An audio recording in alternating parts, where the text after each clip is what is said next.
Golden Age Radio is starting now. To accomplish that purpose. Subscribe to get future updates. Get ready for some spy thrillers and noir detective mysteries with The Man Called X, Secret Agent K7, Dangerous Assignments, Richard Diamond, Dick Tracy, The Avengers, Whistler, Shadow, Falcon, and Top Secret.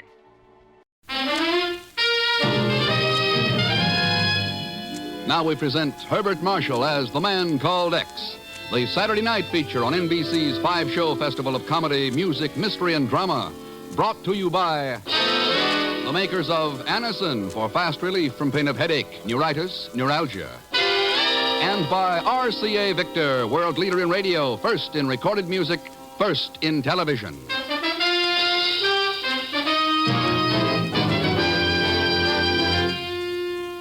Herbert Marshall as The Man Called X. Wherever there is mystery, intrigue, romance, in all the strange and dangerous places of the world, there you will find The Man Called X.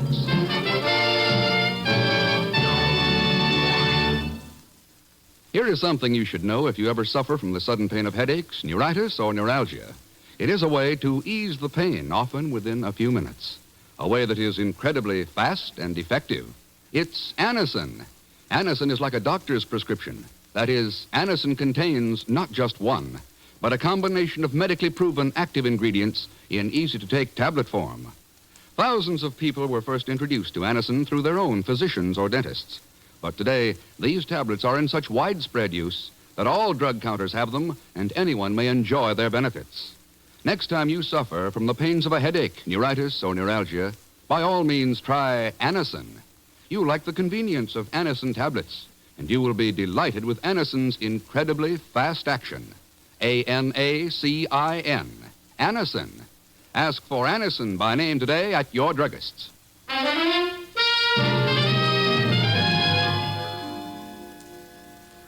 Flight 6 for Lisbon. Now It's a gray day and the cold wind whips the airstrips, but the flight tower at LaGuardia Field is doing business as usual. At 12:04, it brings in the liner from Dublin and lands it safely. The wheels chopped and the doors opened. Ken Thurston comes down the steps and hurries across the ramp. Yes, it's a gray day, all right, dark and cold. But the voice that greets Ken is bright with the warmth and innocence of springtime. Hello, Mr. Thurston. Pagon. What a happy coincidence, eh? Imagine meeting you here. Yeah, just imagine. How did you get hold of my schedule? Well, I just accidentally happened to see the cablegram on Miss Brooks' desk. And I mean, Coincidence, yeah. Well, I thought Welcome to New York, Mr. Thurston. Here, let me carry your bag. No, thanks. And no, I won't loan you $100. So long. Wait a minute, Mr. Thurston, wait. Now, how could you even think that I only came out here to borrow money? Besides, I need $300. Really broke, eh? Oh, flat as a flounder. I've only got $50 or $60 left, and of course, that's nothing. Nothing? Is inflation that bad? And I've only been away a week. How about it, Mr. Thurston, eh? After all, it's only money and... Hold it, Pagan. Huh? You mean that guy there by the guardrail? Yes, he looks like, By George, it is. Is it? Yeah, I mean, is who I mean? Pedro Andolera. Pedro! Must be him. He turned around. Pedro, wait a second. Hey, look, he's running away. Yeah, now what the devil... He crawled under that guardrail. He's on the ramp. I can't understand what he... Pedro! That plane! He don't see! Pedro, look out! Hey, Mr. Thurston. Oh, Mr. Thurston. Yeah. He ran straight into that propeller.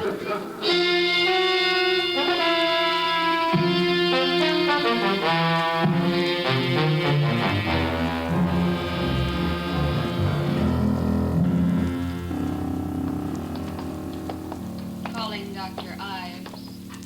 Will Dr. Ives please report to surgery? Well, what I did was make arrangements at the receiving desk, Ken. An intern is bringing the contents of his pockets up from the morgue. Okay, Chief. We can wait in here. I called police headquarters. They've got nothing on him. I still can't understand why he ran away from you. Nor can I, Chief. I hadn't seen or heard of Pedro since that sabotage case in Panama in 1944, yeah. He was mixed up in that, wasn't he? Probably. He was dismissed for lack of evidence, though. So that certainly couldn't be the reason he was terrified enough to run into a plane propeller. Well, here's the stuff. What stuff, Pedro? Well, the stuff from that dead guy's pockets. What else? Well, how did you get hold of it? Oh, I just told the intern I'm a special agent of the Bureau. What do I do with it? Zell Schmidt, for the last time, So help me, So what's the beef, Mr. Chief? I'm only trying to be useful. All right, Pagon. Dump it here on the table. Okay, Mr. X. It really don't amount to much. You, look through it, huh? Well, I peeked a little, there. 38 revolver. Loaded, too. Return airline ticket to Cuba, made out to Pedro Andalera, Hotel Metropole, Havana. Yeah. The Pan American plane landed right ahead of us. That means he'd just arrived. Chief, you know it's funny there's not 1 cent of cash in his... Pagon. Mr. Thurston, I hope you're not thinking that I might have... Hand it over. But I swear by the father of my father, How much was there? Oh, $184 and... All right, there it is. After all, money isn't evidence, and he won't need it anymore. And Ken, look at these pamphlets. Yes, printed in Spanish.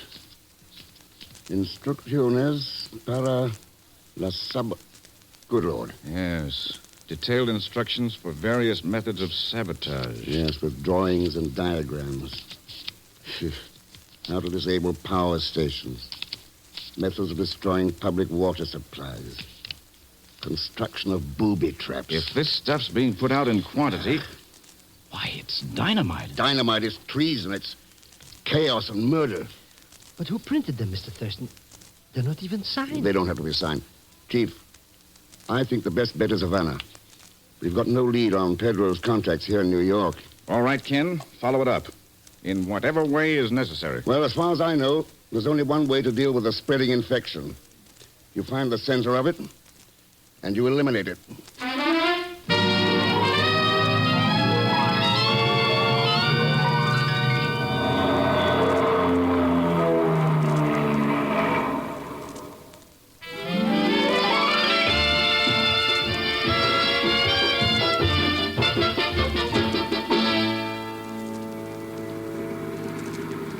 Well, here we are, Mr. Thurston.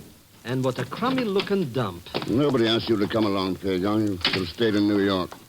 With all my creditors? How could I afford it? Which reminds me... Sorry, no loans. Not even $10? I mean, just for tips? No, not even. This mucilarium is worse inside even than outside. I'll bet they never even heard of plumbing. This is the dirtiest joint Senores? Oh. Good morning, senorita. Senores, if the Hotel Metropole is too ordinary for your fastidious tastes, why don't you go somewhere else? But It's just Pagon's idea of humor, senorita. You the manager? I am not. Ring that bell there on the desk if you want the manager. Well, thanks. You're Americans, no? That's right. Americans. Why don't you go back where you came from? Why don't you stay there? Always running around the world, sneering, bragging. I hate all of you. Anka. Why don't you stay home? What's going on here? Seems the young lady doesn't quite like us. Anka, this is no way to talk. You must stop it at once. Americans. They don't even care to stay in the same room.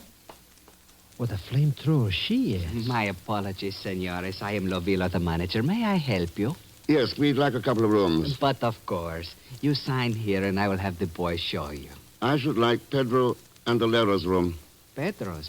But he is not here now, of course, but he is coming back tonight. He won't be back. He's dead. Dead? What happened to him? Threw himself into the propeller of an airplane. But why, senor? I thought maybe you could tell me why. No, senor. I know nothing about it. What do you know about Pedro?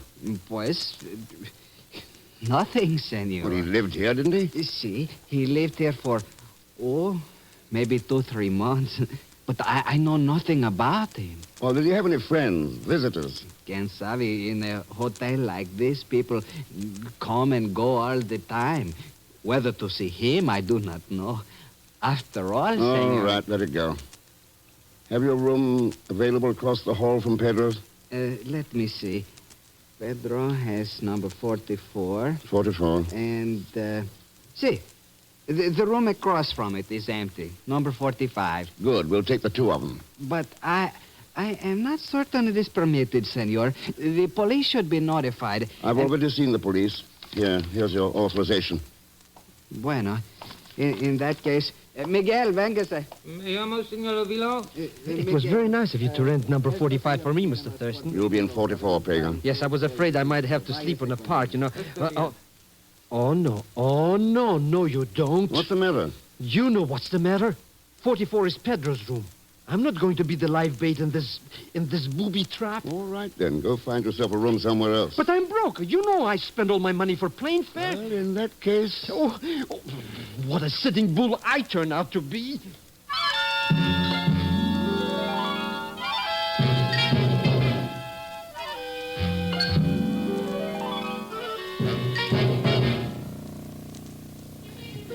A clay pigeon. A clay pigeon, that's all I am. Alone in a room all afternoon. Any minute now it's getting dark. And then what? Oh, why don't Mr. Thurston come back? Why don't he... Maybe if I keep still, they'll go away. Pagan! They know my name. Who is it? Come on, Pagan. Open up. Mr. Thurston. Boy, am I glad to see your face. Just wait till I move the sofa. And this lamp. And this table. And the chair. And the bed. Now. Hello, Mr. Thurston. What the... You expecting an invasion? With sabotages all around, who knows what to expect? Oh, you weren't in any danger. Pedro wasn't due back from New York until half an hour ago. So why should anyone try to contact him? Now I find out. Now, pull down those blinds and turn on the lights. Might as well make it look as though someone's home. Sure. Did you find out anything around town about that Pedro character? Not a thing. I'm hoping somebody will try to get in touch with him here. Lovilo's keeping quiet about his death. Well, there's sure not much low down in his room. Nothing but few clothes and some empty sardine cans and some food cans in the closet. He must have lived on sardines. Maybe. But there could be another reason for... Answer it, Pagan. I'll cover you from the closet. But, Mr. Thurston, maybe... Go ahead, Pagan. I'm coming. Don't shoot, I surrender. ¿Qué pasa? What are you saying? I said, well, come right in, you luscious little frijoles. Who are you? What are you doing here in this room? Never mind, baby. Why don't we sit right down here on the sofa? You sit there. I think I like this chair by the window better. Where's Pedro? Suppose you tell us about Pedro, senorita. Oh, Mr. Thurston, I didn't need to be covered. Who are you? What has happened to Pedro? What are you doing here? What's your name? Paquita. All right, Paquita. What do you know about those little booklets Pedro was distributing? Who? You are the police. Are you in on the scheme, too? No, I know nothing. Who are his friends? Who's he been working with? I do not know. Where does he print the stuff? Senor, maybe we can get to be friends, How no? long have you been tied up with Pedro? I know nothing about this business. I'm only, how you say, girlfriend, and Pagan, snap off those lights and hit the floor. The shot must have come from that open window straight across the court. Too dark to... Mr. X, I think she's hurt. Here, let me shade this flashlight. Easy now, Paquita. Tell me who it was. No use, senor. I wish to know Pedro. His island export company. Island Export Company. See, tell Miguel I'm sorry. Miguel? I want... Mr. Thurston, is she... Yeah. What she was trying to say there? What's it mean? It means we've finally got a lead. Come on, Pagan. Let's have a look at that room across the court.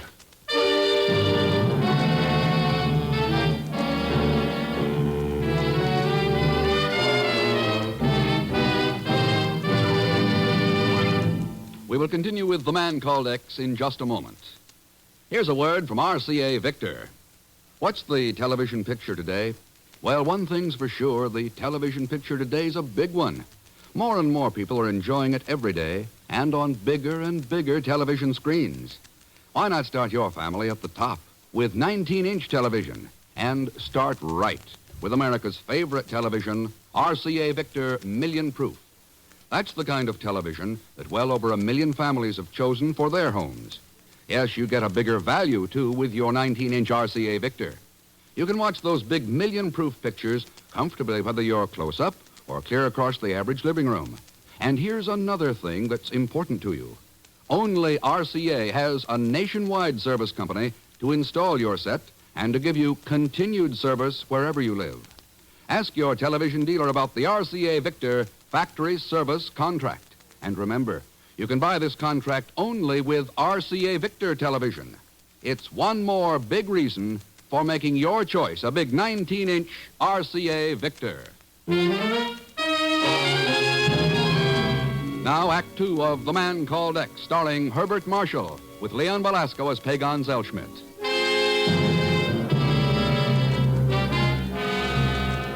A few small pamphlets found in the pocket of a man killed accidentally in New York threaten the security of the whole Western Hemisphere, bring the Bureau instantly alert, and send Ken Thurston by fast plane to Havana, Cuba.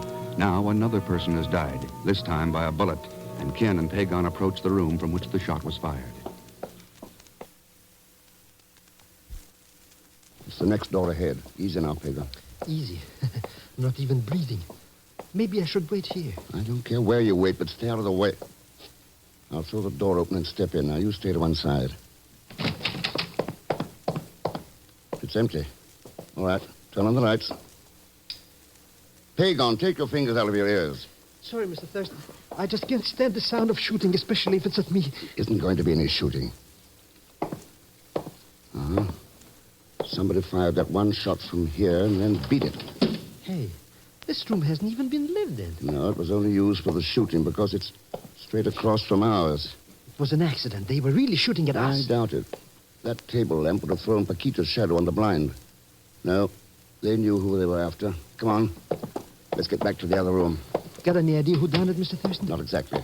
Too bad. I just was getting acquainted with her. Oh, sure. Sacre Santos del Cielo, senores. Senores, what has happened? The girl's been shot. Over in Pedro's room, Lovilo. Shot? Who did it? I don't know. It was fired from a room down the hall. There's no one there now. See anybody on your way up? Nobody, senor, except Miguel, of course, who was on the elevator. Uh-huh. Well, you better call the police. Come on, Pagan. Right away, senor. I will inform them immediately. How could anybody get away so quick, Mr. X? Fire escape, stairway. It wouldn't be difficult to... Pagan, I closed the door of Pedro's room when we left it. Well, it's open now. Hey, maybe she wasn't really killed. Of course she was. Come on. Nobody here. Looks just like it did before. Except for one thing. Somebody's taken those canned sardines that were lying around. Good riddance. Who cares? Seems odd, though, doesn't it?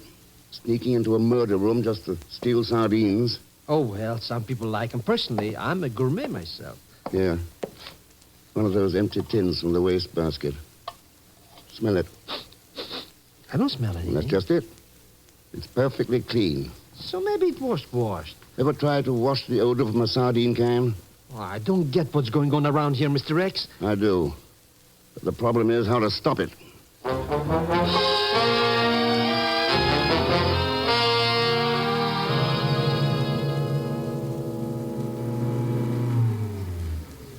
Well, here's the elevator, Mr. Thurston. Going down, senores. Thanks, Miguel.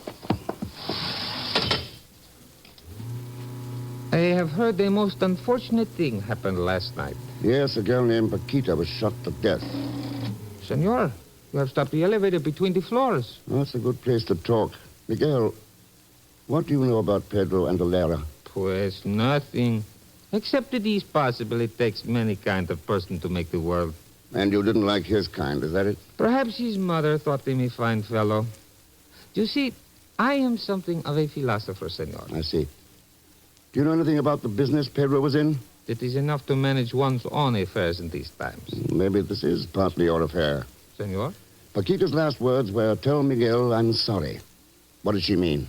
Pues it is not easy to talk about. I am very sad she is dead. The thing is that Paquita was at one time my, how you call it, girlfriend. When she went to Pedro, first I was crazy mad. Then I say, what's the difference? You see, I was getting tired of her anyway. And you know how it is with philosophers. Oh, sure. Well, let's go on down. I am very sad that she is dead, though. But you understand. Yeah, I understand. Main floor. Thanks. Buenos dias, senores. So long, Miguel. Yeah. Quite an unusual bellhop. Oh, I don't know. Lots of philosophers work at jobs like that. No, Pagan. I mean the fact that he's wearing a shoulder holster and carrying a gun.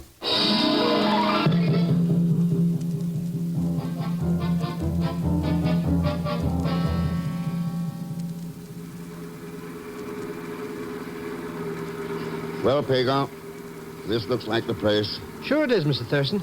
See right there on the sign? Island Expert Company office. Well, it isn't the office I'm interested in. I think our best bet is that warehouse sticking out over the water. Come on, let's go. The joint sure looks deserted. They must not do much business. With the kind of business this is, any is too much. I guess the door opens off the dock here. Boy, what a rickety dump. You know, if one of these pilings broke, the whole building would fall in the bay. Yeah, it's a master padlock. Unlocked. They're really sure of themselves. Let's go in and have a look.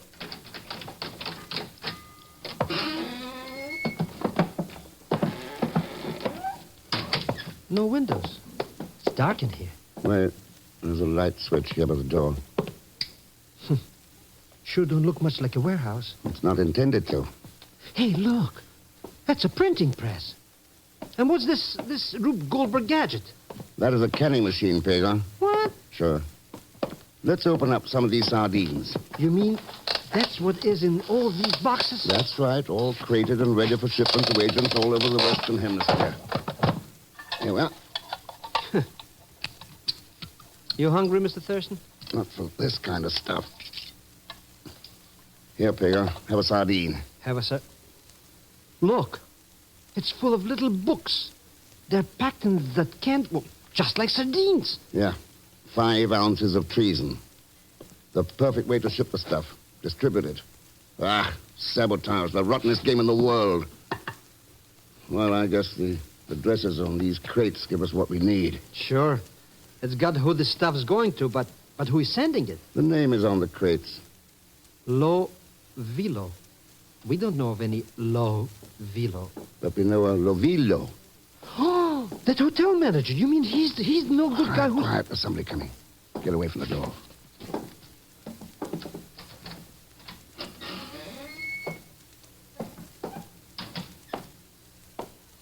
Good morning, Mr. Lovillo. Senor Thurston. Get your hands up. Si, senor, look, they are up. Please do not shoot me, senor. I have done nothing. Nothing. What you call the murder of Paquita last night. What about this layout here? These pamphlets and shipments to agents with your name on the crates.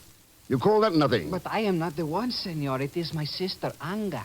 Hey, that's the hard-boiled little chicken who insulted us, Mr. Thurston. Si, senor. She is the one. She is bitter and dangerous. Since she has come back from Europe, she has those ideas. She and Pedro forced me to help them. Help murder Paquita, for instance? No, I had nothing to do with it, senor. I swear I did not. She was the one. I will help you, senor. I will tell you anything you wish to know. Wait a second. Hang on. You smell. You mean like sardine cans or... smoke? This place is on fire. And somebody's locked the door on the outside. Lovillo. But we got to get out of here. We'll get burned up like rats in a tinderbox. Anga, she's trying to destroy the evidence. And all of us along with it. No windows. No other door. All of us. She must not know I am here. I see. So you weren't forced. You are a full partner. Here, Peter. Let's get the handles off this press. Now, shove the bar in this crack in the floor. Yep. And let's pry it up. It's coming, Mr. Thurston. Good. Now, the next one. It's a good thing this building is so ramshackle. Senor, I hope you do not misunderstand. Never mind. Let's get out of here. Drop through that opening into the water, Lovillo. Go ahead. It's only 10 feet. That's it. Hang by your hands. Good. Carpega. Maybe you don't believe it, Mr. Thurston, but I paid $200 for this suit. Unprinted, of course. Oh, sure. Cheer up, Hickok. If this building caves in, you'll never have to pay for it. Now swim.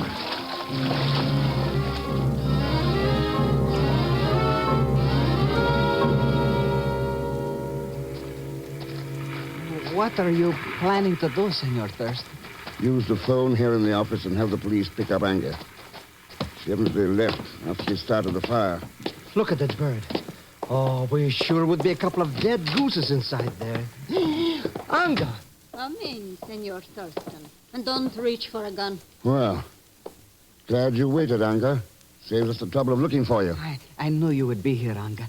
I knew you would think of Be something. quiet. You're almost as weak and silly as that doll-faced Paquita. But not as pretty. That's really why you killed her, wasn't it, Anga? Jealousy. I killed her because she was a fool. She would have told you everything, like my brother. Anga, you are mistaken. I have said nothing to them. Oh, come now, Lovillo. What about the signed confession that you said was here in the office? Confession? There is no confession. You told us there was. Hidden here under the end of the rug. It's a lie. Look, Anga, I will show you Stay there where is you nothing. are. Senor Thurston, suppose you turn back the rug and hand me this little evidence of my brother's cowardice. Sure, glad to. It should be about right here. Get a gun, Pagon. Got it, Mr. Rex. I got it. Stay where you are, Lovillo. Boy, what a dummy.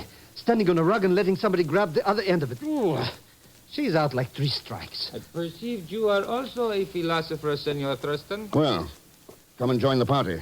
It takes a philosopher to realize there are certain times when a woman should be rendered unconscious. I guess so. Miguel, I'll take that gun of yours. This? But why, senor? It is not loaded. I only have it because of the tourists. Huh? See, I tell them I was once a bandit, and it gives them the big thrills. Look, someone has even filed off the pin. It won't work. Here. Yeah. That's Eustace. As useless as a plane or a gun or a power plant that's been wrecked by saboteurs. But what if you really needed that gun to protect your life or your freedom and didn't know the pin had been filed off by a saboteur?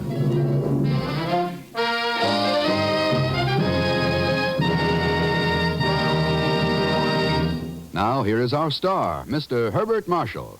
Thanks for being with us. And I think you'd like to know that in tonight's cast you heard Peggy Webber, Lois Corbett, Harry Bartell, Frank Gerstle, and Ted Von Eltz. Next week, Japan, for a crack at one of the most dangerous underground organizations in the world today. And Pagon Zellschmidt? Sure, he'll be along as Leon Belasco. Or vice versa or something. Anyhow, join us, won't you, when next I return as the Man Called X. Good night.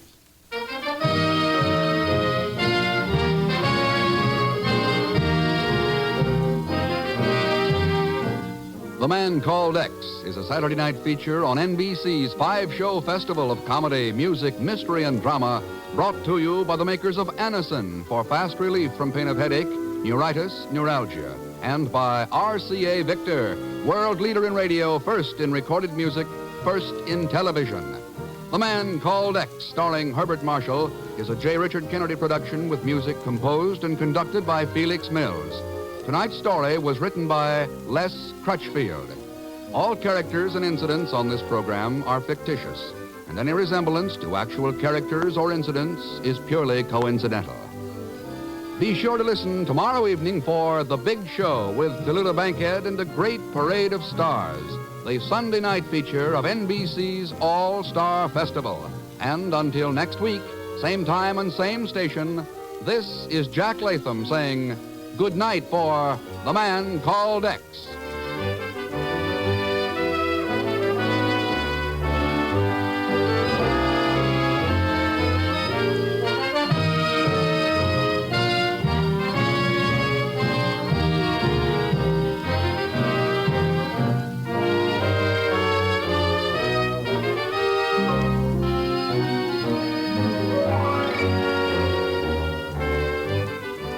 Now enjoy your hit parade. Tomorrow, hear The Big Show on NBC.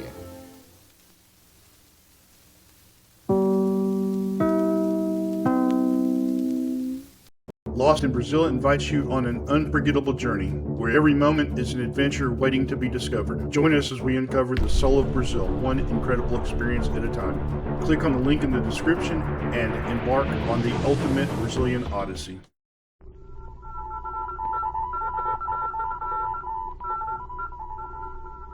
Secret Agent K7 returns.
America's #1 adventurer, K7, former United States secret agent who operated in 22 countries, on land, on sea, and in the air, brings you a story of today. We take you to K7's headquarters. This is K7 speaking. Send in Special Agent B9 for assignment. At once, K7.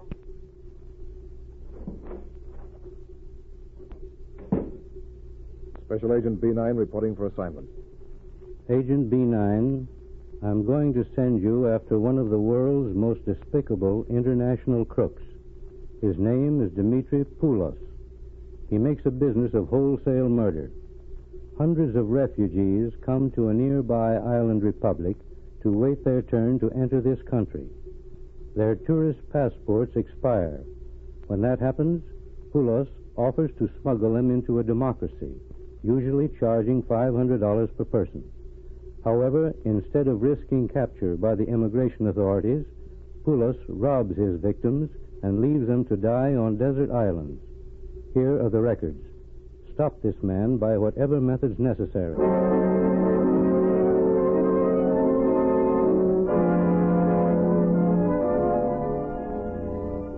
Within 24 hours after K7 assigned Agent B9 to the case, a refugee woman was found on a small key off the coast by a fishing boat.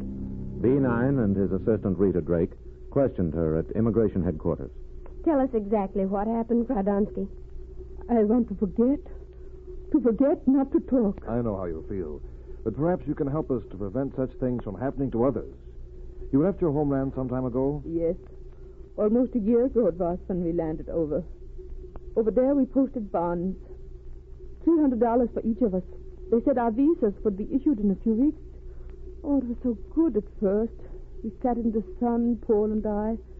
It was warm. We thought how good it was to be there and not in a concentration camp. You talked to other refugees? No, not at first. We knew nobody. They sat in the sun with us, too. But each day would come new people.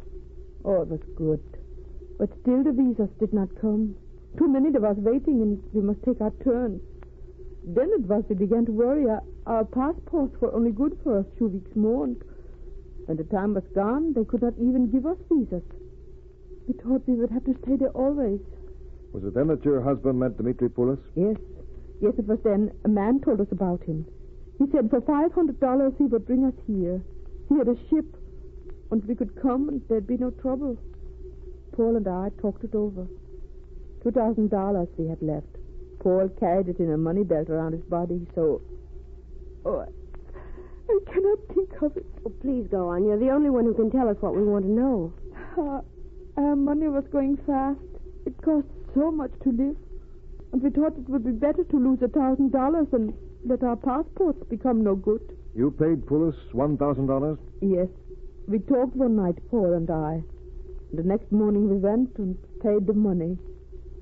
That night we were to come down to the harbor. Oh, it seemed so good. We went, and they put us in a little boat. 8 of us there were. And the big boat was way out in the harbor. They said it would be dangerous to bring the big boat in. I can understand why it was anchored offshore.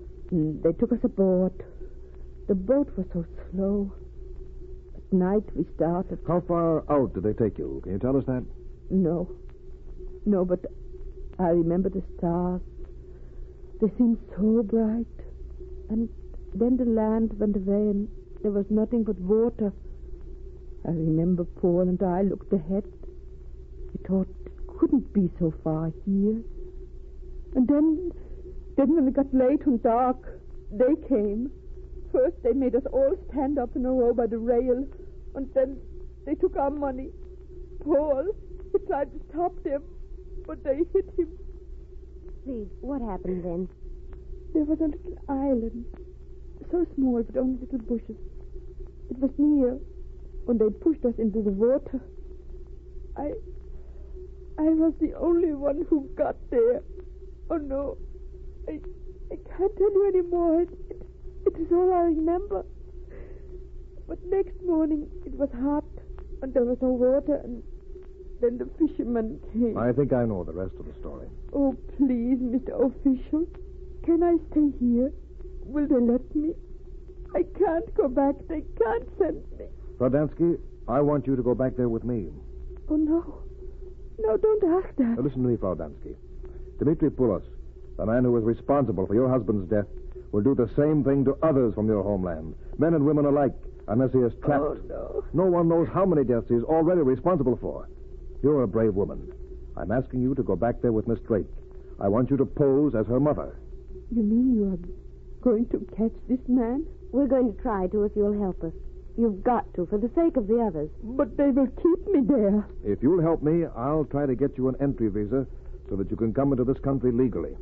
You will do that? Then I make up my mind. I help you. I have to. For Paul. Good. Rita, I have a plan. I've got to get in touch with the Treasury Department. You stay here and take charge of Fraudansky. We'll start tonight.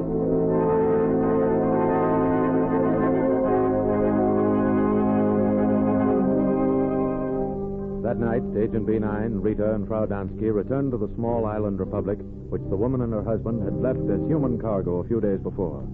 The next morning, Rita and the older woman went to the waterfront where refugees usually contacted Poulos. Poulos, he's over there. Oh, I hope he will not recognize me. He won't, Fraudansky. You have different clothes. Let me do the talking. Shall we walk over to him? Yes. Already he has seen us. See? He's coming. Remember, let me talk to him. Good morning, senorita. You are looking for someone, no? You are Captain Poulos? I am lucky to have so beautiful a girl ask for me. What can I do? They said back in the park that if we had money, you would take my mother and me. That you had a boat. So you want to talk business? Will you take us? We have to go. Our passports... Yes, they are only good for a week, perhaps 2 weeks more. Is that it? Yes. You have $1,000, 500 for each of you? Yes. See, it is here. Then Dmitri Poulos will be glad to serve you. Come, we will talk business.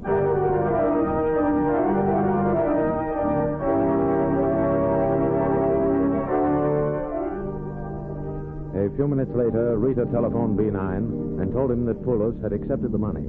He instructed her to return to his rooms with Fraudansky. There they waited as the day dragged by. B9, it isn't going to work. Look, the sun's going down. There's still plenty of time, Rita. You weren't supposed to meet Poulos for 3 hours yet. Maybe he recognized me and will not do what you expect. I don't think so. Has the consul delivered the papers? Yes, I have them in my pocket. This island republic is as anxious to get rid of men like Poulos as we are to take him back to K7. I had no trouble to... Wait, there's a car stopping in front of the hotel. Where, B9? Oh, I see it. There's someone getting out. It's Poulos, Rita. Our trick worked. They're coming in. You want I should stay here? Yes, it'll be all right. Rita, you stand over there. He wasn't handcuffed when he got out of the police car. I don't want any trouble. All ready? All right, men. Wait out here. I'll talk to him alone. Come in, Poulos. Who are you? What do you want of me? Why have I been brought here? You'll find that out in a minute. Come inside. It would be better if you do as he said, senor. I do not know what this is all about. I'll tell you. Now, Poulos, did you ever see these two women before? So, that is why you have brought me. I have never seen them. He lies. He killed my husband. He threw us in the water. It is a lie. Take a good look at her. She sailed with you last week, Poulos. Her husband was with her then. There were also 6 others. And you killed them. You threw them into the sea. You took all their money. I do not know what this woman is talking about. If this was true, she could prove it. You know very well she can't prove anything, Poulos. She and the others were met at night and rowed out to your ship. You made a bargain with these 2 women this morning to take them away again tonight. It is a lie. I have never seen them before. They cannot But they prove it. can prove it. How? How are they going to do it? Poulos, you're trapped. The money they paid to you this morning was marked. You've been spending it.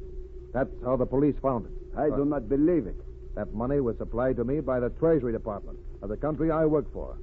It was carefully marked. Through it, I am going to prove you both a smuggler and a murderer. I have the papers here to extradite you.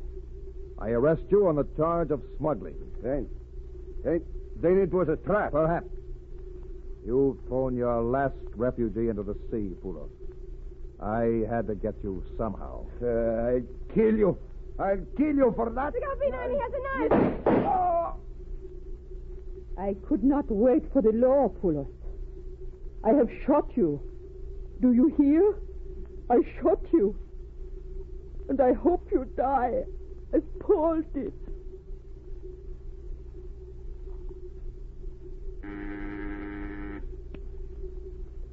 Special Agent B9 reporting, K7. I've just returned. Dmitry Poulos accepted marked money from my assistant, Rita Drake, and agreed to smuggle her and the woman, Frau Dansky, into this country. When he attempted to spend the bills, he was arrested.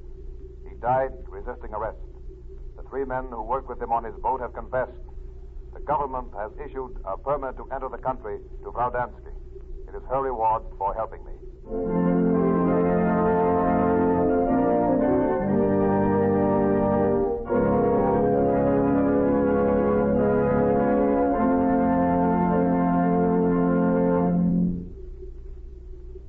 Alien running is a difficult game between smugglers and the law.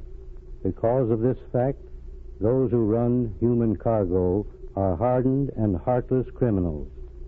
They prey on the world's homeless wanderers, and often the money they steal goes to support some secret cause. Listen for my next story. This is K7 speaking.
visit Golden Age Radio. Please support our veterans by visiting veteransradioministry.com. Together we can honor their great sacrifice. Thank you.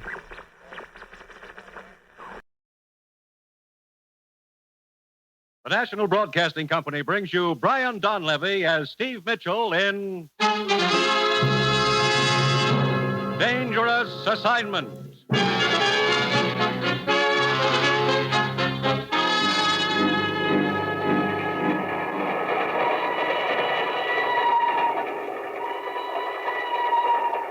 The time near midnight. The place, Nigeria, West Africa.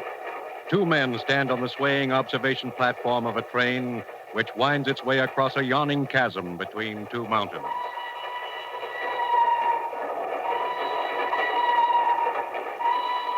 This gorge we're crossing looks pretty deep. Yeah, about 1,000 feet. I didn't realize there were so many mountains in West Africa. This is the third trestle we've been over in the last hour. It is hilly country, but soon we reach the inland plateau where it is more level. Oh, you've been around this neck of the woods before, huh? Yeah, Oh, incidentally, I don't think we've met. I'm Russ Holden. yeah, I know. Huh? I have been following you, Herr Holden. Following me? Hey, wait a minute. Get away from me. This is where you get off, Herr Holden. No! No! No!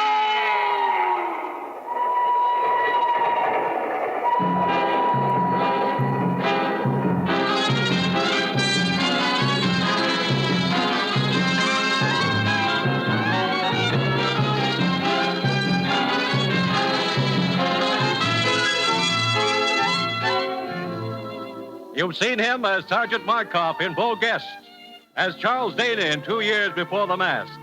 And now, here is our star, Brian Donlevy, in another two-fisted portrayal as Steve Mitchell in Dangerous Assignment. Flight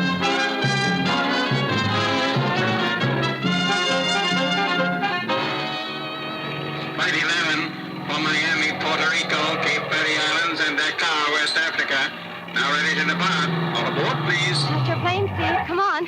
Look, Ruth, I still don't know what this is all about. 1 minute I'm doing a smooth rumba with a smooth blonde. The next minute you're dragging me to a taxi, shoving passports and plane tickets down my throat. I can't help it, Steve. I just do what the commissioner tells me. Oh, there he is, over at his car. Steve, Ruth, over here. Coming, Commissioner? Ruth, will you see that Steve's suitcase is checked aboard the plane? Okay, Commissioner. Steve, let's get in my car a minute. We can talk there. Okay. Now, make this quick, Steve. You're leaving for Nigeria, West Africa, in 5 minutes. West Africa? Now, look, Commissioner. We've got to move fast, Steve. We may be too late as it is. What do you mean? One of our men has been over there 2 weeks, Russ Holden. He was to have sent a report back not later than noon today. We haven't heard a word from him. Well, maybe he got delayed. I don't think so, Steve. I'm afraid Russ is dead. Dead? Look, what's this all about? Manganese. Manganese? That stuff they use making steel? Yes. Last week, all shipments of manganese to this country were suddenly cut off. We think the interests behind that move are trying to form a worldwide manganese cartel. If they succeed, our entire steel industry will be crippled. I still don't see what all this has to do with West Africa. 2 weeks ago, we heard rumors that a rich vein of manganese had been discovered over there in the border country of northern Nigeria. Oh, I see. That area is controlled by a native tribal chief named Soba. And you sent Russ to negotiate with this Soba, huh? Yes. We want Soba to sign an agreement permitting United Nations representatives to start mining operations in that area. And we've got to get to him before the agents of the cartel do. And that's where I come in? On the surface, you'll be a foreign correspondent trying to get an interview with Soba. Let it get out you're looking for him. Also, that you're trying to locate another foreign correspondent, Russ Holden. Lucky me. I get to play target. I'm afraid so. It's the quickest way of flushing the opposition out into the open. Steve, you'll be up against a tough outfit. They'll stop at nothing to keep you from getting to Soba. They'll throw every obstacle in your path they can, including a bullet. Great. And they'll be trying to get to Soba ahead of you, too. Steve, the plane's ready to take off. Okay, Ruth. Your first stop in Nigeria will be the Alexandria Hotel. We know Russ stayed there for a while. Alexandria Hotel, right. Steve, if Russ is still alive, find him and work together. If he isn't, go it alone. But above all, get through to Soba and get him to sign that agreement. You've got your assignment.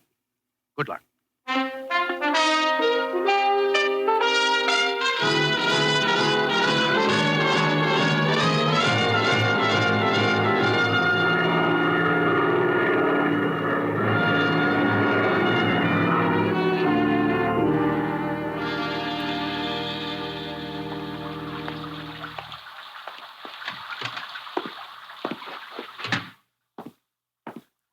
Good afternoon, sir. Welcome to the Alexandria Hotel.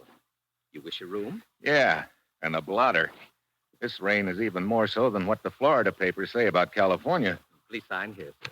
This is the rainy season, you know. No kidding. From now until October, sir. You sound proud of it. You mean it's this way all over Nigeria? Off and on, sir. Fine. Mr. Steve Mitchell, United States. Boy, take Mr. Mitchell's suitcase to room 22. Will you be staying with us long, Mr. Mitchell? No longer than I can help. I shouldn't be here at all. Sir? I'm a foreign correspondent. A friend of mine was supposed to do a story over here, but I guess he wandered into a bar somewhere and forgot all about it. So now I have to do it. What was your friend's name? Holden. Russ Holden. Why, Mr. Holden stayed at this hotel while he was in Lagos. When did he check out? Several days ago. I believe he took the train to Kugama. Kugama? Where's that? Inland and to the north, Mr. Mitchell. It is a long trip by train. What kind of country is it up there? Oh, very wild, sir. Well, I guess I'm going to need more suitable clothes. Is there a store around here where I can get outfitted? Oh, yes, indeed, sir. Carter's. It's right in the next block. Okay.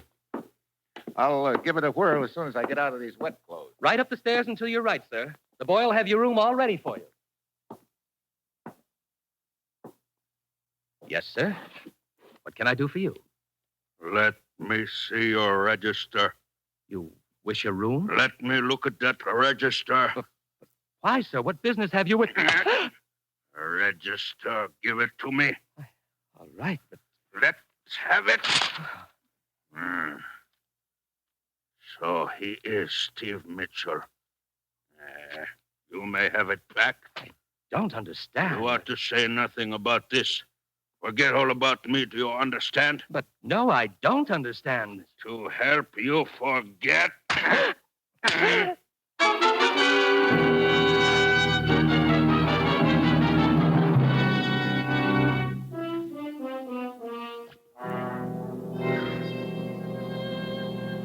Yes, sir. What can I do for you? The clerk at the hotel told me I could get some clothes for the back country here, but I see you've got some other customers over there. I can wait. To tell the truth, sir, it's a relief to wait on you. What?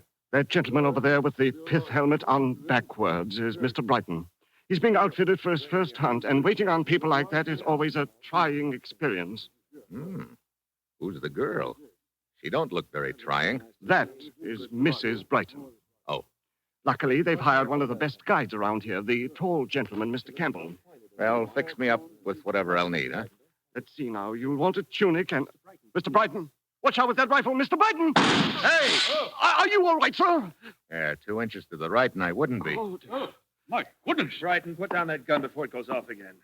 You okay, mister? Yeah. I don't know what to say. I'm so dreadfully sorry, old man. Look, where'd you learn to handle a gun anyway? Why, you see, I was trying to find out how to load it. And, yeah, you found out all right. Such a stupid accident. I'm frightfully sorry. Peter, I think you've distinguished yourself enough for one day. Let's go back to the hotel. I need a drink. That's probably a good idea, Mr. Brighton. I'll attend to the rest of the stuff. All right. Now, look, old man. Yeah, you're frightfully sorry.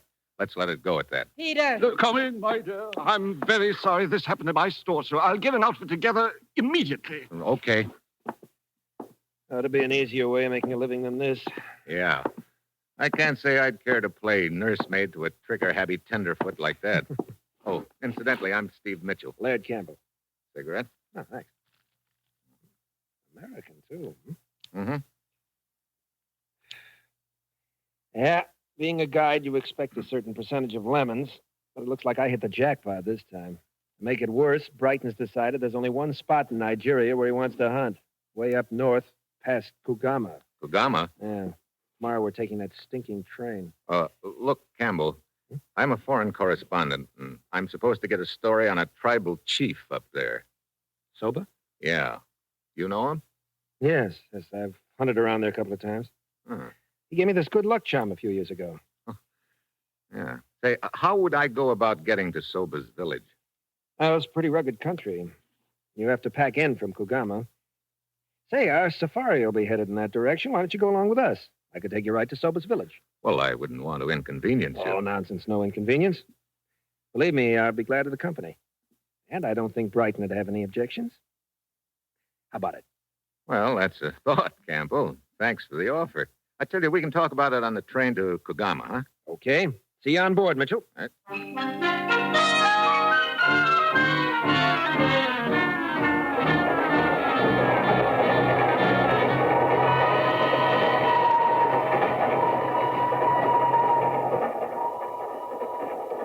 What a cattle train. When do we get to Kugama, anyhow? Tomorrow noon. Care for another drink, Mrs. Brighton? Sure, I'd care for one, but better not. Hmm? Look at Peter over there scowling away. He thinks I've had too many already. Oh, Mr. Brighton doesn't approve, huh? He's one of those physical fitness bugs. He must have read about Teddy Roosevelt when he was a kid. He's been trying to live dangerously ever since. You know, you sound like you come from my side of the Atlantic. Kansas City. Oh. How'd you happen to... How'd I happen to wind up Mrs. Brighton? Who knows? One day I'm in the chorus at the Palladium in London. The next day, I'm Mrs. Peter Brighton. And I've been on a bicycle ever since. I think I'll have that drink after all. Lola, getting late. You can read me like a book. Oh, well. Is this seat next to you occupied, sir? No, help yourself. Thank you. What were you saying about being on a bicycle, Mrs. Brighton? Last year it was pig sticking in India. Have you ever been pig sticking? Not that I know of. Your husband must have a lot of time on his hands. Doesn't he sure. work? He works. He's always got some big conference going on. He fools around with a lot of different interests, oils, mining, stuff like that. I see. Well, it's getting late. I think I'll turn in. Okay. See you in the morning, Mrs. Brighton. Good night, Mr. Mitchell. All right. It is very amusing. What? Permit me. I am Warchek. What's amusing? That everyone is suddenly going to Kogama. Oh? For years, I have operated trading post up there, and nobody pay any attention to that region. But now suddenly, everyone is interested in it. No? Does a hunting party and a newspaper hack after a story constitute everybody, Warchek? This hunting expedition and the story you seek, they would not by any chance have to do with the rumors of a discovery of manganese ore in that region, would they? You're doing the talking. If you prefer, I will confine my conversation to the scenery. Like I say, you're doing the talking. As a matter of fact, we are passing through some very beautiful country right now. Oh? Yes. We are approaching a gorge which is quite spectacular. The view from the observation platform is a rewarding one. Is it? Well, I could do with some fresh air anyway. Thanks. You are quite welcome, sir.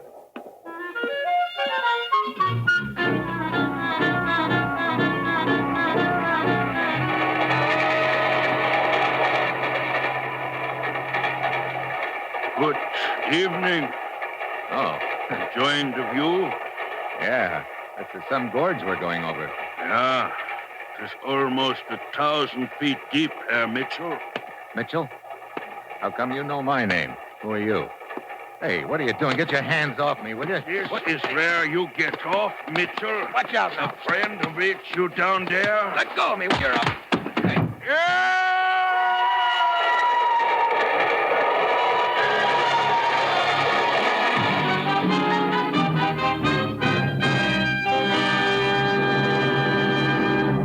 The National Broadcasting Company is bringing you Brian Donlevy, starring in the role of Steve Mitchell in the third of an exciting new adventure series, Dangerous Assignment.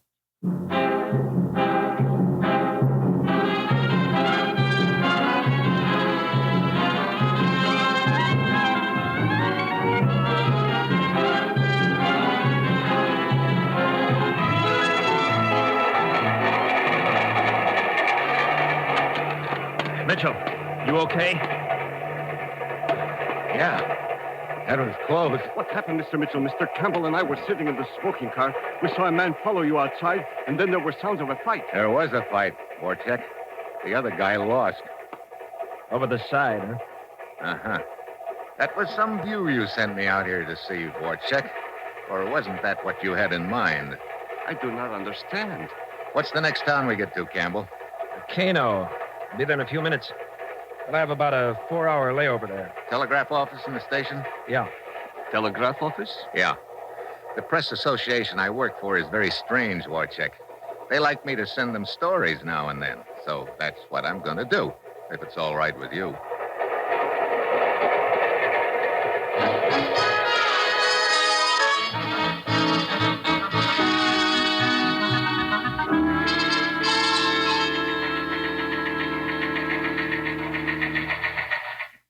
Here's Steve's report, Commissioner. Good, let's have it. Considerable interest being shown in manganese area by tenderfoot hunter named Brighton and trader named Warcheck. From joining Brighton Safari to vicinity Chief Sober's village. Good. Sounds like he's been a busy bee, Commissioner. Oh, wait a minute. Almost got tossed into canyon 2 hours ago. What? Afraid Russ Holden wasn't as lucky as I was. Oh, I was afraid of something like that, Ruth. Poor Russ. Hey, wait, there's more. I have 2-hour layover here in Kano. I'm borrowing one of Campbell's native gun bearers to take me back to that ravine I almost got shoved into.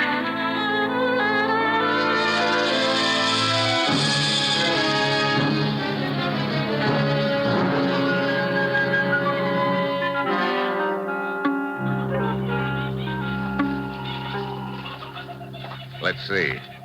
We're just about under that railroad trestle right now, Zuru. Juana, look. Yeah.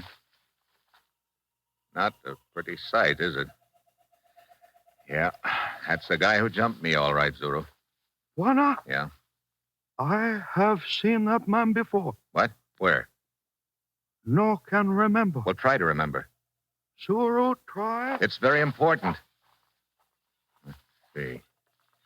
He ought to have some identification here in his wallet. There it is. Hunts Graber. Never heard of him. Juana, me Yeah. find something. What is it? Here, A wristwatch. bones, too. It's Russ Holden's wristwatch. Train leaves station soon. Time to go back, Juana. Come on, Zuru.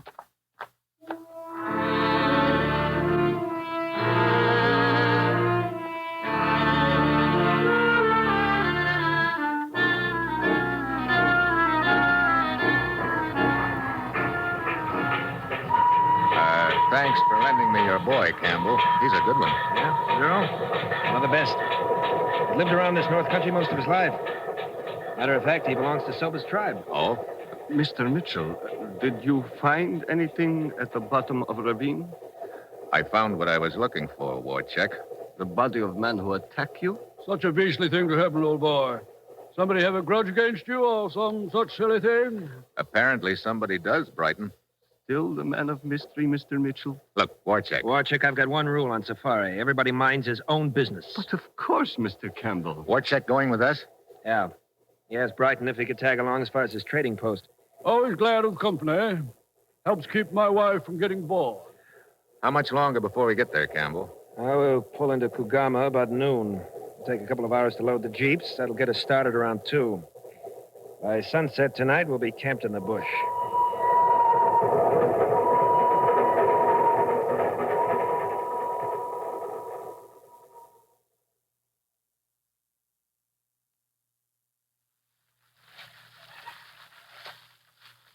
How about putting some more wood on the fire, Campbell? Yeah, sure thing. Give me a hand, will you, Mitchell? Okay, Campbell. That's better. What was that? Big cat out there somewhere. Good. Maybe we'll get a crack at him tomorrow. I can hardly wait. It's a wonderful ride on a stuffy train, and a few charming hours bouncing in a jeep. Now a mangy lion waiting for us. How did I get so lucky? Well, if you will all excuse me, I think I will go to my tent. That's a good idea. Me too. Probably be a good idea if we all turned in pretty soon. We'll want to get started by dawn.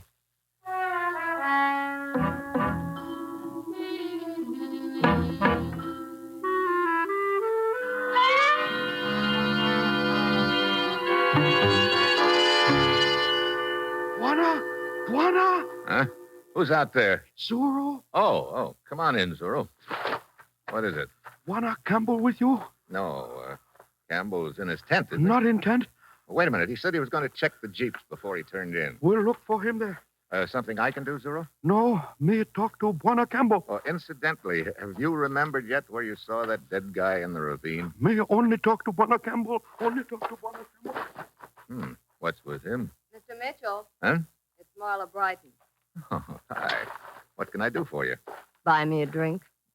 Afraid I don't have anything. Fine. I might have known Peter would carefully omit any liquor from his provision list. the world was that? Came from over there in that brush. Campbell! Campbell! Here I am, Mitchell. Zuru. What happened? Just going back to my tent. I heard Zuru scream, found him like this. His throat's been cut. Campbell, what's all the noise about? That frightful scream. Good heavens. Best boy I ever had. He's dead. Murdered. Murdered? By whom? That's just what I'm wondering, Warchick. Perhaps a fight with one of the other bearers. Yeah. Perhaps.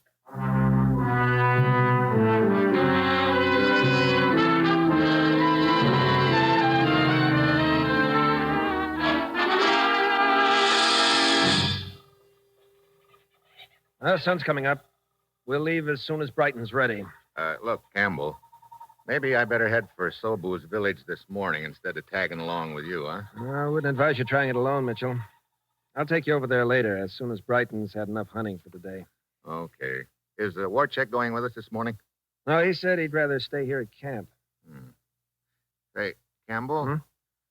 I didn't get a chance to talk to you last night after Zuru was murdered, but I think I know why he got it. What do you mean?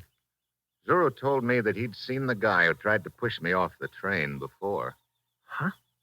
Where had he seen him? I don't know. But I think he remembered last night and wanted to tell you about it.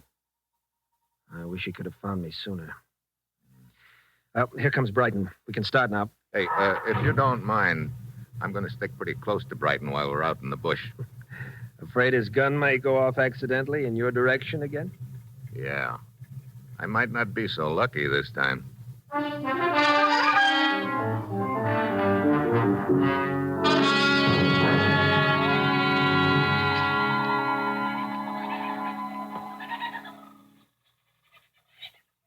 What time is it, Mitchell? 5 to 8. Sitting in this jeep in the middle of the jungle is not my idea of sport. The sun is getting hotter by the minute, and so are the mosquitoes. Yeah. What's keeping Campbell? He said he and his gun bearer would pick up the trail of that lion and come right back for us. He's been gone almost an hour. Well, he'll probably be along in a few minutes, Brighton. No, this isn't turning out at all the way I'd hoped. But I suppose I shouldn't have expected anything else. Huh? Yeah. I'm sick of the whole business. I should never have let Campbell talk me into coming way up here in this godforsaken country. It was Campbell's idea to come up here? He said it was yours. Oh, no. He told me the hunting was better around here. Come on. Get out of this jeep. Let's get into the brush. Hurry up. Oh, but Campbell told us to stay in this clearing. Yeah. He's probably circling around behind us right now. Come on. Oh, Mitchell, I don't understand. Neither did I. Until just now. Here, into this brush. Get down. But why is Campbell shooting at us?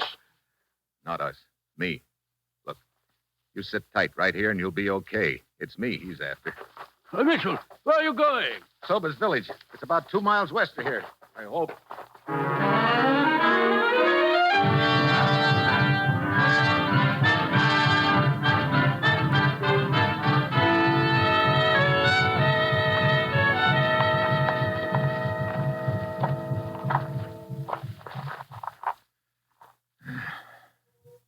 Hey, what's that?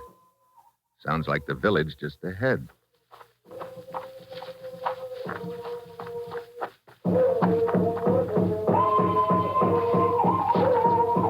Yeah, there it is.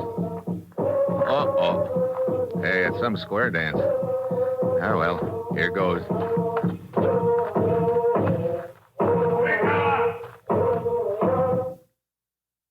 Hey, look. Don't let me stop the feast.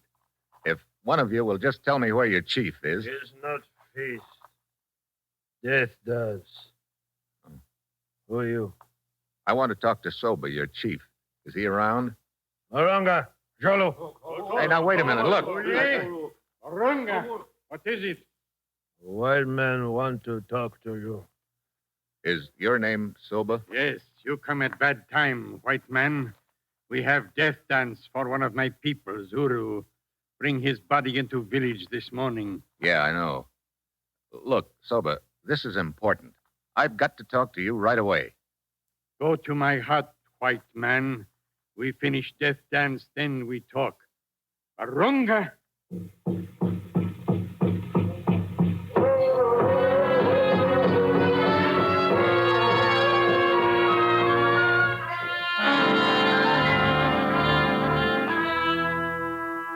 You sound like men who speak with straight tongue, Juana Mitchell. Maybe your people are right ones to dig in my ground for metal. Good. But you are too late. What? Other men promised my tribe much food and medicine. What other man? His trader man, Warchek. Warchek? Oh, looks like I pegged the wrong guy. Where is he? He's still in village. Yeah, I see him. Over by that other hut. Excuse me, Silver. Warchek? Warchek? Ah, Mr. Mitchell. It would seem you arrived too late. Now, look, Warchek. I've been through too much in this deal to let that cartel you're working for come out on top now. But you're mistaken, Mitchell. I work for no cartel, but for myself. Why? You are bidding for mining rights. Cartel is also bidding for them. What more profitable place for me than in the middle where I can do business with the highest bidder? Warchek. Looks like Warchek didn't stay in the middle very long. Campbell. Any agreement Warchek has with the chief is void now. And with you out of the way, Mitchell, I think we'll be able to... Your man Garber missed, huh? So you're going to finish the job yourself? Yeah. You ought to get a promotion for this, Campbell. Just money. A lot of it. Yeah. Enough money so you didn't even mind killing Zuru when you realized he remembered seeing you and Graber together. That's a lie. Soba, it's not true. Mitchell here killed Zuru. You killer of Zuru.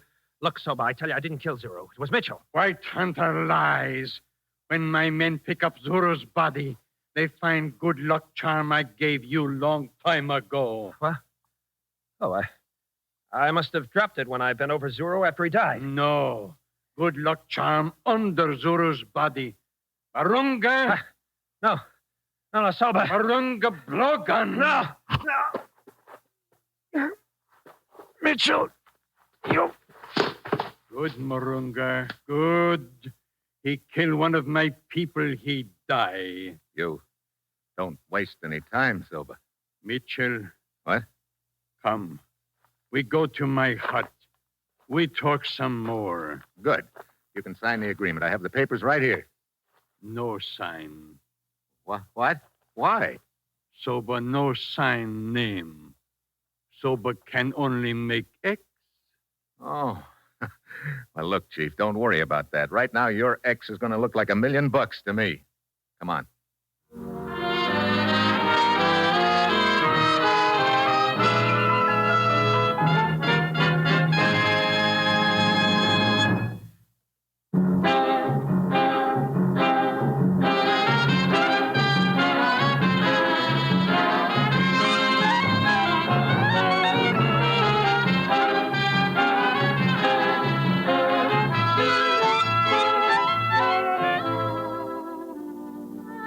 You have just heard the third in an exciting new adventure series, Dangerous Assignment, starring Brian Donlevy as Steve Mitchell.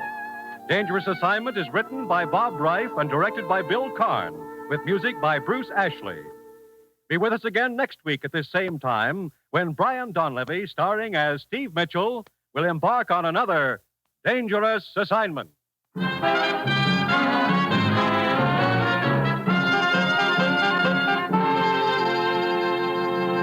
This is NBC, the national broadcasting company.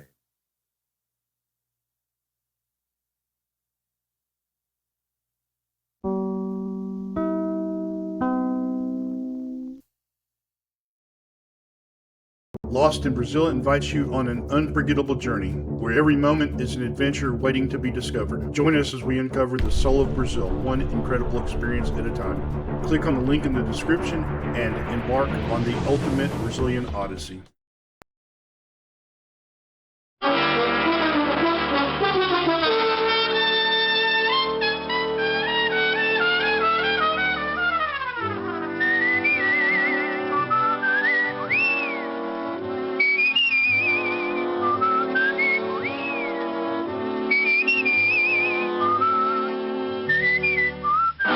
Here's Dick Powell as Richard Diamond, private detective.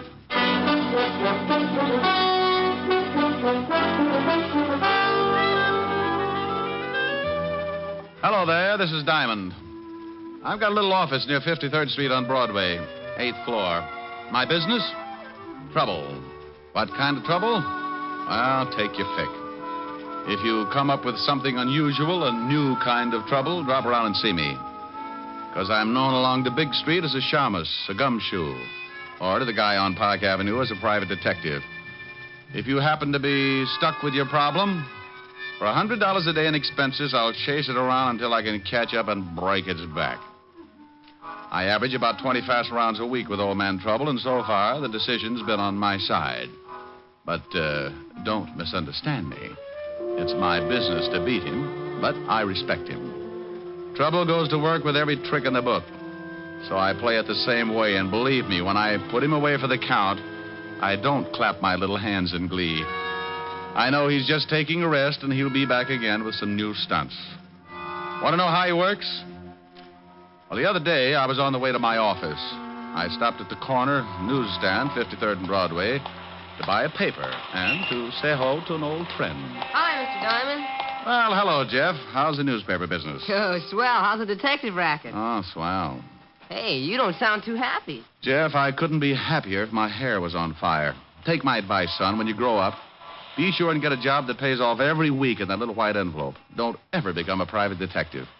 It's like a penny getting lost in a gum machine. Well, I'm going to stick to the newspaper business. Good for you. Say, I was just about to go across the street to Mary Lou's and get some ice cream. How about it? Can I buy you a cone? Now, that is a beautiful idea. Let's go. Aren't you coming to work a little late, Mr. Diamond? Well, you see, Jeff, I was up kind of late. Research, you know. Yeah, I know. I see him going into your office all the time. That blonde last week stopped traffic all the way to 42nd Street. Yeah, she was lovely. Got tired of social standards and shot her husband right through his morning cup of coffee. Was that the one in the headlines? That's the one. Oh, hello, Jeff. Hi, Mary Lou. Take a seat, Mr. Diamond. Well, what'll you and your friend have? Well, I'm going to have a double strawberry. How about it, Mr. Diamond? Sounds great. 2 double strawberries. This is Mr. Diamond, Mary Lou. His office is in that building across the street. Oh, how do you do? How are you, Mary? All right, I guess. Business could get better, and I wouldn't mind at all. Here are your cones. This is on me, Mr. Diamond. Oh, no, now put it away. Oh, now, come on. I asked you over, and that makes it my treat.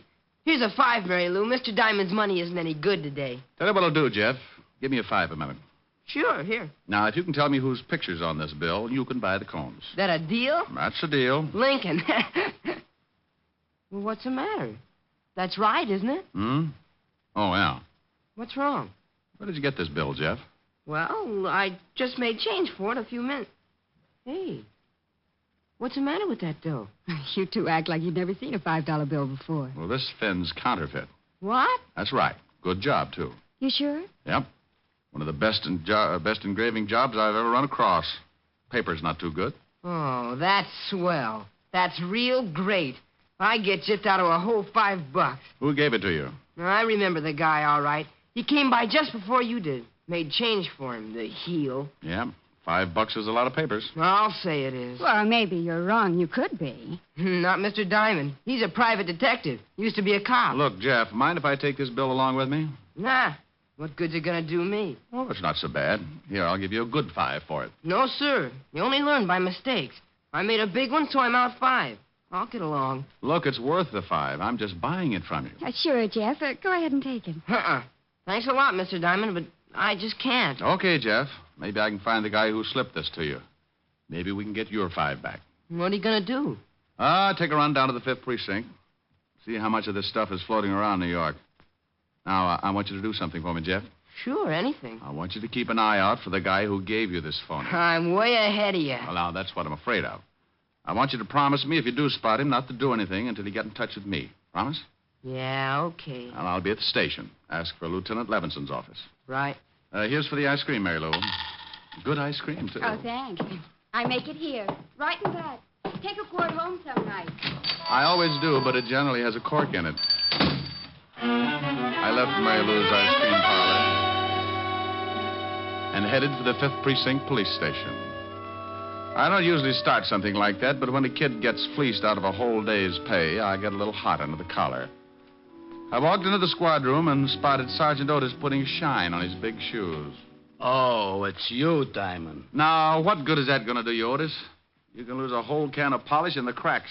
What do you mean? My shoes ain't cracked so bad. Well, maybe not, but I've seen bacon that look better. Oh.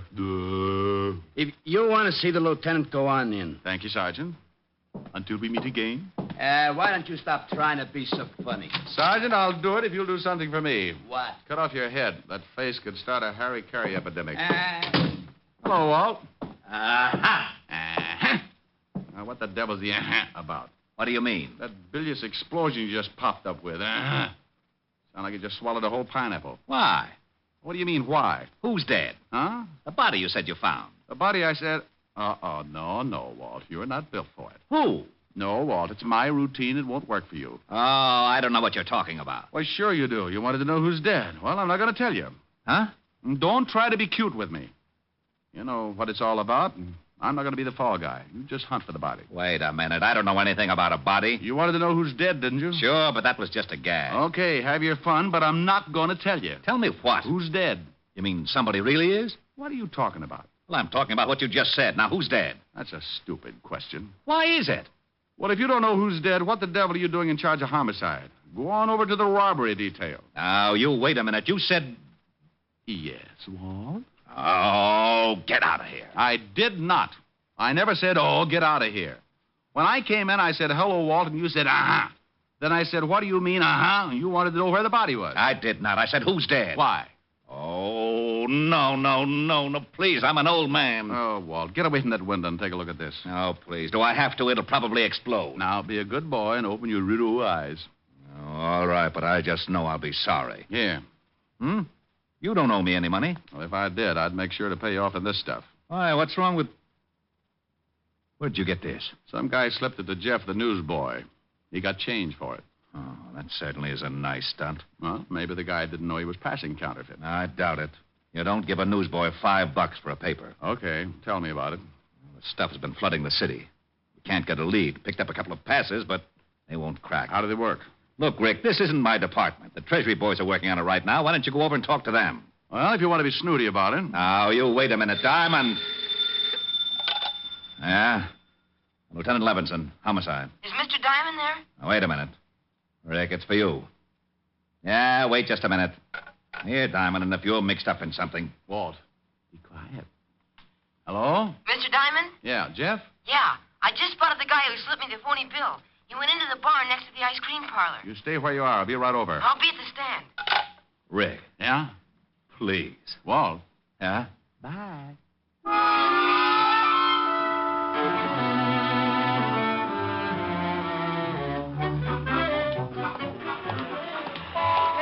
Paper, latest issue paper. Jeff. Oh, Mr. Diamond. He hasn't come out yet. He's still in the bar. Come on. Where are we going? Leave your papers for a second. I want you to point him out. Okay. He's a big guy. You better be careful. Big guys always make me careful. You want me to go in with you? Just stick your head in the door and point him out, and then go on back to your papers. If I start bleeding, I'll scream. See him? No. Yeah, there he is. Over in that booth. Well. You know him? Yeah. Go on back to your stand. Oh, golly, Mr. Diamond, can't I? No, Jeff. Go on back. Okay.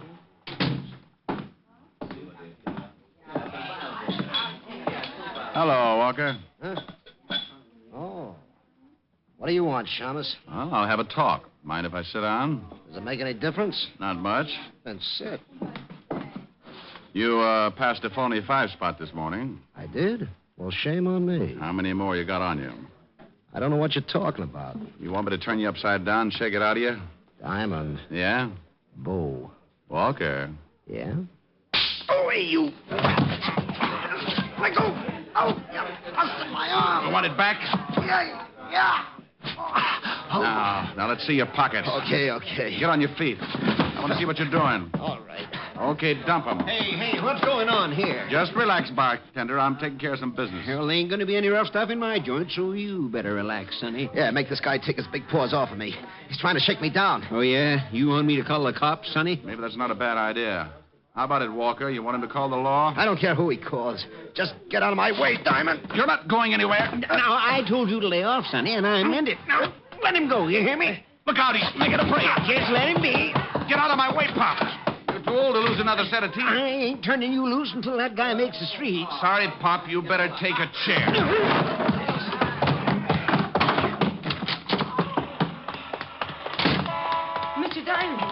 bad. You see which way you went? Yeah, there it goes around that corner. Stay at the ice cream parlor, Jeff, so I can get you if I need you.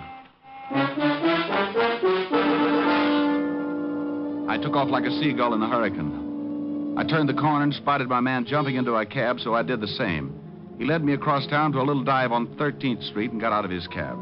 My boy parked up the block, and we watched while Walker looked around for a tail. When he was satisfied he'd given me the shake, he went in. I paid off my cabbie and followed. It was another bar, and Walker wasn't anywhere in the room. I sat down, ordered a beer, and waited. After about 10 minutes, I saw a couple of guys wander out of a door in the back. A couple of minutes later, a couple of more wandered out. So I wandered in. It was a small-time gambling setup. The kind you can throw in the back of your car if the cops come. I started getting that lousy feeling again.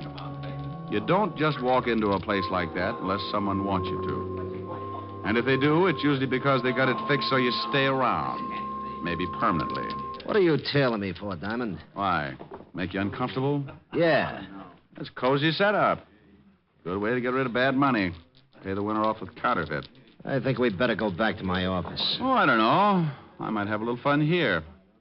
I'll bet if one of those guys at the table knew he was going to be paid off in counterfeit, he'd just about tear this place apart. And you, too. Diamond, don't be stupid. Oh, something new's been added. Yeah, and it makes so much noise when it goes off. Let's go back to my office, huh? For some reason, I just can't think of a good argument not to. This way.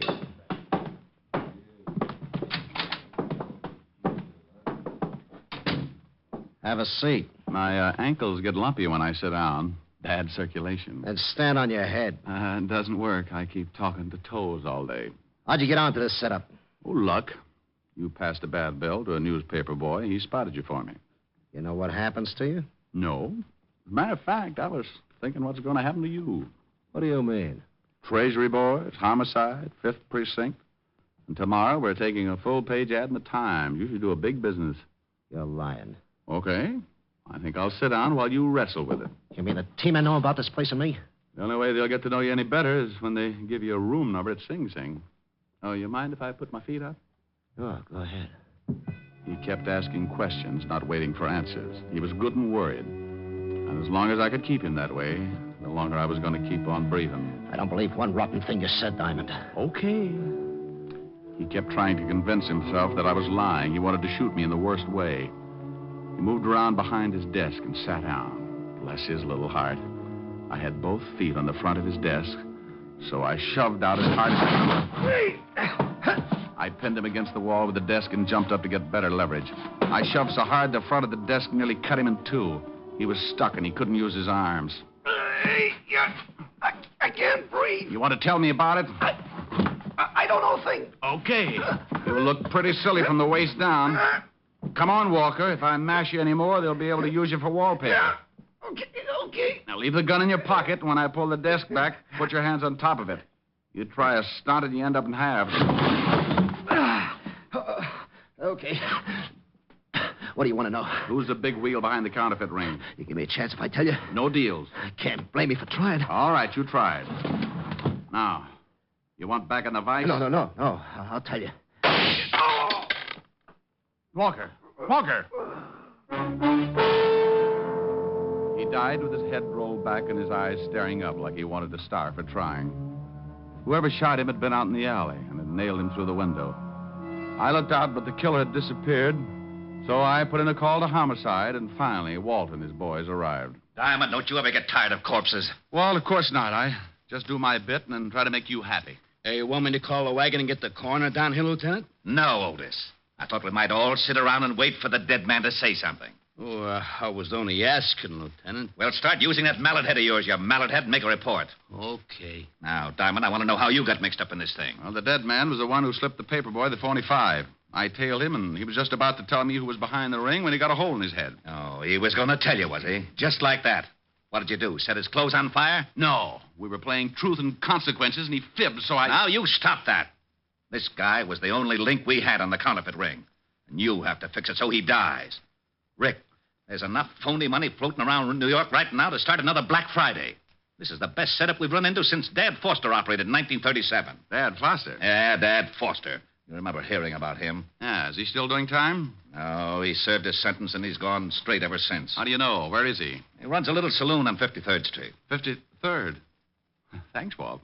Oh, now, you wait a minute. Who the devil are you calling? A quiz program. I want to win an electric chair. Oh. Mary Lou's Ice Cream Parlor. Is Jeff the newsboy there? Why, yes. It's for you, Jeff. Thanks. Hello? Jeff, this is Mr. Diamond. I want you to do me a favor. Sure, anything for you. Okay, now, you know the saloon next to the ice cream parlor? Yeah? You know the bartender? Yeah, old guy. Buys the paper from me every night. All right. Now, stay in the parlor and keep an eye on the front of the saloon. If the bartender comes out, find out where he goes. But for Pete's sake, be careful. Sure, Mr. Diamond. I'll do what you say. Is something up? Well, could be. Now, if anything happens before I get there, call Lieutenant Levinson. I'll tell you all about it when I see you.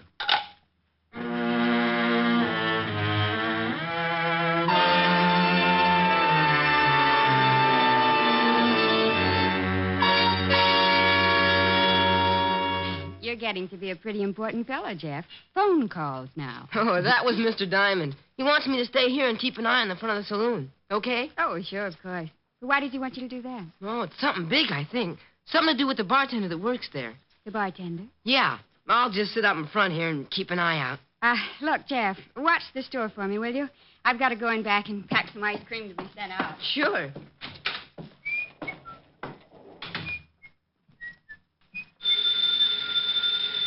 Mary Lou! Mary Lou! Guess I'd better get it myself. Mary Lou's Ice Cream Parlor. Can I talk with Mary Lou? And she went and back. I'll get her for you. Just a minute. Thank you. I tell you, it's getting too risky. That Diamond's a private detective. Yeah, he came in the bar and started to rough up Walker. Well, that stupid Walker should have been more careful about passing out that money. What if Diamond catches him and makes him talk? He caught up, but he didn't make Walker talk. What do you mean? I took care of Walker. I got a good shot at him from the alley. Well, maybe it's better like that. But look, if we don't... Hello? Yes? Mary Lou isn't here. Get off the line. What? What? Yeah, get off.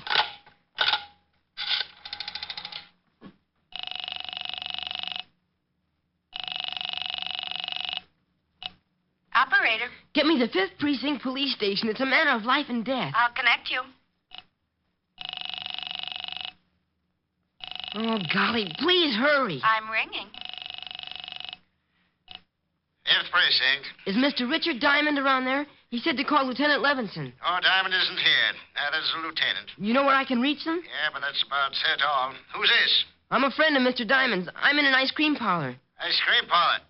Look, son. No. I just heard someone say that they'd killed a man named Walker, and I think I know who's behind the counterfeit ring. What's the address? It's... Hello? Hello, kid. What's wrong? Hello? Lucky we came out this way. I wonder how he hurt us. Walk back and open the door. What are we going to do with him? Well, tie him up and gag him. There's a closet in the back, and we can put him in there until it's safe to take him out. Oh, but he's making too much trouble the way he is. Okay. I can get him back there. You better go on over to the bar in case someone shows up. All right. Later tonight, I'll take the kid down to the river and teach him how hard it is to swim when he's dead.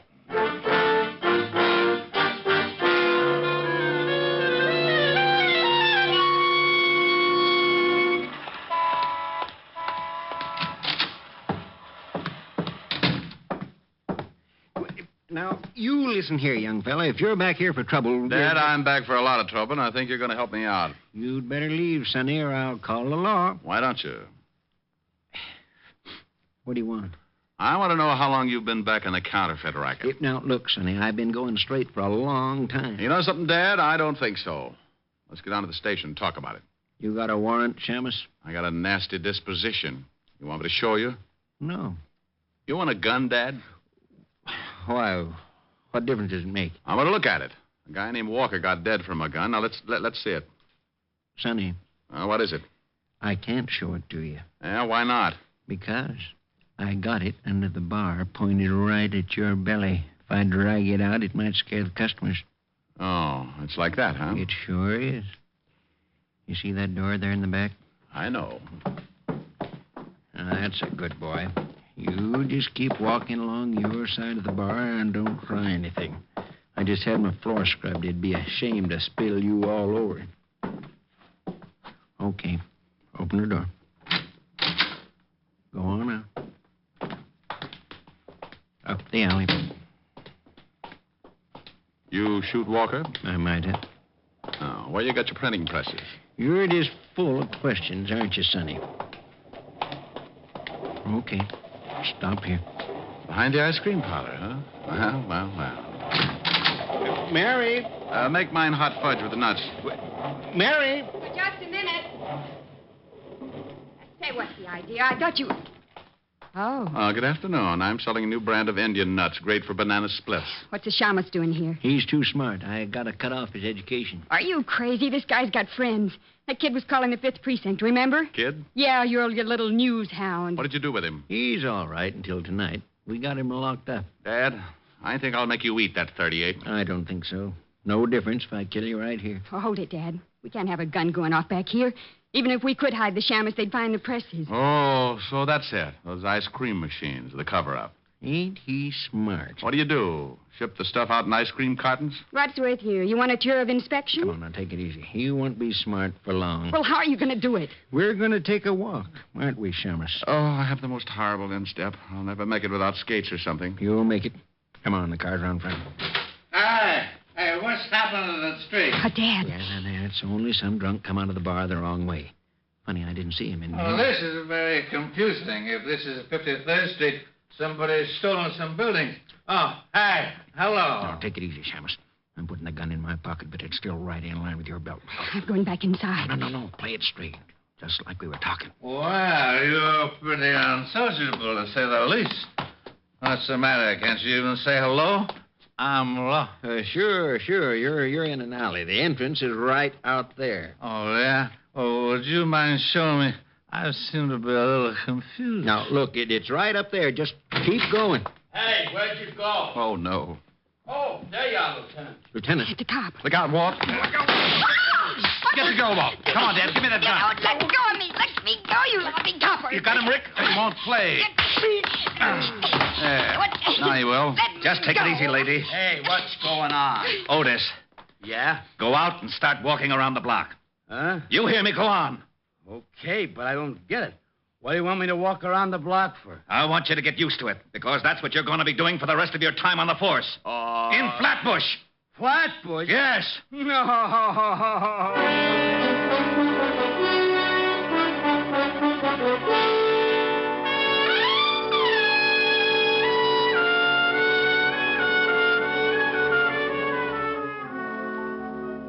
Gee, Mr. Diamond, thanks for the dinner invitation, but where are we going? Well, I'm going to introduce you to Miguel. She's a redhead, Jeff, so no cracks about my office research. Oh, sure. But don't you think you should have called her first? How do you know she's got enough dinner? Jeff, this girl's got more steaks in her deep freezer than a bullfight arena sees in a year. Here we are. Yes? Oh, good evening, Mr. Diamond. Good evening, Francis. This is Jeff, Francis. He's going to have dinner with us. Hi. Oh, hi. Come right in. Miss Asher's in the study, Mr. Diamond. Thank you, Francis. Mr. Diamond. Yes? You know the various items that you've left with me for safekeeping? Look, Francis, I promise I'll get them out of hock as soon as I get a paying client. Oh, no, it's not that, sir. I didn't really want to hold them as security in the first place. But as long as you insisted in such a fine collection, I'd like to show them to, well, to my girls, sir. Why, sure, Francis. I didn't know you had a girl. Oh, yes, sir. She's the upstairs maid in the apartment below us. Oh. I'm afraid I told her a wee fib to get acquainted, as it were. She thinks I'm an undercover agent, and I'm afraid I'm going to have to prove it. Well, my gun and the badge should do the trick. And if it doesn't work, just get under a cover. Oh, by George, that was a real... Yes, sir. Good evening, sir. Come on, Jeff. We're not appreciated. Rick. Oh, hello. Hello. Helen, this is Jeff, the boy who's helping me send Dad Foster and Company back to prison. Jeff, this is Helen Asher. Yes, sir. Well, thank you, Jeff. They had him locked up in the closet for a couple of hours, and he looked kind of hungry when he got him out. How about it, honey? You think you can grind up another cow? Oh, well, there's plenty for Jeff and me, but You've got to make up for 3 things. 3 things? Yes. First of all, you haven't called me in 2 days. Second, you're half hour late for dinner.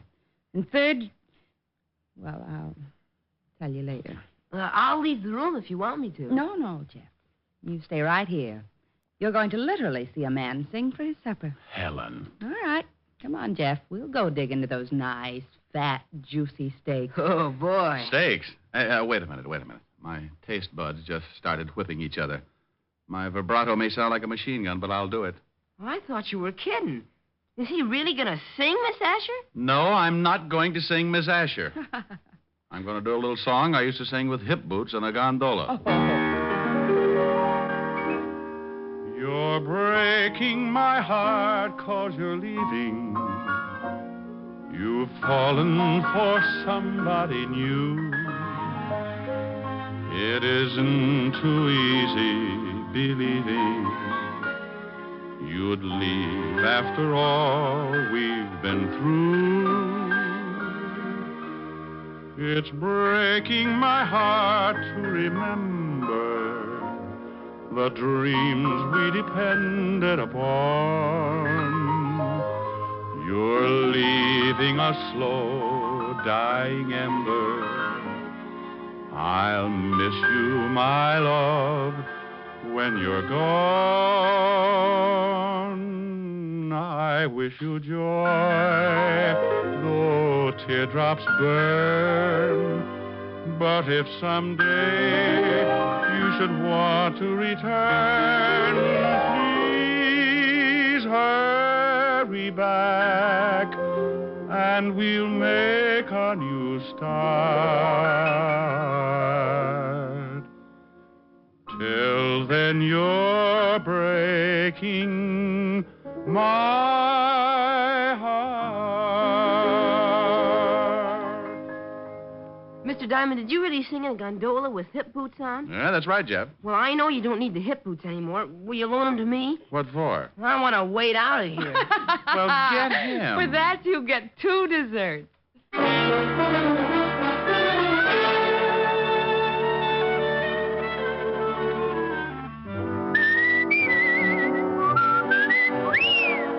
You have just heard Richard Diamond, Private Detective, starring Dick Powell.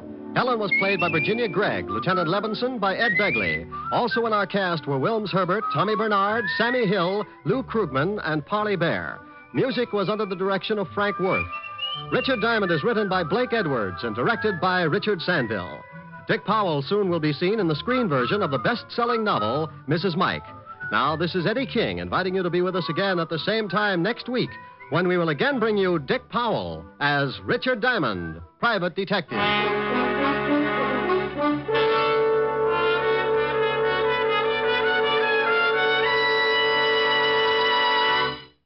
Saturday night brings you some of the week's best radio entertainment when you tune for the stars on NBC. Stay tuned to NBC every Saturday evening for a great lineup of programs, including Hollywood Star Theater, Ralph Edwards' Truth or Consequences, Your Hit Parade, A Day in the Life of Dennis Day, The Judy Canova Show, and Grand Ole Opry. All the best on NBC. Stay tuned now for Victor Mature and Hollywood Star Theater on NBC.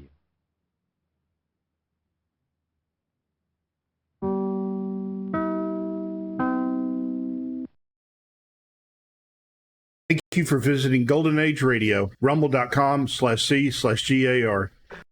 Please support our veterans by visiting veteransradioministry.com.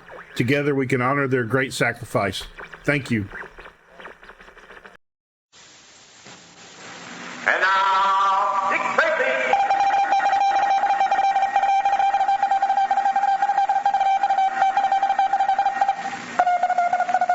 This is Dick Tracy on the case of the broken window.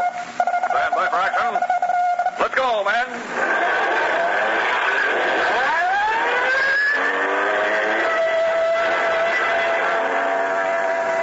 Yes, it's Dick Tracy, protector of law and order.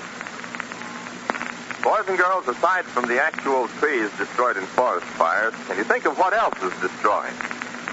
Well, fires destroy the life-giving qualities in the soil besides killing the seeds that would ordinarily grow into more trees. They kill the wildlife that's part of every forest. The birds, animals like deer, squirrels, rabbits, chipmunks, and many, many others. Think of this. If there were nothing but forests in the states of Connecticut, Delaware, Massachusetts, New Hampshire, New Jersey, Rhode Island, and Vermont, and all those forests were destroyed, there wouldn't be as much as was destroyed by fire in just the year 1943. No country, not even the United States, can afford to lose that much lumber. And 70% of the fires were caused by human carelessness. Now, here's what you can do to help prevent fires when you're out in the woods. After using a match, blow it out, break it in two, pinch the burnt end until you're sure it's dead. You can be certain the match will be harmless because you won't care to pinch a burnt end while it's still hot. And make sure you put out any fire you might build before you leave it. In this way, you'll do your part in conserving our forests. And now, Dick Tracy. Yesterday, Dick and Pat nearly caught up with the youthful jewel robbers, Spider and Mickey. But the boys suspected a trap and escaped with about 3 minutes to spare. As a matter of fact, the squad car carrying Dick and Pat whizzed by them on the street on its way to the room the boys had just left.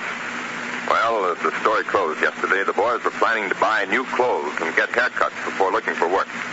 And now today, in the rooming house, Dick and Pat have just finished a routine check. Dick calls. Pat, come over here a minute. I want to show you something. I saw you monkeying around this window. Wondered if you hadn't found something. What do you got? Take a look at this window pane. That chip broken out of the corner. Wait a minute. What's this smudge? Here's your glass. That's not a fingerprint, and yet... Well, I'll be doggone. A nose print. That's exactly right, Pat. Oh, I can see what happened, yes. Either one or the other of these two boys poked his head through near the window. Maybe to see the boats or something. And That's it, Pat. And I want that pane of glass. Well, I'll take the putty out with my knife. Very good. Putty, concrete mixer. Maybe cement, I don't know. Okay, now it's loose. Here. Insert the corner of your knife. There, that's it. I've got it. I'll put it here on the table so I can wrap it carefully. Watch it now. Trip with it. Yep, there you are, Dick. This ought to do. Thanks, Pat. There. Another scrap of evidence that'll help convict those boys. If we ever catch up to them. We will. You've forgotten that tri-state alarm still stands. We've got to wait until they make the wrong move. Yeah, they've been making wrong moves right along. As far as I'm concerned, every move they seem to make, why, just another lucky one. Why, we've been within a couple of minutes of those kids at least twice now. That's right, Pat, but their luck can't hold. Well, what do we do now? We'll make a round of the pawn shops and see if we can find any of the loot. We'll spend the whole day at it. Unless I'm completely wrong, we'll come home with something. I hope so. Now let's turn our attention to Spider and Mickey, who are walking along the waterfront, headed for the industrial plant where they had seen the help wanted sign. Well, how do I look in these new clothes? Oh, gee, swell, Spider. How about me? Great. Having a shirt and a necktie on makes us look dressed up. Yeah, and these short haircuts we got made us both look a little different. We don't have to worry too much about how we look. Why, even if the cops have our description, it'll be like 10,000 other guys of our age. And you still think we ought to go to work? Oh, sure. That's the way to beat this heat. Besides, we'll earn enough dough to keep us going until we can spot another job. Let's cross the street. Yep, there's the plant. Yeah, and the sign's still in the window. Let's go, Mickey. And remember, we're from out of town. We're orphans and we're hard workers. Got it? Yeah, I got it, but you better do the talking. You're better at it than I am. Yeah. Well, here it goes.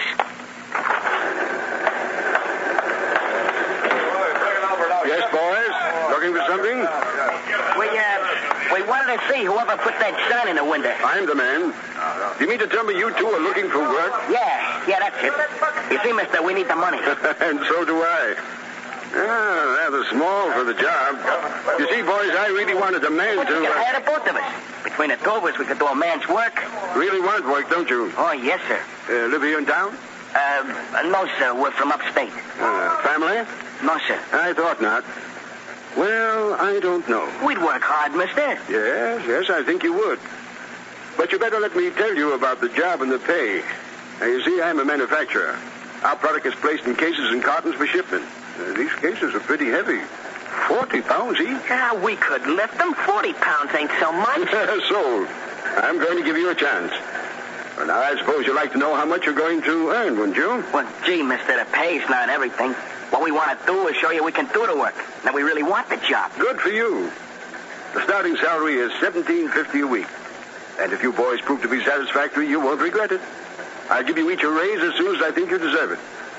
Now, when do you want to start? Well, gee, right away. We need the money. Well, then go in and sign up with the bookkeeper and then come back to me. Tell him I said he was to take you both on. You'll find him in the room behind that door. Now, hurry, boys, as I need help right away.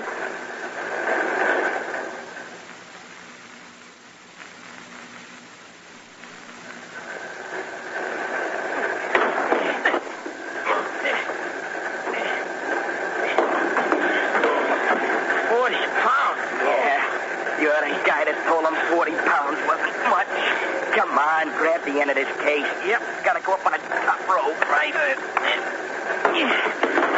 Oh, gee. This is a tough way to make a living. Yeah, well, it won't be for long. Just keep plugging away. Oh, gee, Spider, I see nothing but cotton after cotton. Thousands of them. Oh, gosh, what a way to earn a living.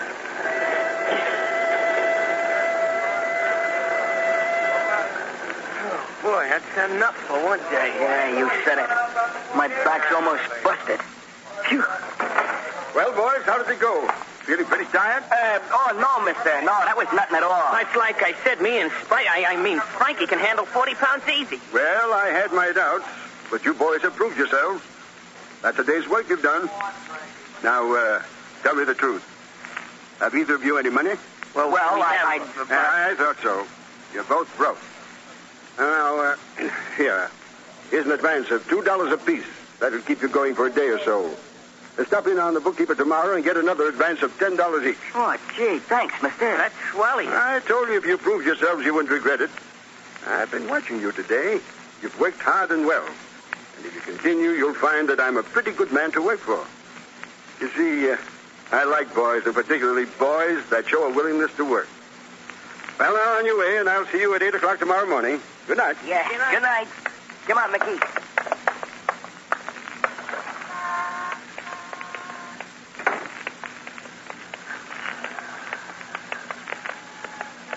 Hey, Spider, where are we going to stay tonight? I saw a rooming house right down the street. We can get a room there. It's right close to the factory, and we can walk it in 3 minutes.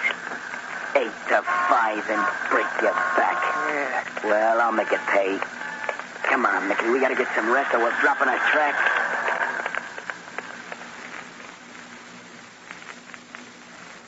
For the next 3 days, both Mickey and Spider worked long, hard hours under the watchful eye of the owner, who seemed completely pleased with their work. And during this time, Dick and Pat combed the city for traces of the two boys. Receiving no answer from his tri-state alarm, Dick began to believe the boys had left town. However, events are shaping up that will change Dick's mind. Mickey! Mickey, come here. Coming. Oh, here, Mickey. Here's a job for you. Take this check and this money to the bank on the corner. Just give it to the third teller on the left. He'll know what to do. I've just talked to him on the telephone. Yes, sir. I'll be right back.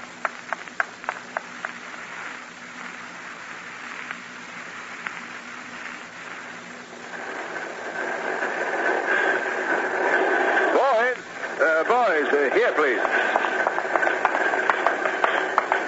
Did you want the both of us? Yes, both you, Frankie, and Mickey. It's almost quitting time. Here's your first paycheck. You'll find I didn't deduct any of the advances you got earlier during the week. Take your time about paying me back. Oh, gee, that's white of you, sir. Oh, thanks very much. Well, hadn't you better open your envelopes? Oh, yeah. 13, 17, 20. Hey, I got $20 in mine, too. Now, this is the raise I promised you if you did a good job. Well, I'll be doggone. Oh, there she blows. You're free men until Monday.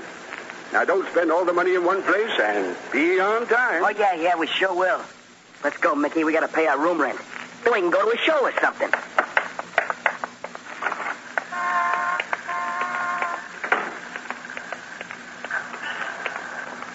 What a sap. What a dope. Yeah, but just think, Spider, he did what he said. Yeah, sure he did what he said. He hands us $250 extra when if he hired a man, it would have cost him twice as much. A wise guy, that's what he is. Yeah, maybe you're right at that. Sure, I'm right. And you know, Mickey, I've been thinking. When we took this job, it was to give us time to find another quick take. Yeah, that's right. Well, we found it. I don't get it, Spider. He sent you to the bank, didn't he? Yeah? Well? Yeah, I am a dope at that. You sure are. How much was in that envelope that you took to the bank? Gee, I don't know. You are a dope. Why didn't you look? I never thought to. Well, look the next time and then come tell me before you go to the bank. You got it? Yeah, I sure have. Gee, Spidey, you're smart. I never would have thought of that myself, at least not as soon as you did.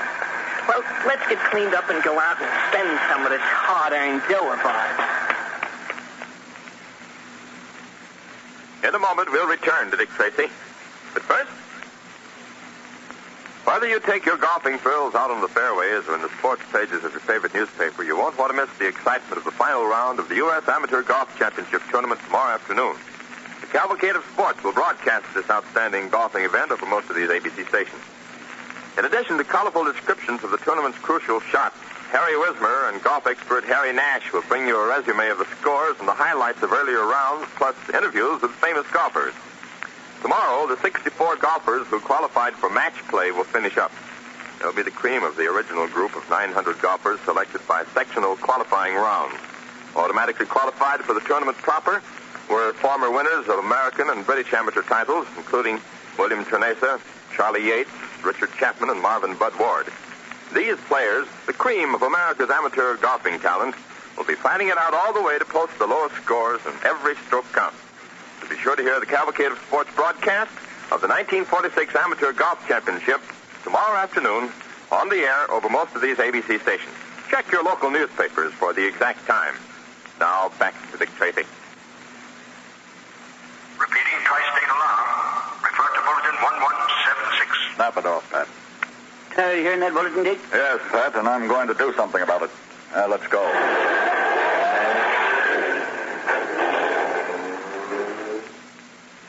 What is Dick going to do? You'll know Monday, so tune in same time, same station for The Adventures of Dick Tracy, directed by Frank Shin. This is George Gunn speaking.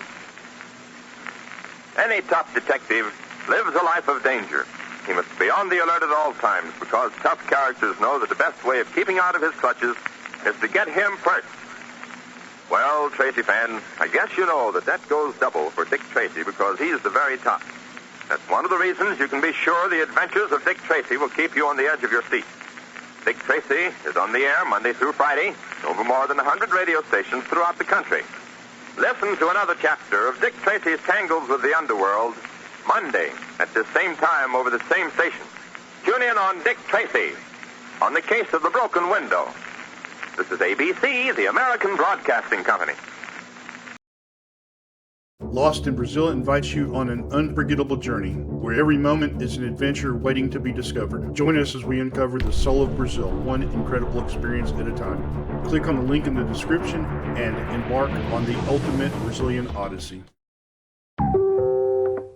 Now, from the makers of Cold Water Omo, John Steed made his way swiftly down the platform.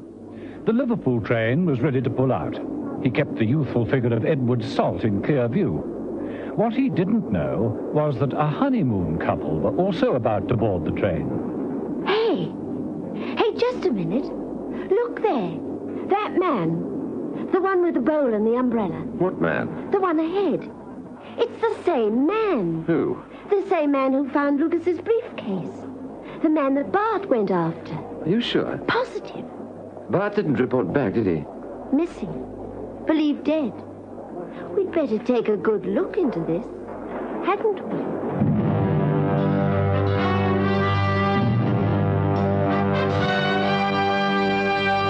The Avengers.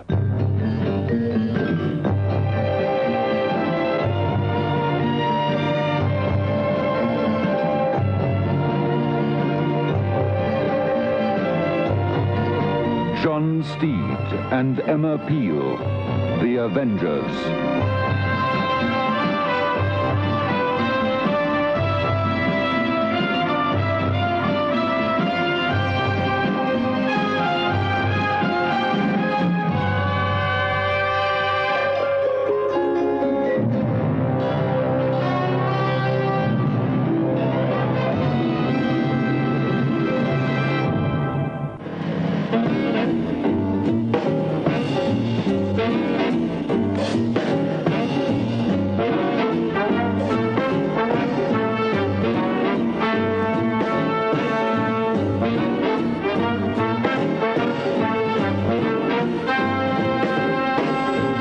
Episode 4 of this story, in which John Steed and Emma Peel are once more caught up in an intriguing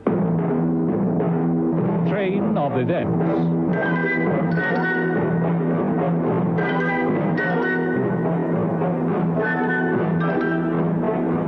John Steed and Emma Peel had found the body of Mark Lucas in a disused waiting room at Chase Halt. It was clear from duplicate nameplates that read Norborough that he'd been tricked into getting off the train and had been murdered. From a thorough investigation of Lucas's papers, John Steed had managed to learn that there was to be an assassination of a VIP. What the plan was, who were the killers, and even who was the chosen victim was still a mystery. But suspicion had fallen on Edward Salt, personal secretary to Admiral Cartney, and Steed had arranged to have some false information passed on to the Admiralty. It looked as though Salt had taken the bait. Steed followed him to the Liverpool train, having made sure that Mrs. Peel was fully in the picture. Salt boarded the train, entered a compartment, placed his case on the rack, and settled down behind a newspaper. Out in the corridor, Steed stopped and raised the handle of his umbrella to his lips. He clicked a small switch. A piece of the handle flew open. Steed spoke softly into the mesh of a concealed microphone. I haven't let Salt out of my sight, and so far he hasn't made any attempt to contact anyone, nor has anyone attempted to contact him. I'm going to join him in the compartment. The train's just about to leave.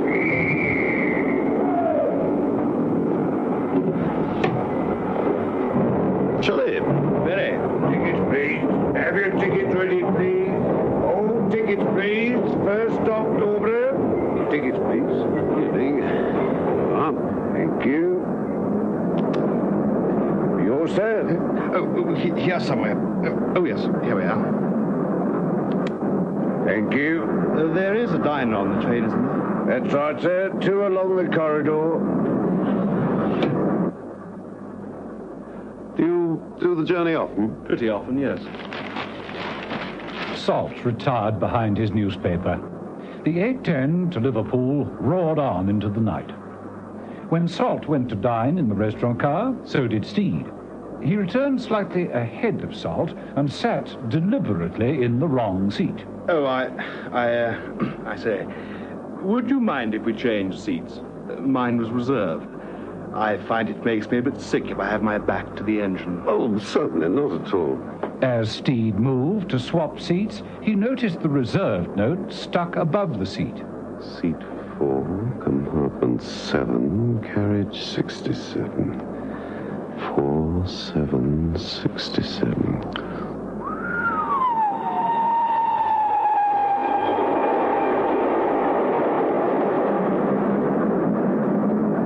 Out in the corridor, the groom left the just married compartment and sought out the ticket collector. Their conversation was brief and straight to the point. I was just coming to look for you. That man seated in Salt's compartment. I think he's trouble. He was the man Bark went after. Right. In that case, we'd better tip Salt off about it, hadn't we? When Salt came out into the corridor to stretch his legs and have a smoke, the ticket collector drew him a little to one side. Minutes later, Salt entered the compartment again. Steed appeared to be dozing, leaning heavily on his umbrella. Upon opening his eyes, he found himself looking down the wrong end of a revolver. Stay right where you are. Don't move. And don't speak. But you'd better start that tape recorder in the umbrella going, hadn't you, Steed?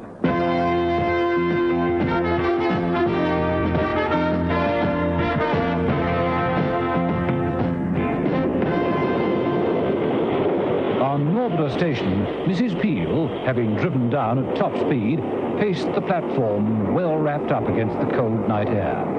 In the train that was hurtling through the dark towards her, the bride and groom were talking. Well, what's the news? All taken care of, my love. All taken care of. Norborough.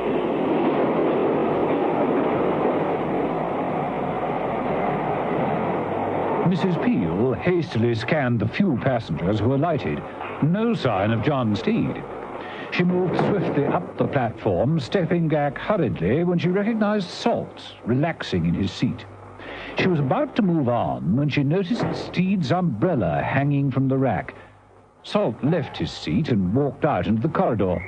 Mrs. Peel nipped swiftly into the compartment and grabbed at the umbrella as it swung gently to and fro. Only just made it, Mrs. Peel.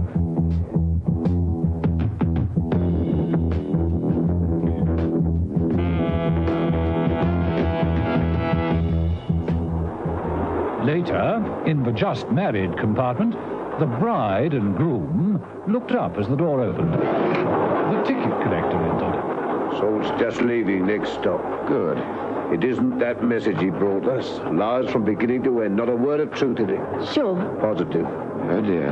He'll be going back to his office sometime tonight. In which case, I'd better be there to deal with him. Hadn't I?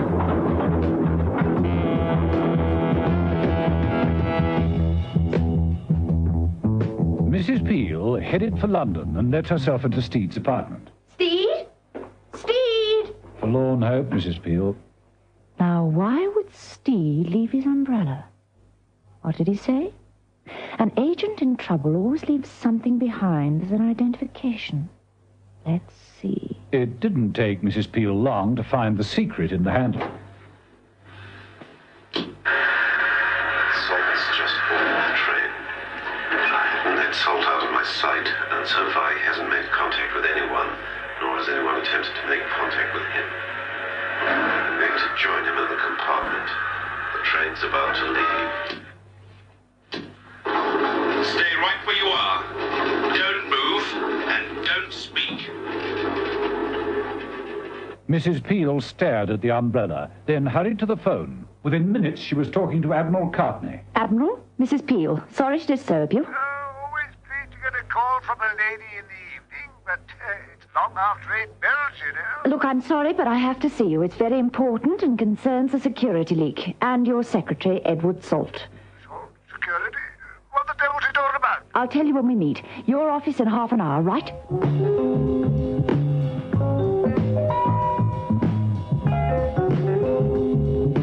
Mrs. Peel wasn't the only one to visit the Admiralty that evening. The groom had beaten Salt back to town and was hiding behind the wall drapes, waiting his time. He didn't have long to wait. Salt entered the office swiftly and made for his own desk, switching on a small table lamp and pulling out drawers. The groom moved forward, fitting a silencer onto his gun. He was whistling quietly, rather appropriately, the wedding march. What the devil? You! What do you want? Why are you pointing that at me? What have I done? I think you've forgotten who pays you. The signal you gave us was a fake. The HMS Pyrocanthus in mothballs has been for years. So the General Staff won't be visiting enemy installations, will they? Well, I got it from the Admiral. You've got to believe me. You could be right.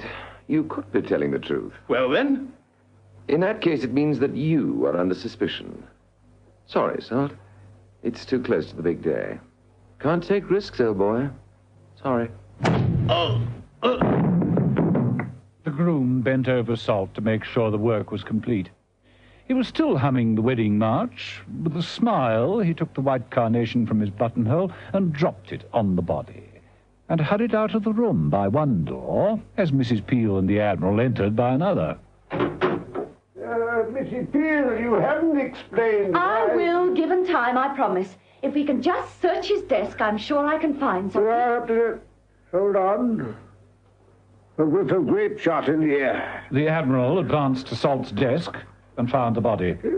My dear girl, I do owe you the most sincere apology.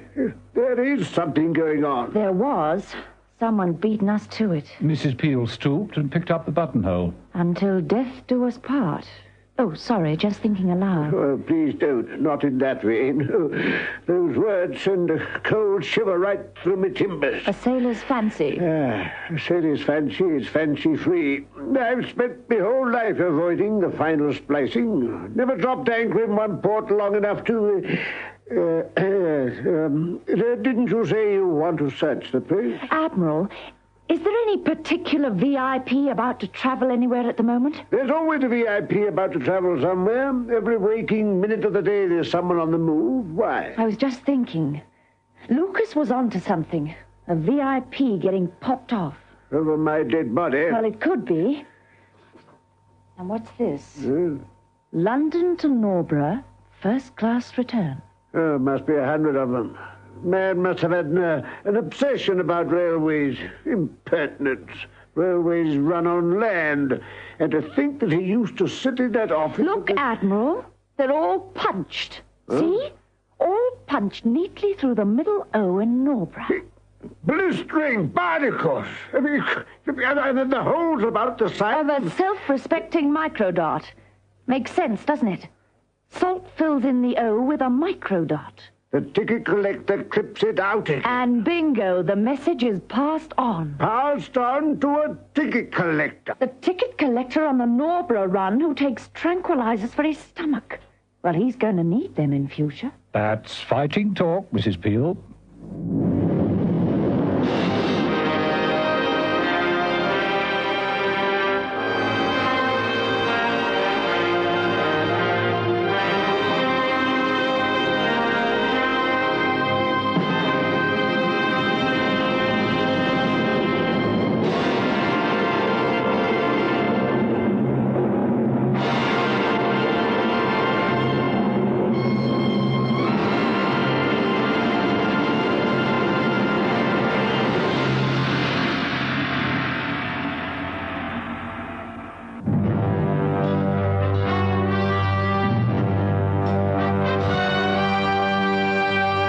Avengers.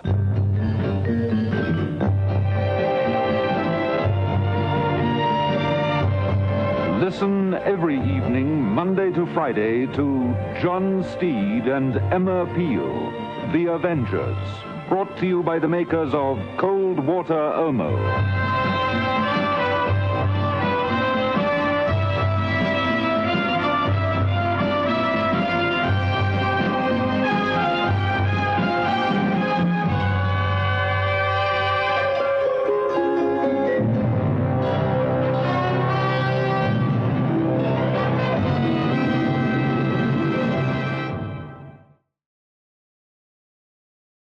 Thank you for visiting Golden Age Radio, rumble.com/C/GAR. Please support our veterans by visiting veteransradioministry.com. Together we can honor their great sacrifice. Thank you.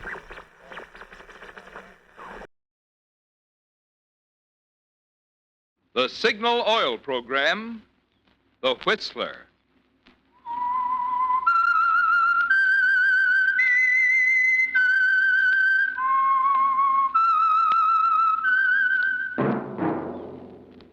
That whistle is your signal for the Signal Oil Program, The Whistler.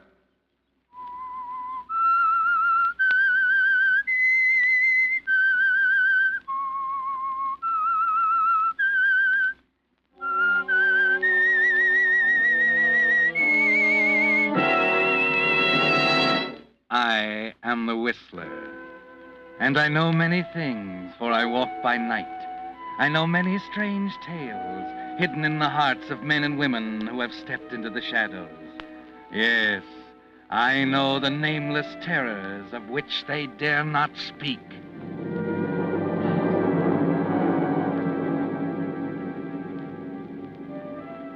Yes, friends, it's time for The Whistler. Now rated by independent research, the most popular radio program on the West Coast.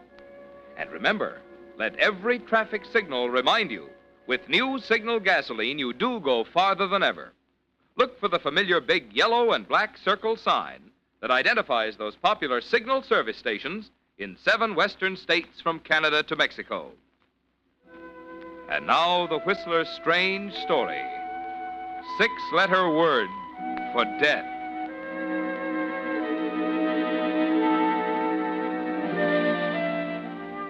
Thursday night was the climax.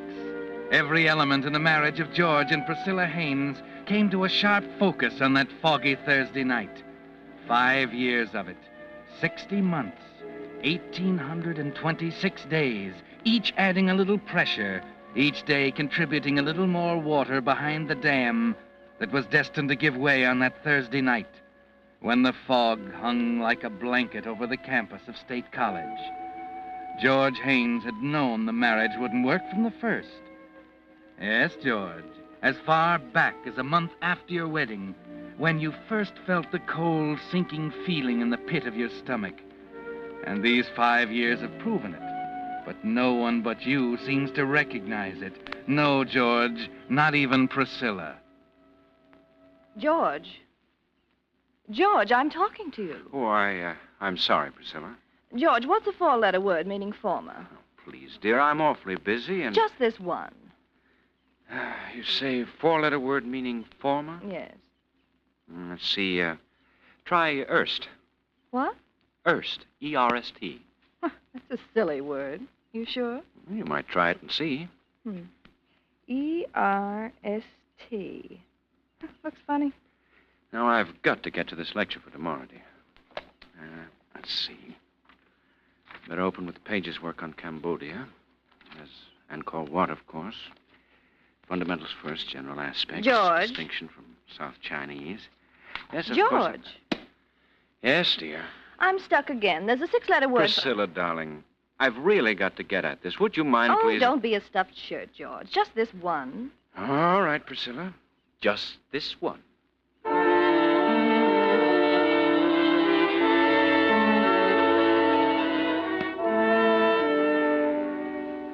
No, George. No one seemed to recognize the real trouble. The president of State College, Dr. Dawes, didn't get it either, did he, George? There was no way to explain it to anybody. Tell me, George, what's wrong? I'm afraid I don't understand, Dr. Dawes. Yeah, I'm afraid I don't either. As you know, the Regents have been considering you and Larry Price as possibilities for the chairmanship of the history department. I'd put a lot of faith in you, George. Now I'm beginning to wonder. I know. I know my work has fallen off.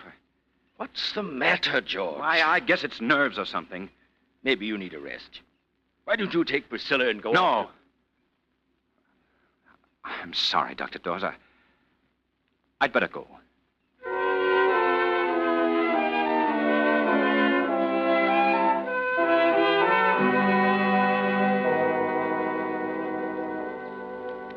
Darling, I'm glad you're home. Hello, dear. Larry tells me you've declined the faculty dinner. I told him there must be a mistake, George. Surely we're not... It's not a mistake, Priscilla.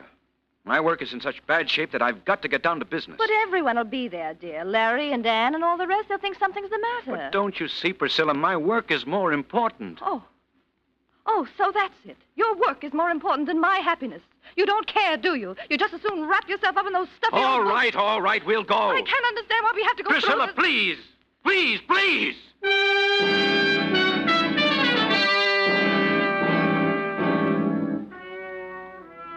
Larry and Ann and all the rest. They didn't get it either, did they, George? They can't understand the terror you feel when you realize Dr. Dawes is right. Your work is slipping. George Haynes, full professor of history, candidate for chairman of the department, is slipping. You feel as if you're standing at the edge of a cliff, and Priscilla, with her inane remarks, her perpetual round of afternoon teas, faculty dinners, and 1,000 other distractions, is easing you over the brink. 5 years of it, George. 5 long years. And each day, each hour, building like a tower of blocks, designed to topple into ruins on that foggy Thursday night. The night Priscilla invited Larry and Ann to the house for an evening of bridge. George, of all the stupid plays, that one takes the prize. First you double them into game, and then you... Well, he wouldn't have doubled if you hadn't bid clubs, Priscilla. Oh, that had nothing to do with it. He was I'm simply... sorry, Priscilla. I guess I wasn't paying much attention to the game. Lucky for you, we're not playing for a quarter of a cent, George. That's enough, Larry. Huh? What's the matter, Ann? George is tired. Maybe we'd better go. Go? Oh, don't be ridiculous, Andy. The evening's just started. I really have got to admit that I am a bit bushed. Nonsense. Let's see, that's 120 below the line. Where's the pencil? Here, take mine. Oh, thanks.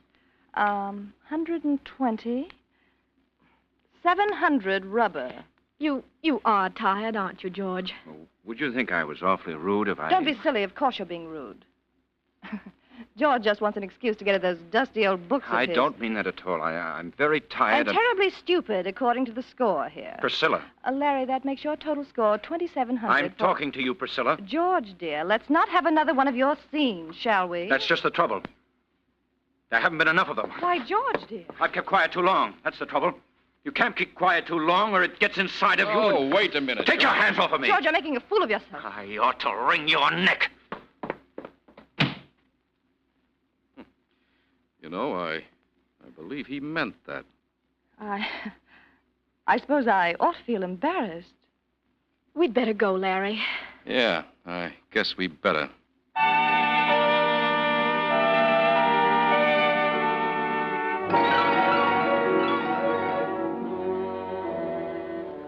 So the blocks toppled, didn't they, George? You've spoken your piece, told Priscilla you could wring her neck, and you almost feel as if you could, don't you? She won't speak to you now, and for the first time in 5 years, the house is silent. Larry and Ann have gone home to the house next to yours on Faculty Row. Outside, the fog is cool and clean, and you suddenly want to lose yourself in it, to feel it press around you and clear some of the haze out of your mind. 15 minutes later, you find yourself near the bell tower on the campus.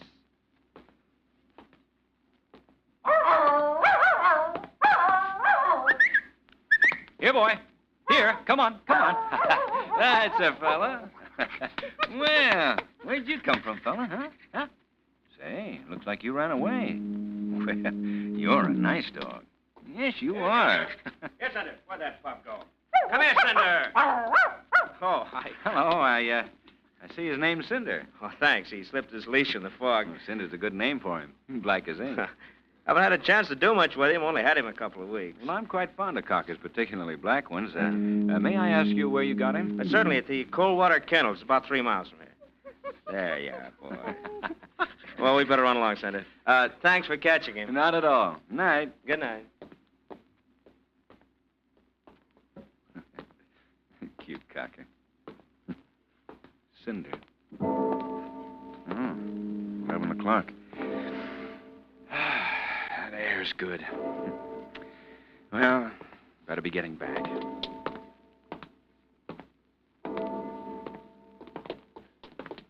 Oh, boy, I'm so sorry. I didn't see you in the fog. Here, let me help. Ann! Ann, wait a minute. Huh. That's strange.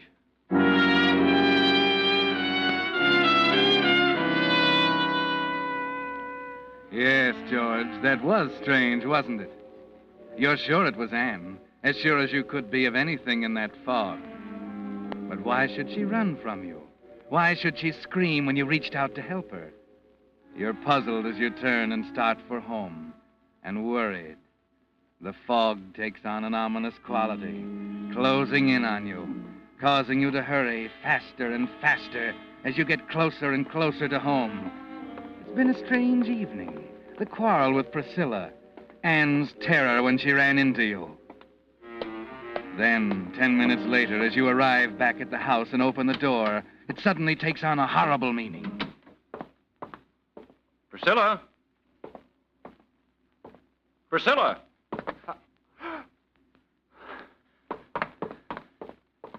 Priscilla. Priscilla. Dead. Strangled.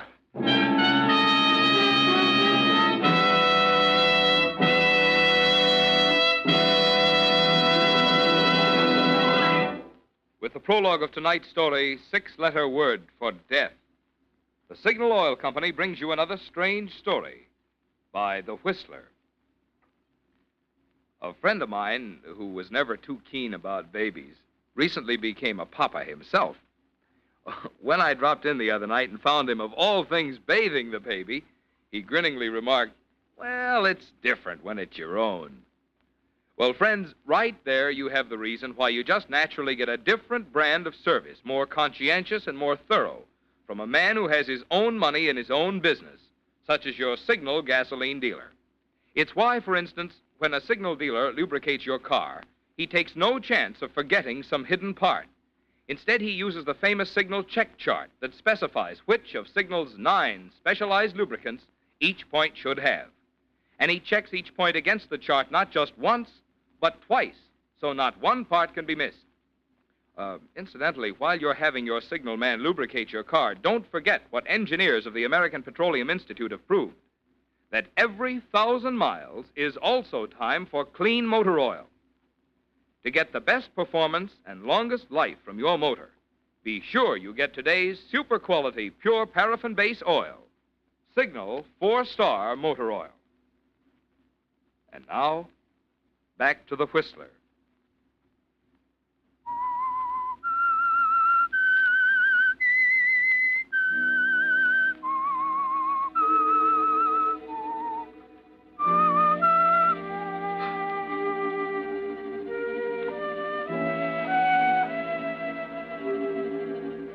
Yes, George, Priscilla is dead, strangled, lying on the floor by the window, a crossword puzzle and pencil beside her. For 15 seconds, all you can do is stand there staring at her. Then, terrified, you pick up the phone. Operator, get the police. Hurry.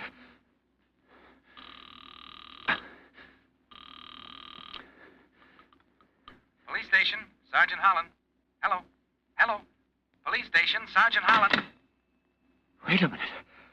Good Lord. I've kept quiet too long. That's the trouble.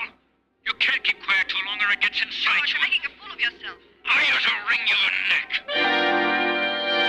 neck. Gotta get away. Get some air. Get out of here. Well, Professor, what's the hurry? Officer Gavin. What's up? Nothing, officer. Well, what's the matter? You look pretty worked up. But there's Anything I nothing can wrong. do? Nothing at all, officer. Good night, Gavin. Hey, wait a minute, Professor. Huh. That's funny.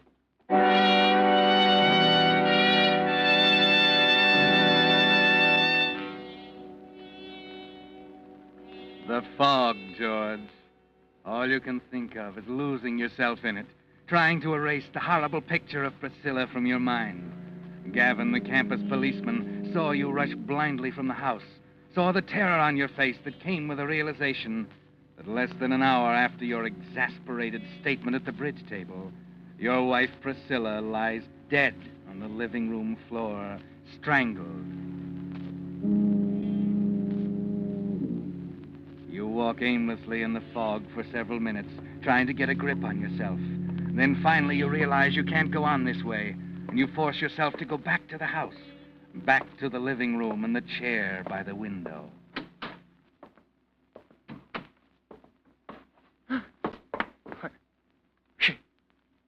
She's gone.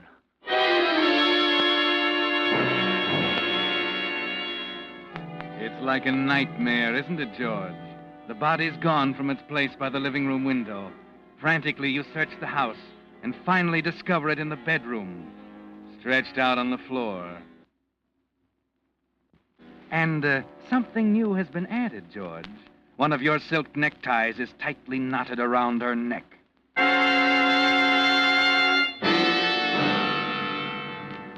Well, George, it's clear now. You're being framed. The minute it takes your fumbling fingers to take off the necktie seems a year. And you can almost hear the police outside as you burn it in the stove. And then you dash next door to Larry's.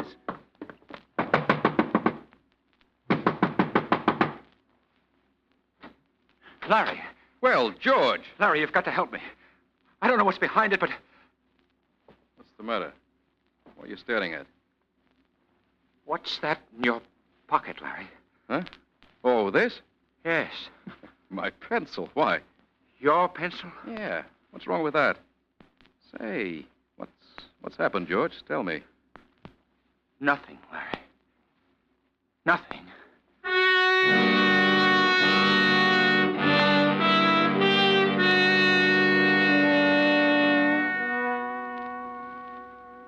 Hey, you need another cup of coffee, Prof. Here, let me get it. Why did he do it? What reason could he have for Don't get killing? ahead of yourself, Professor. You're not sure? I'm positive, Charlie. The pencil was right next to her body when I first went in. When I went back, she'd been moved, and the pencil was in Larry Price's pocket. That's pretty serious stuff. Charlie, you believe me, don't you? You don't think I know. Almost makes me sick to think of it. I came here because I had to go somewhere. I thought that you'd... Sure, I believe you, Prof. Thanks. Brother, you're in a tough spot. Yes, I know. What are you going to do? You mean I have a choice?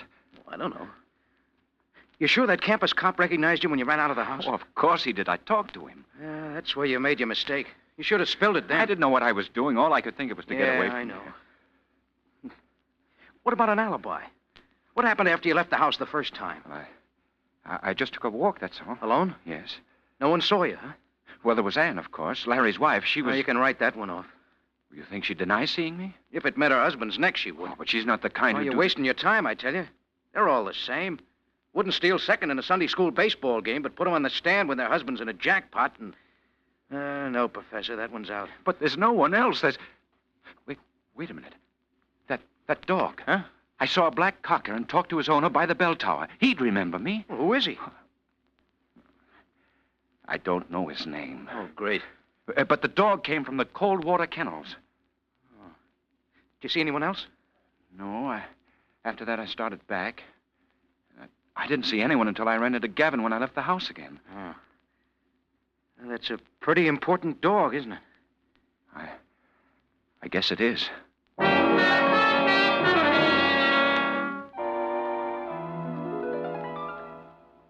I'm awfully sorry. I would have telephoned, but the telephone... But the telephone was disconnected. Now, look.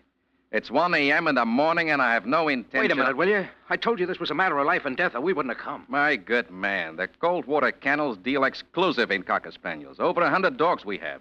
More than half of them are black. How in thunder do you expect But me he to... said he bought in 2 weeks ago.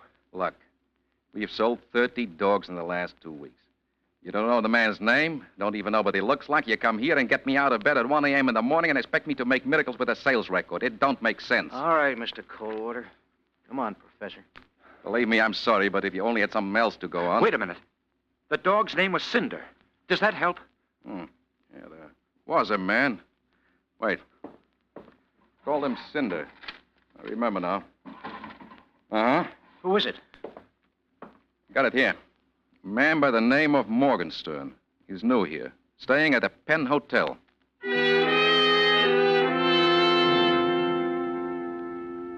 Morgenstern?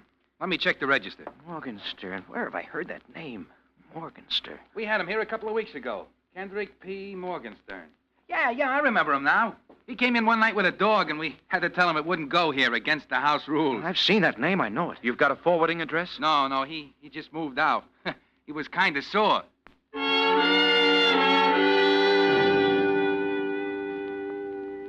It's 3 o'clock, Charlie. Yeah. Kendrick P. Morgenstern.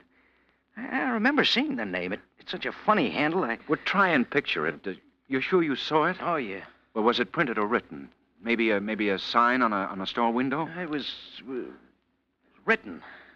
I remember the K was funny. Well, it was a signature then. You saw him sign his name. Sure. It was a check. That's right. He came here to cash a check this morning. Wait a minute. You sent the deposits? No, I didn't. Where is it? In the safe. And it's got his name and an address on it.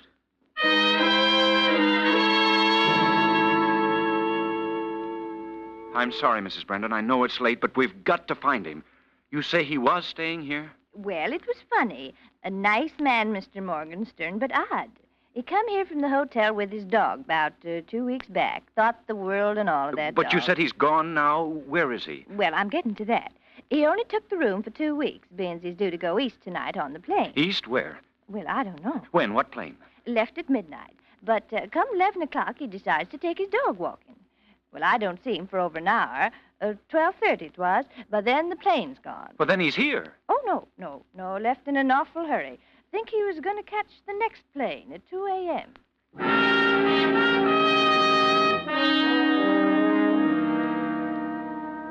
But I've called all the other lines. Haven't you a record of a canceled reservation on the midnight flight? Very well. Thank you. Something's haywire somewhere, Prof. Oh, it's useless, Charlie. Nothing else I can do. What time is it? 4:30. You better go home and get some sleep, Charlie. Oh, that's okay. Gosh, Prof, I hate to give up. Well, there's one chance left. What's that? Anne Price.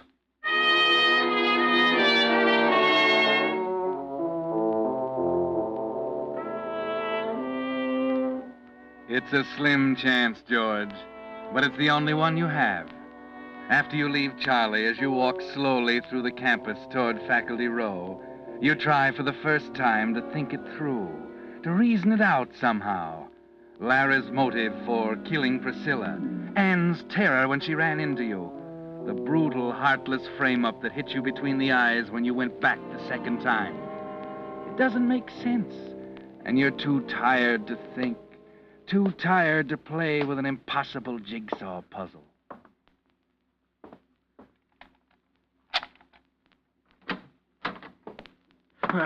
Professor Haynes? Why, yes, Schultz, Homicide Squad. You know Mrs. Price, I believe. Hello, Ann. Hello, George. And Gavin, the campus policeman? I saw Professor Haynes earlier this evening. Nice of you to come back, Haynes. There are 9 squad cars out looking for you right now. All right, I'm here now. What do you want? Why did you burn that necktie? Well, I didn't know that... It was used to kill your wife, Haynes. We found some of the ashes. Some of the threads were left on her neck. You tossed it in the stove, didn't you? Well, I'd rather... Did you burn that tie? Yes. Yes, I did. All right, Haynes, that's all we want to know. No, wait a minute. You can't. I can explain. Listen, Lieutenant, please. Anne, you're my last chance. You've got to help me. Tell them. Tell them you saw me on the campus. You know, Anne, by the clock. You've got to help me, Anne. Tell them, will you? Oh, George, I don't know what you're talking about. The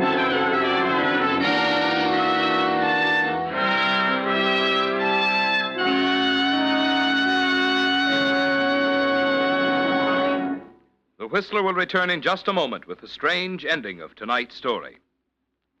But now, in honor of the Boy Scouts of America, our sponsor, the Signal Oil Company, has asked me to bring you a special message. What is a Boy Scout? Well, a Boy Scout is a boy who keeps himself physically fit. He avoids alcohol and tobacco. He guards his tongue from loose speech or boasting or a sacrilege. When he speaks of anyone, he tries to speak well of him. His scout good turns to someone each day make him many friends. For the way to have friends is to first be one. He always tries to be a useful citizen. He helps his community. Another big thing a scout enjoys is camping. There he finds fun in games or swimming, finds new friends in woods and other fellows.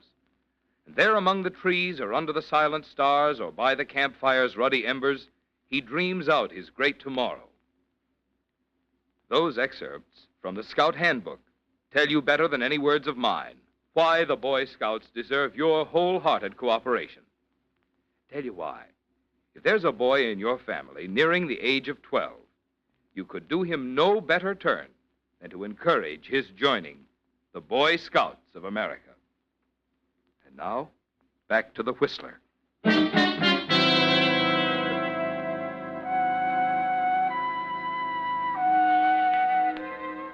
So that's it, George. Anne denies it. She didn't see you. Charlie was right, wasn't he? Women are wide-eyed and righteous until the chips are down, until something close to them is at stake. Then it doesn't seem to matter. You stand there quietly, looking at her for a minute. Then your knees begin to get weak and you sit down. You wonder for a moment where Larry is, and decide he's probably somewhere rehearsing the testimony he's going to use against you at the trial. Then suddenly you're too tired to wonder anything. George. Please, Anne. You don't need to say any more. Oh, I know it sounds ridiculous for me to say I'm sorry at a time like this. I should have known it was coming. It's been written all over his face for the past month. What? Who are you talking about? Larry. Perhaps I'd better explain, Mrs. Price. You see, Haynes Price was in love with your wife. Why, that's ridiculous. Oh, it's true, George. It came to a climax yesterday afternoon. She refused to go away with him. That's fantastic. It's true, George. Oh, don't you see? That's why Priscilla was so unreasonable last night. But how long? Oh, months. I thought Larry was acting strangely last night after we got home. And then when I saw him leave the house, I followed him and... She saw the whole thing, Haynes. Good Lord. Oh, all I could think of was running. He knew I saw him and followed me across the campus. I ran into him at the bell tower, but he was so surprised. Anne, Anne, that was I. Why, I thought it was Larry. That's why I... Of course. You were frightened. Well, anyway, I went to the police, and Lieutenant Schultz came right out. Apparently, Price returned after she gave him the slip and realized his only out was to incriminate you. He moved the body, planted the necktie, and so on. But how could he expect to get away with it? He wasn't thinking very rationally, Haynes. Oh. Now, that's another thing. When Price knew the jig was up, he ran for it. Took off across the campus in the fog. We had every available man out looking for him. But it was pretty much of a needle in a haystack proposition in the fog for a while, until we got that big break. What was that? A little black dog. Apparently, the dog got excited when Price ran by his master and broke away and ran after Price. One of our men was attracted by the barking. All he had to do was follow the dog, and there was Price. Oh, forgot to introduce our star witness, Professor. How do you do? This is the dog's owner, Mr. Morgenstern.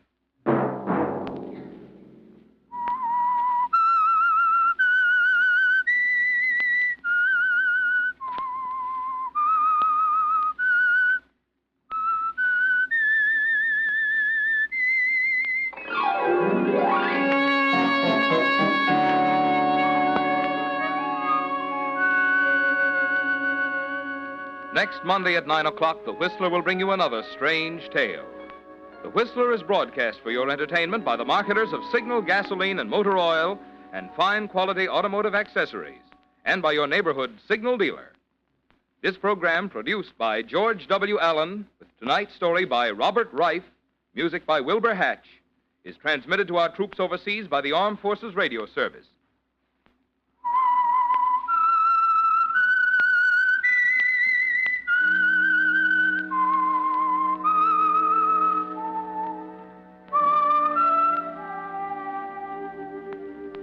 That whistle is your signal for the Signal Oil program, The Whistler. This is Marvin Miller speaking, reminding you to look for those familiar yellow and black circle signs that identify those popular Signal Oil stations in 7 western states from Canada to Mexico. This is CBS, the Columbia Broadcasting System. Lost in Brazil invites you on an unforgettable journey, where every moment is an adventure waiting to be discovered. Join us as we uncover the soul of Brazil, one incredible experience at a time. Click on the link in the description and embark on the ultimate Brazilian odyssey. These dramatizations are designed to demonstrate forcibly to old and young alike that crime does not pay. Friends, the war increased the demand for anthracite coal to an all-time peak overnight. Huge new emergency demand sprang up suddenly on all sides. For example, when coke was diverted from heating homes to making steel, steel vital for all our weapons, from battleships to blockbusters, homes cut off from coke had to have anthracite. A city twice the size of Buffalo might have frozen if anthracite hadn't been quickly supplied. Yes, 300,000 homes needed anthracite and got it. And this tremendous emergency heating job is just one of 5 big, extra wartime heating jobs anthracite has taken over since Pearl Harbor. These increased demands explain the restriction limiting you to 87.5% of last year's coal, friends. And of this you can be sure. By getting along with less anthracite, you're helping bring victory sooner.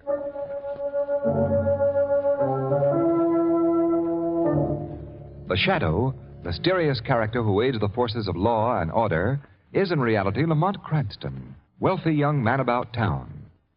Several years ago in the Orient, Cranston learned a strange and mysterious secret, the hypnotic power to cloud men's minds so they cannot see him. Cranston's friend and companion, the lovely Margot Lane, is the only person who knows to whom the voice of the invisible Shadow belongs. Today's drama, Death to the Shadow.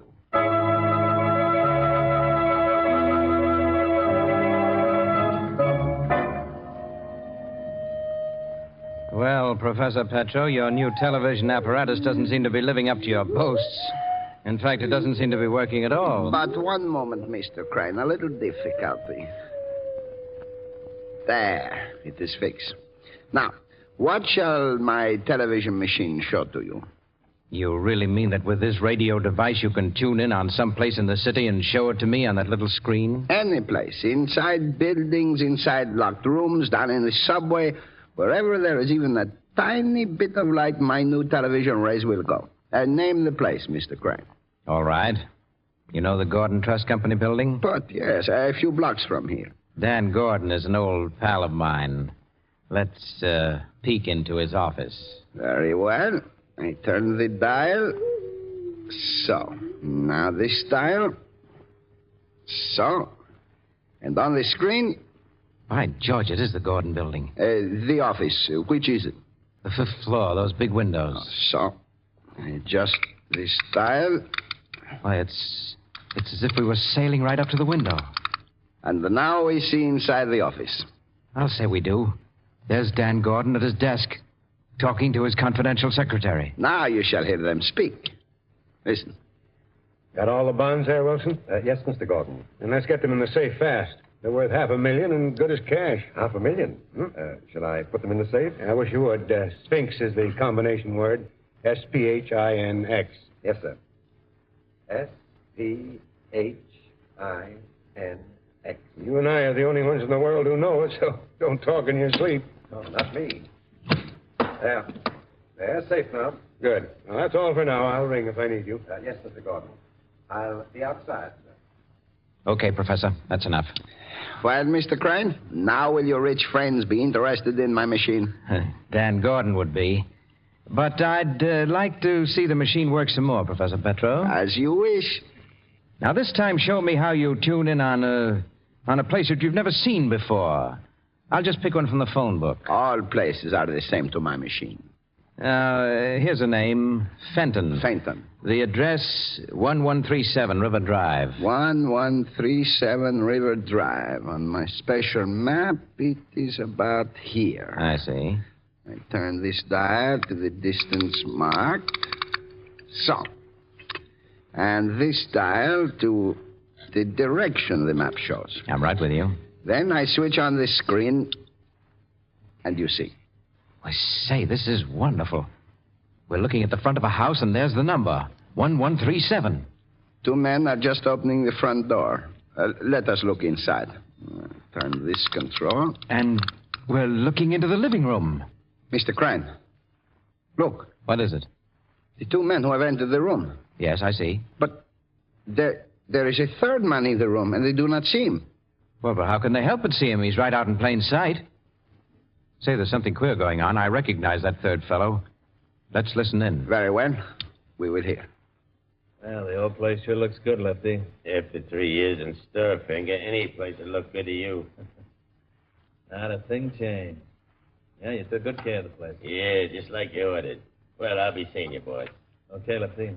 I got some nice jobs lined up for you guys. So long, Finger. It's good to be a free man again. What was that? Lefty, was that you? It was the Shadow. Welcome home, Finger. The Shadow? Where are you? I can't see anyone. Your brother could not see me either, Finger, for no man can see the Shadow. My brother? Yes, Finger. The murderer the world knew was Killer Fenton. You, Shadow. It was you who sent him to the chair while I was up the river. I helped the law bring him to the bar of justice. I'm here, Finger, to warn you not to follow in his footsteps. You've got nothing on me. No, your debt to society is paid for the moment. But you've been planning to resume your criminal career as leader of your brother's gang. How do you know that? The Shadow knows many things. So follow the path of law, Finger, or suffer the consequences. You can't scare me, Shadow. I'm going to get you, do you hear? I'm going to get you and revenge my brother. Shadow, where are you? He's gone. All right, Professor. Shut the machine off. But I do not understand. This Shadow, the other could not see him. Yet on the screen he was... That's it. Fenton must have been hypnotized. That's why he couldn't see the Shadow. But you can't hypnotize a machine. What do you say, Mr. Crane? Forget it, Professor. Let's talk about this invention of yours. Ah, then you are satisfied. Your rich friends, Mr. Gordon, Mr. Jennings, Mr. Dexter, they will back me, no? I'm afraid you're making a mistake. Gordon, Jennings, and Dexter are no friends of mine. Not your friends, but... In fact, I hate them. They ruined me once, and I'll never rest until I get revenge. But, Mr. Crane, you make the joke, no? Yes, Professor, I make the joke. Very funny joke, but only I will laugh. I don't understand. Why, you poor fool, you don't see the possibilities of your machine. Why, already your little gadget has not only shown me how to put my hands on a cool $500,000, but it's actually told me the true identity of the Shadow, a secret of fabulous value to the underworld. You mean you would use my instrument for criminal purposes? How discerning of you, Professor. No, I won't allow it. You can't do it. You can't do it. Can't I, Professor? A gun? Yes, Professor. No! A gun.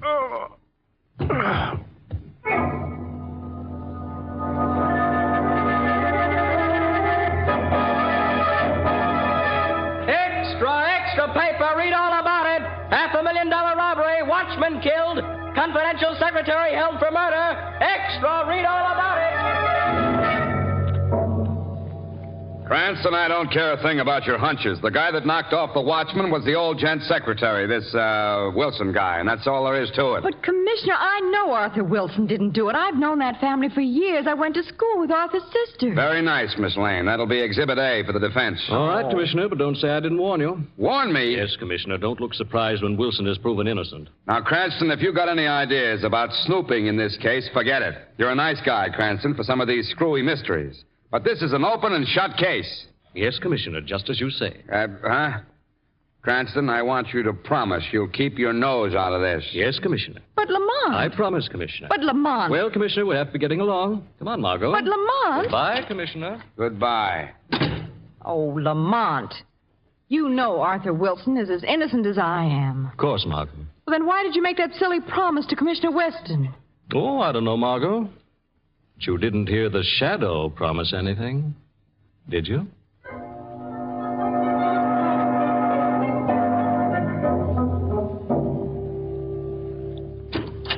That you, Tom? Yes. I stepped out to get the late newspapers. The cops still think young Wilson is guilty. I know. I was just watching a very interesting scene at headquarters. At headquarters? Yes. What would you say if I told you that just 5 minutes ago the Shadow decided to try to prove Wilson innocent? The Shadow? Oh, no, you don't mean it. Don't be alarmed. I have all my plans worked out. The Shadow won't bother us. Yeah, I know, but... Plans, Tom, that go far beyond my vengeance on Gordon, Jennings, and Dexter. I'll have that and millions besides, and I'll make you rich, too. But we're going to need help. A gang to do the actual work. I don't follow you. Well, you will. Any moment now, we should be having a caller who... Oh, there he is now. Come in. Ah, Mr. Fenton. Come in. All right, I'm in. Which one of you is Crane? I am, Mr. Fenton. This is Mr. Cogan, my associate. How do you do? Never mind the chatter. Your phone, you knew something interests me, so I'm here. Now talk and talk fast. Very well. Yesterday, you received a warning from the individual known as the Shadow. How do you know that? And you want to revenge your brother's death by killing the Shadow, am I right? I'll get him if it's the last thing I do. I understand how you feel. What do you know about the Shadow? I know his true identity. What? Who is he? Oh, slowly, Mr. Fenton. I have a proposition to make. If it's dough you want. It's not money. I want you and your gang to join forces with us. Join up with you? I don't get it. I'll explain. I've perfected a machine by which I can watch every move made by the police, learn the combinations of safes, ferret out the most hidden secrets. I don't believe it. I'll prove it later on. Now, this is my proposition. You and your men will carry out our orders. We'll tell you whom to rob and how. We'll give you foolproof information. And in return, we get half the loot. You almost make me believe you mean it. I do. Join us and you'll be wealthy in a month. And, as a bonus, shall we say, I'll reveal to you the identity of the Shadow. What have I got to lose? Okay, it's a deal. Good. Now, your first action will be the removal of my enemies, Daniel Gordon of the Gordon Trust Company Albert Jennings of Jennings Manufacturing and John Dexter of Dexter and Company. Rub 'em out, you mean? Yes, like you, I put revenge before money. Okay, it's still a deal. Well, then I think a drink is called for. Tom, pour some drinks. Yeah, of course, Howard. There you are. Yes, and one for you, Mr. Fenton. Thanks. Now, what shall we drink to? I'll tell you what we'll drink to. Death to the Shadow.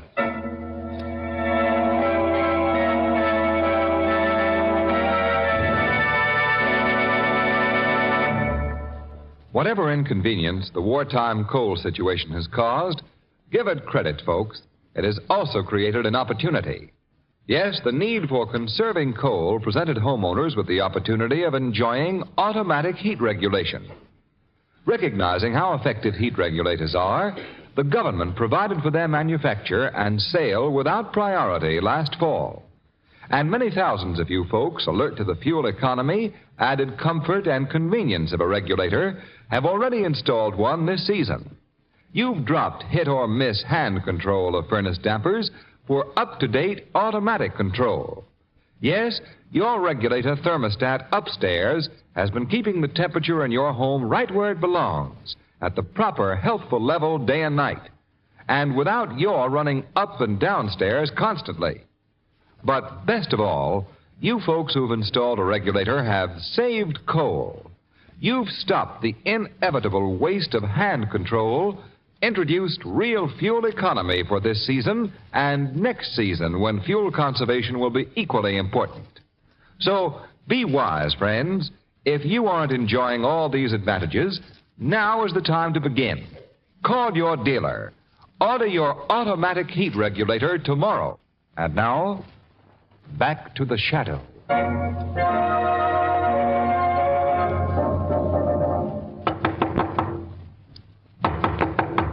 Yes? Who is it? Detective O'Grady to see Mr. Gordon. All right, just a moment. Something about the robbery? Yeah. The commissioner wants to know if you can identify this knife. Knife? Why, no, I never saw it before. Well, take a closer look.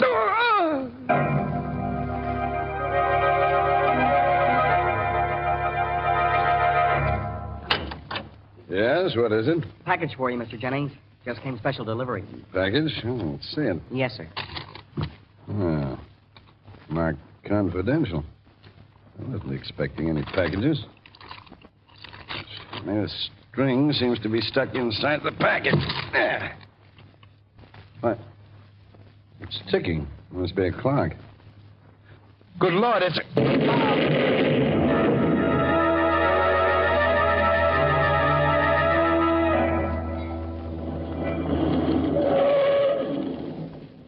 Well, here you are, Mr. Dexter. Oh, thanks, John. I'm glad to be home. Been a bad day. Reading about the deaths of poor Gordon and Jenny. Mr. Dexter, look out. Hey, what's the matter? That car across the street. A man with a machine gun. He's gonna...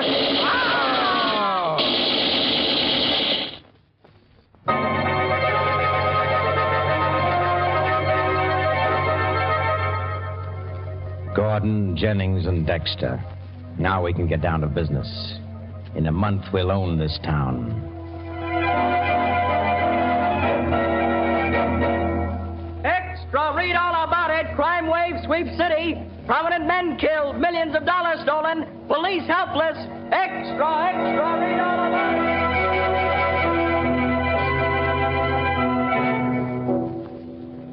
it. Lamont, you mean the police haven't any clues? They haven't any idea who's committing these crimes? I'm afraid that's about the size of it, Margot. And you haven't learned anything either. I'm afraid I failed as utterly as the police. Margot, it's as though some superhuman gang were at work in this city. They not only fail to leave clues, they also seem to have advance information on every move the police are going to make. Oh, no wonder they've been so successful. Yes, that's not all. There could be spies inside the police department.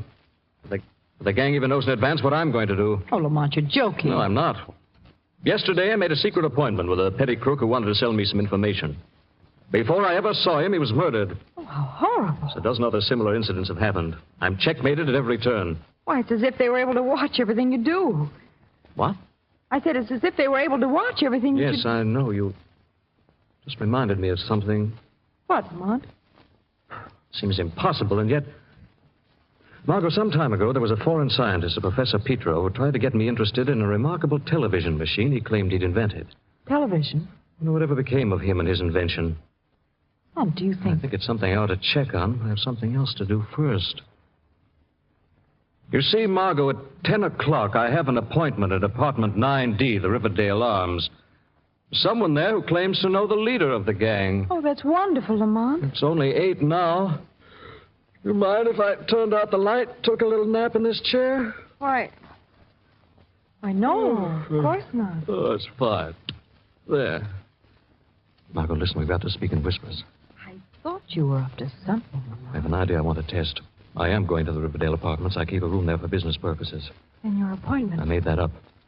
But perhaps someone will meet me there after all. I'm going to slip out the back way. What do you want me to do? Stay here till I get back and leave the lights off. Yes, of course. Good girl. Oh, wake me at 9:30, will you, Margot? Yes, of course, Lamont.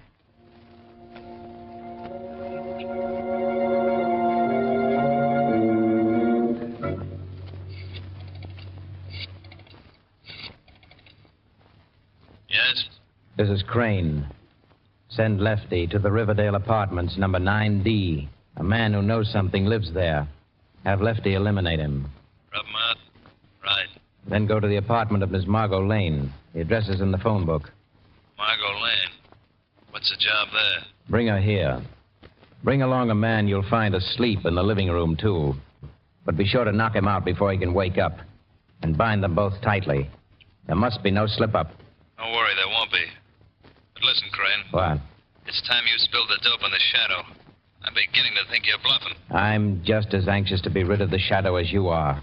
He's becoming dangerous. But before the night is over, you'll have the pleasure of personally delivering him to the morgue.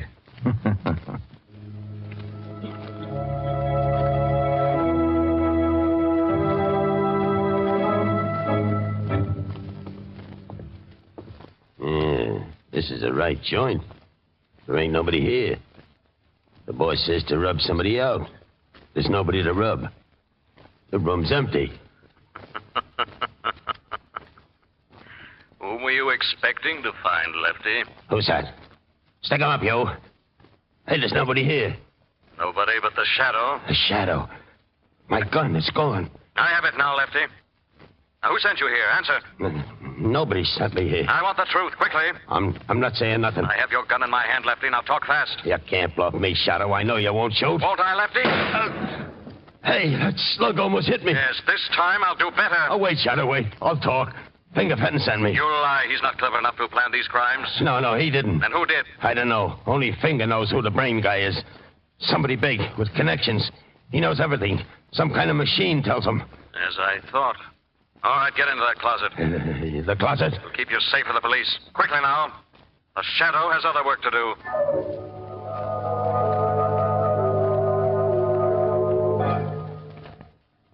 Crane, I'm getting tired of this runaround. Now it's time you talked. Who was the Shadow?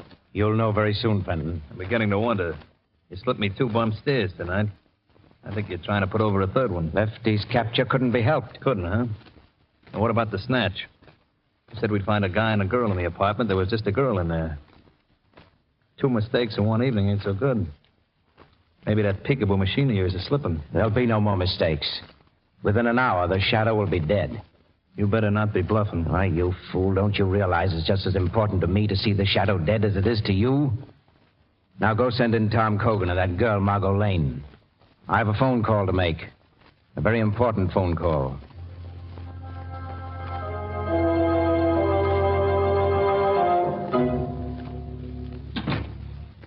Margot? Margot, where are you?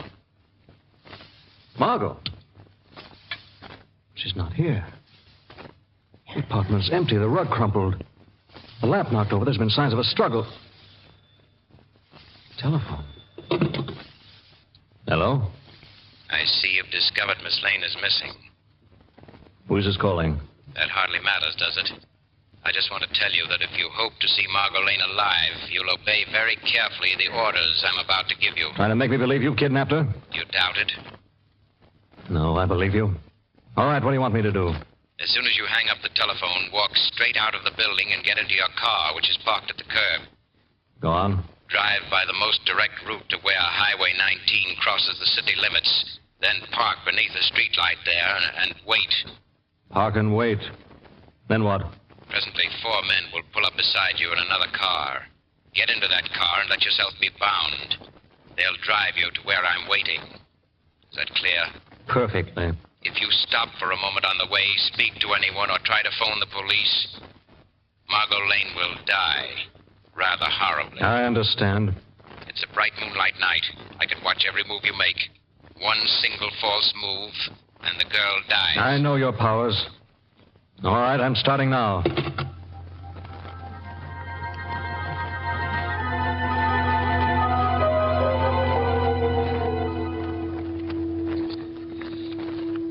Ah, he's coming. He's almost reached the point where our boys are to pick him up. I wish I knew if you were lying. Well, this time I'll let you look for yourself.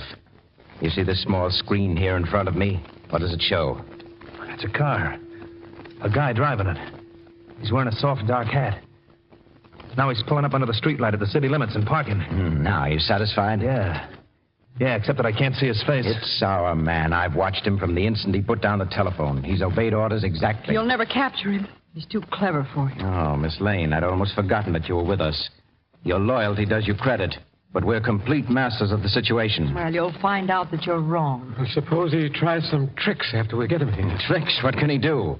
He'll be bound, you and I are armed, and Finger here even has the submachine gun he's so fond of. No, once our man steps into this room, his doom is sealed. What was that? Shadow, it's you. It is the Shadow. I've heard that laugh before. He's in this room. He can't be. He's still waiting in his car for our men. I can see him plainly. Perhaps the Shadow can be in 2 places at once. Visible in one and unseen in the other. That's him, I tell you. We can't see him, but he's here. He's tricked us. Benton, bolt the door and guard it. He's doomed anyway. Yeah. I got the door locked. Now tell me where he is and I'll blow him in half. But we can't see him. No man can see the Shadow unless the Shadow wishes to be seen. You're wrong, Shadow. I can see you. Where is he? Just tell me. No, don't shoot yet. I want to find out how much the police may know about us. But cover the space just 1 foot to the left of the mantel. That's where he's standing. You're very clever, Crane. I suppose you've now focused this television machine so that it shows you this room. Exactly. And on the screen, you're perfectly visible. Make a move, Shadow, and you die. I told you I'd get you, Shadow, for sending my brother to the chair. In a minute, you'll be saying hello to him. Shadow, be careful.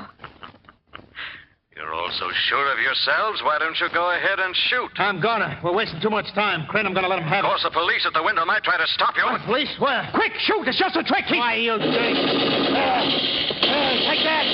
You're dead now. You gotta be. Quick, feel around on the floor for his body. He must be dead, but I can't see him. The screen doesn't show him anymore. Because I'm directly behind you now, and it's time for me to disable that machine, I think. No, stop him! I'll get him. He's not gonna get away this time. Get him.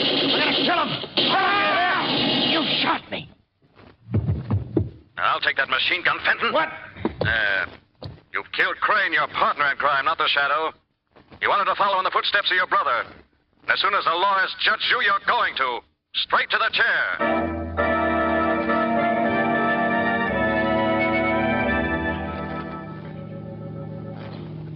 Lamont, if you don't tell me how the Shadow solved the case and escaped the trap those men set for him, I'll never speak to you again. Well, it was really you who solved the case, Margot. I did. Of course. If you hadn't said that it was as if someone was watching every move I made, I'd never have remembered Professor Petro and the television machine he once made such great claims for. Oh, and then when you slipped out of my apartment in the dark. I was trying a little experiment which proved to me I was being watched. Then I knew some form of television had made all the recent crimes possible. But after Crane phoned you at my apartment, he was watching you on the television screen every second. How was it possible to trick him then? He wasn't watching me. He was watching a decoy. When you're being spied on, it's good strategy to have a double. A double? Mm-hmm. Before I returned to your apartment, I arranged with Commissioner Weston to have a detective who strongly resembles me stationed in the dark entranceway to your building. Oh, and when you left the building? It was my double Crane saw, not me. I stopped just an instant there in the dark hallway and whispered instructions to him. Oh, I see. My double got in the car and drove off. I went back in, traced the phone call, learned where the hideout was, and with the help of a fast car... The Shadow reached there long before anyone expected him. Exactly. There's no time to make any elaborate plans beyond phoning Weston to raid the place. Luckily, Fenton was so keyed up that when he fired at the Shadow, his aim with that machine gun was pretty bad. And then he lost his head and killed Crane while trying to kill the Shadow. That's right. And Crane never got a chance to reveal the Shadow's real identity. Luckily for the Shadow, no. So it was easy when the police got there for the Shadow to slip out unseen and for Lamont Cranston to come puffing in a minute later to be twitted by Commissioner Weston. Oh, poor Commissioner Weston. Lamont, you know what he said when you arrived? No, Margot, what? He said, that's just like Lamont. Always late when there's any excitement.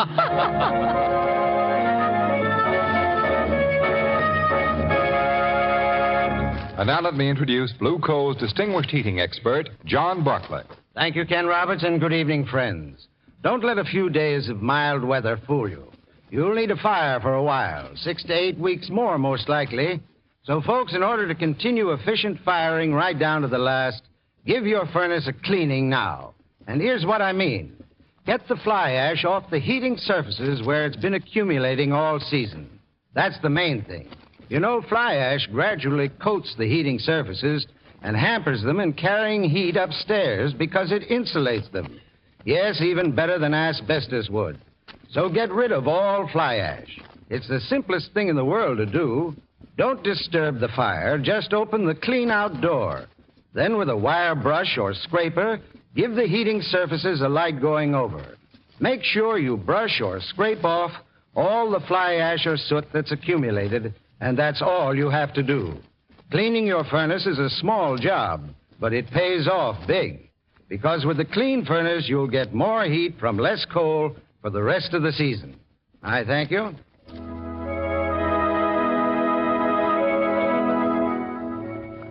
The Shadow program is based on a story copyrighted by Street and Smith Publications. The characters, names, places, and plot are fictitious.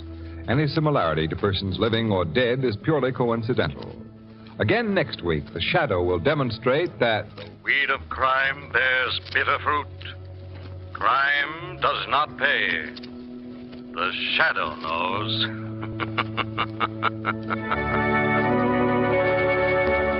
Next week, same time, same station, your friendly Blue Coal dealer brings you another strange and thrilling adventure in the Shadow's daring battle against the forces of evil. Be sure to listen. This is Ken Roberts saying, keep the home fires burning with Blue Coal. This story produced by the DL&W Coal Company, distributors of Blue Coal. This is Mutual.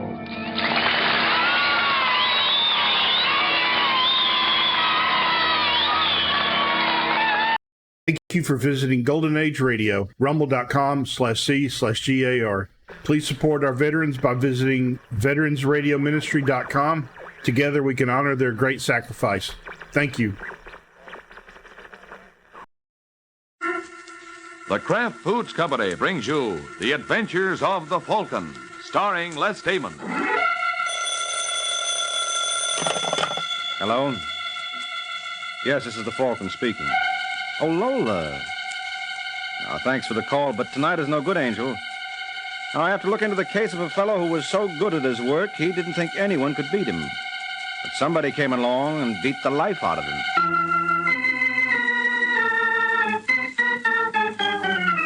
This is Ed Hurley, friends, inviting you on behalf of the Kraft Foods Company to listen to The Adventures of the Falcon. You met the Falcon first in his best-selling novels. Then you saw him in his thrilling motion picture series. Now join him on the air when the Falcon solves the case of the Plenty 20.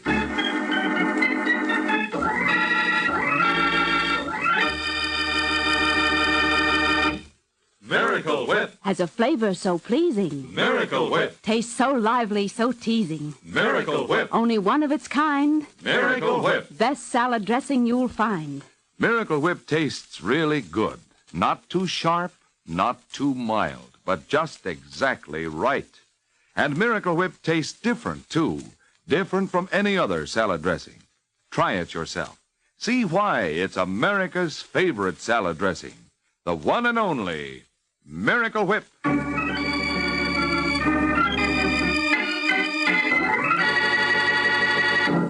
It's Wednesday night in New York. And in an old loft, two men bend over a press, eagerly intent on the engraving that is emerging from it. Now there's a long, silent examination of the engraving. Light is brought closer. Magnifying glasses are brought into use. Still no words, but now hands begin to shake with excitement. Finally, the taller man with a little mustache, Louis Beretti, steps back and smiles at his companion. Well, Kearns, it's perfect. The U.S. Mint couldn't do better itself. Anyway, they'll get by, and that's what counts. Oh, what gets me, Beretti, with a talent like that, you've been wasting time on little forgeries. Got to wake up to a thing like this. Well, this calls for celebration. Let's go get a jug. Don't get ahead of yourself, Kearns. We've got the plates. Now we've got to unload. Huh? Earnshaw might give us a good price. You're going to sell the plates? What else? Well, that's like killing a golden goose. Wait a minute.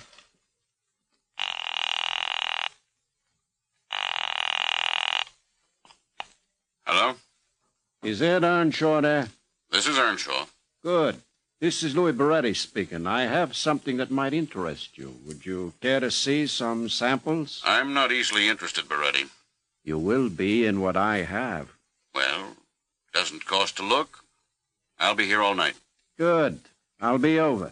So long. Yeah, but why sell the plates, Beretti? This way we want cash. All we got to do is print it. What more can anybody ask? How long do you think those 2 sheets of paper are going to last us? No, Kearns, there's a lot more to this deal than just the plates. We can get more paper? In big quantities, it ain't easy. Besides, no matter how good those plates are, the only perfect ones are Uncle Sam's. Every time we passed the bill, we'd be sticking our necks out. To do this right, you have to have an organization. Have to know where to pass them and when. Well, maybe you're right. Sure, I'm right. Hey, who you calling now? Ritter. Want to see if he's interested. But you just called Earnshaw. That's right. Well, if Earnshaw wants to buy, You'll have to meet my price. The best way to get the price to get these jokers bidding against each other. Yeah, and you can get caught in the middle. Don't worry, Kearns. As long as I have the plates, I call the shots. You may call them, chum, but the big question is, who fires them? Yes? Mr. Ritter, this is Louis Beretti. I was just wondering if you might be interested.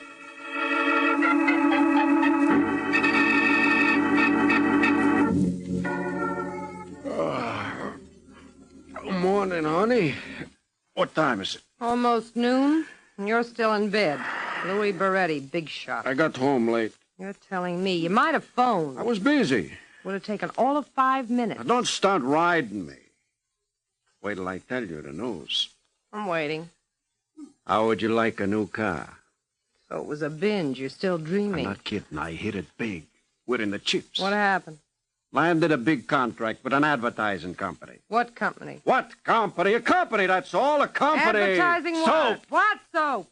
Fine. I tell you, you can have a new car right away. You turn on the 3rd degree. What do you mean 3rd degree? I'm your wife. You tell me you've landed a big contract. Naturally, I'm interested. Always trying to butt in. All I said... I know what you said, and I know what you're thinking.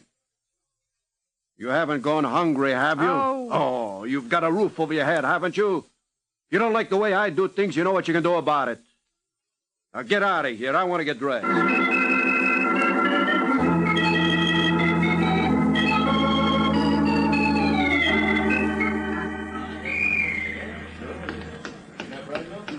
Oh, just a minute, lady. Where do you think you're going? Inside in my husband's studio? Why, what's it to you? Your husband, huh?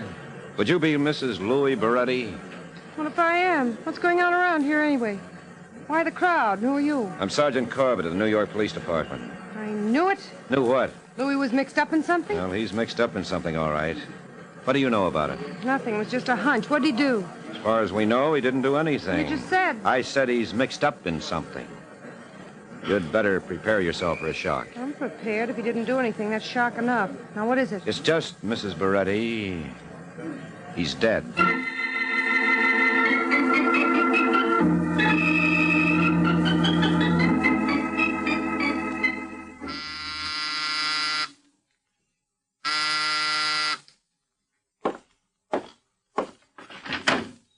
Hello. I'd like to see Mr. Waring, please. Well, take a good look. Oh, I hope you're the Mr. Waring I want. So do I. Which Waring would it be? The private detective called the Falcon. I'm your bird. Come in. Thank you. I had a hard time finding you. Don't you have an office? In my business, an office means a filing cabinet full of bourbon. So I've heard. Well, I prefer martinis, so I operate out of my apartment. Now, who are you and what can I do for you? I'm Mrs. Louis Beretti. Yesterday, my husband was murdered. The police questioned me a good part of the afternoon. They released me, but I'm still under suspicion. And you want me to remove that suspicion? That's right. Well, can you give me any better suspects? Not positively. Tentatively, then. Well, if you could find out anything about a Mr. Ritter or a Mr. Earnshaw. Who are they? Well, that's what I don't know. But from the way Louis behaved yesterday morning, I suspected that something was going on. And then a Mr. Ritter phoned the house. Mm-hmm. I couldn't make out much of the conversation except that Louis said that Mr. Ritter still wasn't talking loud enough and he couldn't hear him. And he said it was too late anyway because Earnshaw already spoke English. Well, that's a great conversation. And you don't know who either of these men are? No, he never mentioned them before. Is there anyone who might know them? Well, the only one I can think of is my husband's assistant, Pete Kearns. But the police asked him about them and he claimed he didn't know them. Well, maybe I'll have better luck. By the way, Mrs. Beretti, what did your husband and Kearns do? They had a little art studio. They made silkscreen reproductions and etchings, things like that. Mm-hmm. But I always had an idea they were doing something else, too, only I never could find out what it was. Just goes to show, man shouldn't keep secrets from his wife. It's dangerous. Is it? Well, sure. Look what happened to Louis Beretti.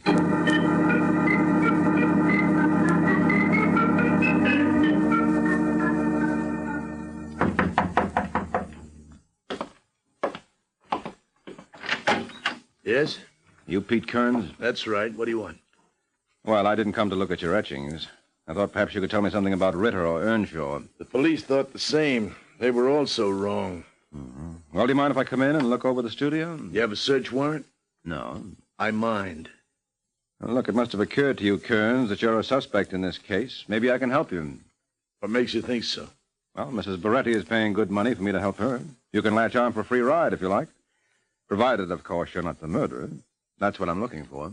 When I need help, I'll pay my own way. Such extravagance. Who'd think a struggling young artist could afford it? I won't be able to unless I get to work.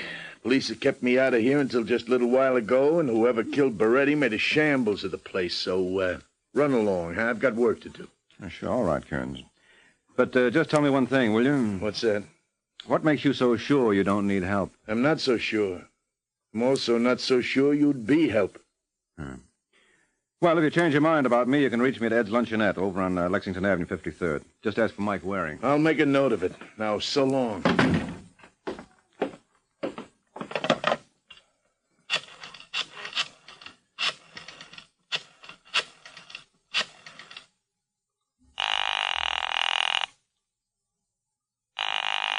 Hello? Hello, Ritter. This is Kearns. Yeah, Kearns. What is it? Somebody else has been here looking for you. Sooner or later, they're going to find the Ritter they're looking for. So if you and I are going to get together, we better do it quick.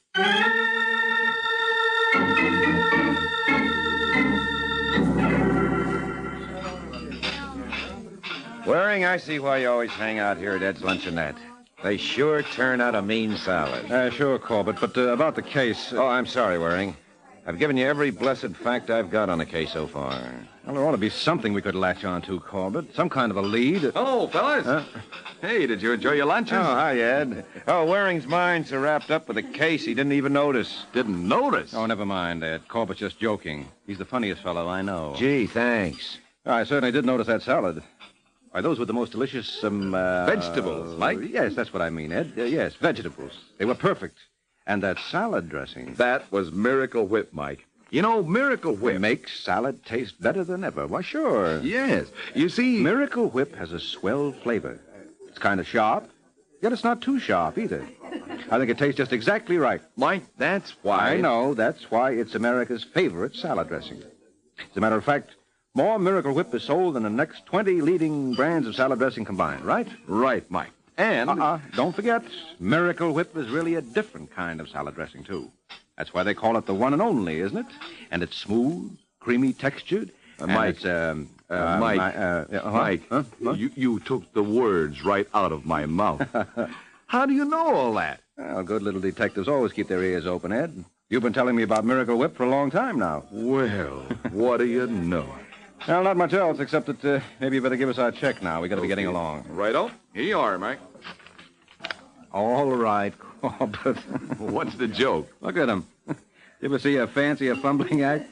Never mind, Corbett. You win. I'll take care of it. No, Waring, no. It's just all right. Forget it. I've got it. Here, Ed. Take both checks out of this 20. All right, Mike. Hey. Huh? Wait a minute. Is this a gag? What do you mean? It's a beautiful job, I'll admit that. It'd probably pass most places, but I've been in this game too long to let one of these get by me. What in blazes are you talking about? This 20? It's counterfeit. It's what? Well, ask the sergeant if you don't believe me. Here, Sarge, take a look. Yeah. Oh, he's right, Waring. Where did you get this? From Mrs. Beretti. Well, what do you know? The Falcon lets himself get paid off in funny money.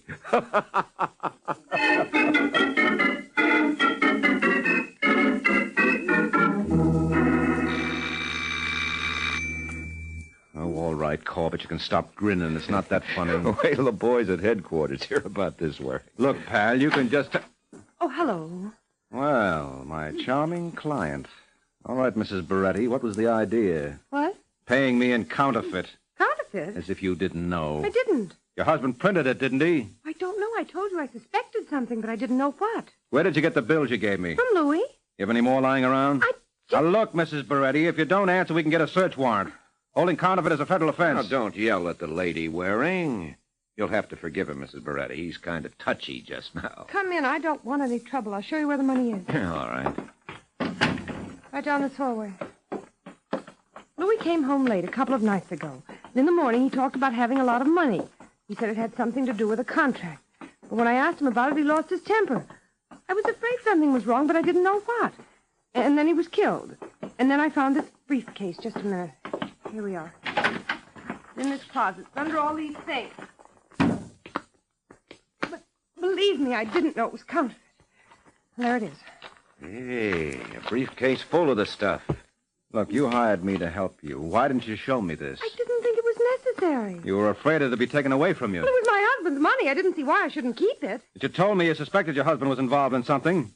You hinted strongly that something was illegal. So you knew there was something wrong with the money. I didn't know it was counterfeit. I suspected. There's a big difference. All right. You can fight that out later. Right now, we've got to get this stuff into the hands of the Treasury boys. Mrs. Beretti, where's your telephone?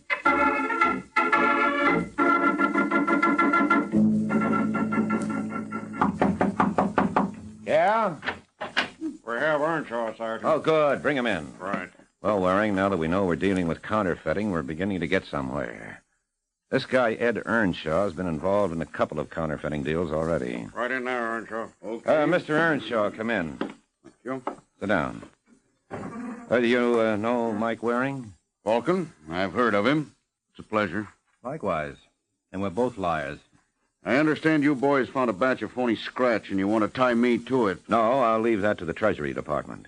I'm homicide. All I'm interested in is a little matter of murder. Well, that's a nice subject, but it's a little out of my line. Yeah? You know Louis Beretti? Beretti? Was he a big fat guy? He was a little skinny guy. Red hair? No. Looks like I didn't know him, doesn't it? Well, he knew you. Well, lots of people know Ed Earnshaw. He had dealings with you. Must have been a different Earnshaw. Are there many Earnshaws in your racket? Racket, Sergeant? You know better than that. I'm a solid citizen. Earnshaw, what did you do with the plates you swiped from Beretti? I didn't swipe them. They were... Yes, they were what? Nothing. I don't know anything about the plates. You started to say something about them. Obviously, you know there were plates, so you did know Beretti. I'm not talking. You already have. You can't prove anything by it. At least now we know we're on the right track. Beretti had plates for turning out counterfeit 20s. Apparently somebody killed him and swiped the plates. You knew about the plates. It all fits. You've got no proof? No, we can get... Just a second, Waring. Hello, Sergeant Corbett speaking. I see. Okay. Yeah, right, so long. Well, Waring, there's our other lead. Ritter? Yeah. There's a Frank Ritter on East 12th who did time 10 years ago in Kansas for counterfeiting. Well, Corbett, what do you say if I run over and drop in on this, Ritter, while you continue our chat with Earnshaw? Yeah, all right, Waring. But how come you're still so hopped up on the case after the way your client treated you? Well, that's all right. Beretti had insurance. May take a little time, but I'll get mine. You just said a mouthful, Waring. What's that, Earnshaw? You're going to get yours all right. Only it won't take time.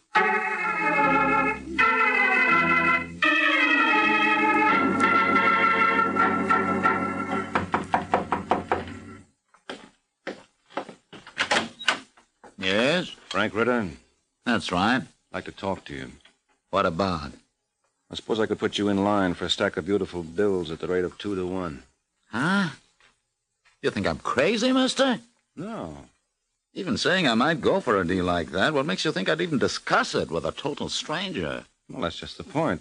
No reason why we should be strangers. I was hoping you'd invite me in and we could get acquainted. Sorry, I'm busy. Won't take long. No, thanks. Now beat it. Yeah, you sure are nervous. Why do you keep looking at the elevator? I told you I'm busy. Now get out of here. All right. But... Oh, there's the elevator. Is that who you've been expecting? Well, what do you know? It's Beretti's assistant, P.D. Kearns. Hello, Kearns. Hey, wait a minute. Hey, is that any way to act, Kearns? You don't seem happy to see me. Let it out. Let go. Yeah, sure, in a minute. What have we got here? Give me that. You mind if I open it? I'll kill you. Yeah, I'll bet you would if I gave you the chance. My, how do you like that? He's delivering some artwork. A steel engraving. Wouldn't just happen to be of a $20 bill, would it? All right, fella, I'll take that plate. Oh, yeah, sure, Ritter. I thought this was my dance with Kearns. Why must you cut in? The gun cuts me in. Oh, yeah, I suppose it does. So hand over the plate and hand it over easy. All right, here you are. Right.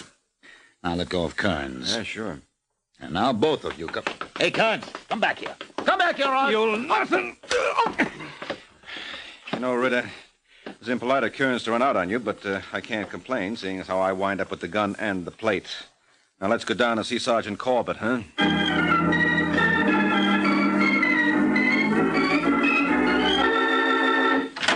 Hello, Corbett. Brought you presents. In fact, a couple of presents. Oh, hello, Larry. Is that Ritter? This is Ritter. And Ritter, meet Sergeant Corbett. Seems he don't want to meet me. Well, he's the bashful type. Until I see my lawyer, I am. Okay. Now, Corbett, look what else I have.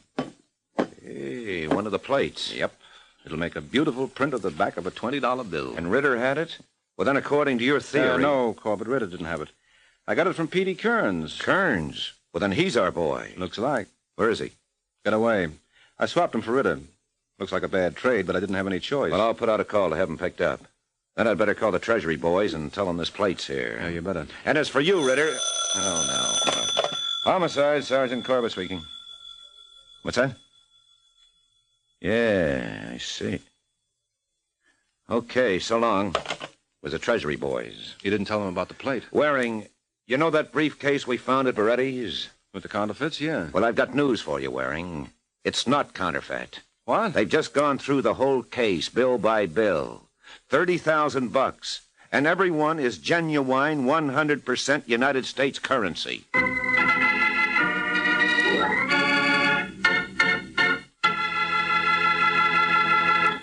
Well, I don't have to tell you folks that there's only one genuine kind of United States currency.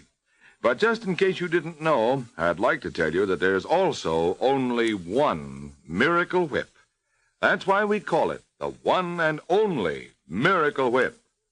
Miracle Whip. Has a flavor so pleasing. Miracle Whip. Tastes so lively, so teasing. Miracle Whip. Only one of its kind. Miracle Whip. Best salad dressing you'll find. Miracle Whip is the only one of its kind because it's a different type of salad dressing made from a secret craft recipe.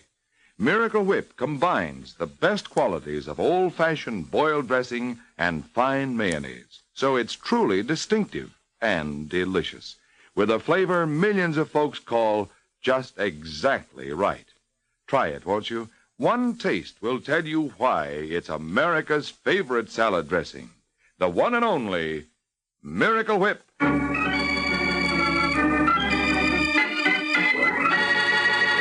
Now, back to the adventures of the Falcon. A couple of hours have passed since the Falcon and Sergeant Corbett discovered that the money they found at Beretti's, which they thought wasn't worth the paper it was printed on, turned out to be worth an even 30 grand. Now Mike is in his apartment when the door buzzer sounds.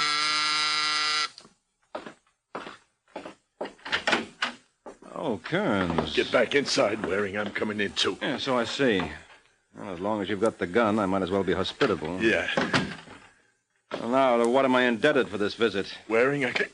Hey, what's the matter? You're hurt. It's all right. Stay back. Well, I'm back, but you're... I'm all right. Prowl car caught up with me. I ran. They fired. It's just a scratch. It's not serious. From the color of your face, it's plenty serious. You look as weak as a mixed drink in a clip joint. Shut up. I'm all right, I tell you. All right. It's your funeral. If you think I'm kidding... Keep it up, Waring. You'll get what I got, triple. I'm not carrying a gun for exercise. All right, Kearns. What do you want? Well, let's sit down. Oh. All right, now. Yeah? You said before you wanted to help me. It was supposed to be a two-way deal. You tossed in your hand. Still a two-way deal. I can help you. I know who killed Beretti. And what do you want with me? Get proof. Wrap it up so I get off the spot. All right. Where do I begin? By believing I didn't do the killing. You had the plates. You probably still have one. Yeah, I still have it. I wasn't taking them both up to Ritter's at once. Wanted to see if he was on the level first. You know, you can do a long stretch just for what you're admitting. I know it, Waring. I'm stuck with that. Got the goods on me, nothing I can do, but the chair gives me the willies. I'm not a killer. You've got to prove it. Well, then who is? Sure, I had the plates. Why not? I worked with Beretti. Yeah, I see your point. Good. Just tell me one thing. What's that? How much was Ritter going to pay you for the plates? $25,000. Why? Just want to see if it all ties in. It does. What do you mean? You wanted proof. We've got proof. We don't need any more. What proof? Your story. They won't believe it. Maybe not all by itself. And I don't suppose Earnshaw or Ritter will talk. But if you stick to your story and Mrs. Beretti sticks to hers, and I stick to mine, that should wrap it up. You think... I know. Now, come on, let's go down and see Sergeant Corbett. No police, not yet. Kearns, we just agree... We won't discuss it. As long as I have the gun, we do things my way. I suppose we do. What's your way? First, you call Marion. Who? Mrs. Beretti. I want to see if Louis told her anything. I know what she knows. Will you do what I tell you? Yeah, sure, pal, sure. You call Marion, you ask her to... Oh, all right. All right, Kearns, as long as you had the gun, we'd do things your way. Now that you don't have it, I'm taking you to Sergeant Corbett. First, I'm taking you to a doctor.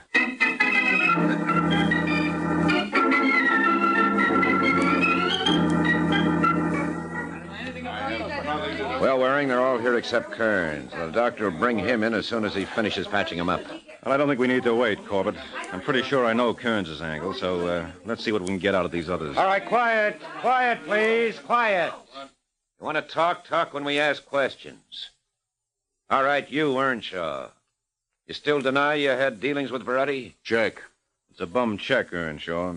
When Kearns gets here, he'll swear Beretti offered to sell you the plates. And this Kearns is a character who cannot tell a lie. All right, Earnshaw, you don't admit anything. But you, Ritter, it's not so easy. Waring caught Kearns calling on you with a plate. I can't help who calls on me. That doesn't say I invited him. You were expecting him. You kept looking at the elevator. Maybe I was just wishing you'd get on at Waring. And you were ready to take the plate with a gun as soon as I got it from Kearns. You guys were fighting. I wanted to see what it was all about. Oh, sure. You didn't know about the plate. Not till then. Kearns says you offered him $25,000 for the plates. You boys sure put a lot of stock in this Kearns, don't you? He worked for Beretti. He was in a position to know the facts. That doesn't say he wouldn't lie about them. Well, it's not only Kearns. There's Mrs. Beretti. She heard her husband mention you on Earnshaw, right, Mrs. Beretti? Yes. So you see, Ritter, it all fits. There's only one thing that doesn't fit. What's that? Mrs. Beretti, you said you got those bills you paid me with from your husband's briefcase. I did. But the bills in the case were good. The ones you paid me were counterfeit. The bills in the briefcase were in little packets, but there were a few loose ones lying on top. I took those off. They're the ones I gave you. Oh, could be. Those could have been the samples your husband showed Earnshaw. Look, Waring, I told you... And I'm telling you, Earnshaw, you did have dealings with Beretti before you killed him. What? I killed him. Yes, and I'm glad you admit it. Who's admitting Well, it doesn't matter if you do or not. The facts speak for themselves, Earnshaw. And what they say about you is murder.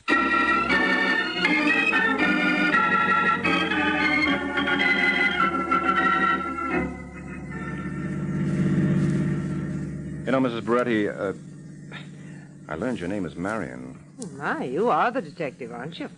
Yes, I like Marion better than Mrs. Beretti. All right, Mike. Thanks, Marion.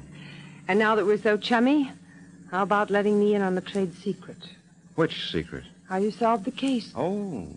Well, that money you showed us, did it? How? It was real. What did that prove? Proved your husband had sold the plates. That money could only have been payment for them. But Kearns had the plates if Louis had sold them. Well, Kearns worked with your husband. He was in a position to swipe the plates, and that's exactly what he did. He swiped the real ones and substituted some old trial plates. I see. Your husband made the sale on the basis of the samples he'd made from the real plates. But the ones he delivered were Kearns' substitutes. Oh, and when the person who bought the plates tried to run off some more bills, he found he'd been cheated. That's right. So he went back to your husband, demanded the real plates or his money back. But your husband, thinking he delivered the real ones, refused. There was a fight about it, and your husband was killed. I see. So all you had to know was who bought the plates, and you'd know the murderer. But how did you know it was Earnshaw? Well, remember the conversation you overheard? Your husband said Ritter still wasn't talking loud enough, but it didn't matter because Earnshaw had already spoken English. Yes. Well, that had to mean that Ritter still wasn't offering enough, but it didn't matter because Earnshaw had already met your husband's price. Oh, of course. Yes. Oh, before you get out, I want to tell you something. What's that? Well, it's obvious you didn't get along with your husband, but you'll still probably want a little time to get over what's happened. So when the time's up, perhaps you and I can get together? Oh, then I'm forgiven for paying you in counterfeit. Oh, I wasn't sore at you about that. I was sore at Corbett. You were sore at yourself. Well, maybe. Anyway, if you get to feeling lonely sometime, let me know. Oh, no, Mike, I couldn't do that. Why not? Well, I have a friend who knows you. That's how I heard about you. And she says every time she calls you, you say, "Thanks for the call, but you can't make it tonight, Angel." You think I'd do a thing like that to you? No, of course not, Mike. You won't get the chance. Oh? Because if there's any calling to be done, you call me. Good night, Mike.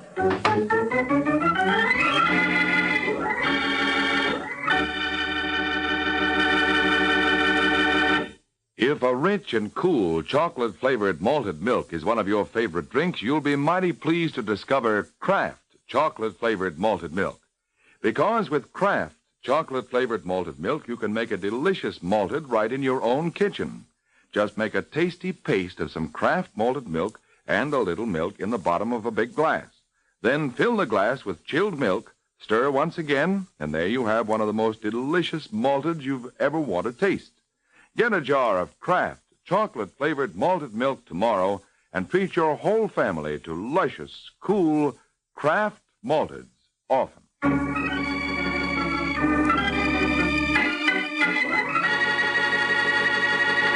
The case of the hypocritical hypo.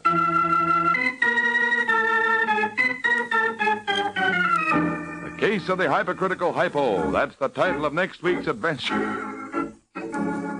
Sorry. Hypocritical. God damn it. Jesus. He would have said hypocritical. No. Lost in Brazil invites you on an unforgettable journey, where every moment is an adventure waiting to be discovered. Join us as we uncover the soul of Brazil, one incredible experience at a time. Click on the link in the description and embark on the ultimate Brazilian odyssey. Adventures of Sam Spade, Detective. Brought to you by Wild Root Cream Oil Hair Tonic, the non-alcoholic hair tonic that contains lanolin. Wild Root Cream Oil. Again and again, the choice of men who put good grooming first.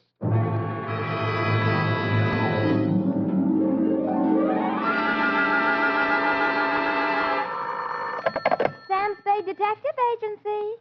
This is Mad Scientific Detective number 137596. Sam, no matter what anyone says, I'll stand by you. You're nothing of the sort. Not scientific? Of course not. You're two-fisted. Well, thanks, Effie. And that ain't all, Effie. I was actually mistaken for a convolutional melancholiac. Oh, Sam, are you all right now? Wrong diagnosis, Angel. It turned out to be melancholia catatonica. Oh, you poor darling. What is that? Well, it's a thing where you lie motionless and silent with fixed eyes and indifference to surroundings. Unquote. Sam, what happened to you? What hospital are you in? Can I bring you anything? No, Effie, I am now at large. Pull down the blinds, check the corridors for men in little white coats, and set a bottle in the window if the coast is clear. Oh. I'll be right down to dictate my report on the mad scientist caper.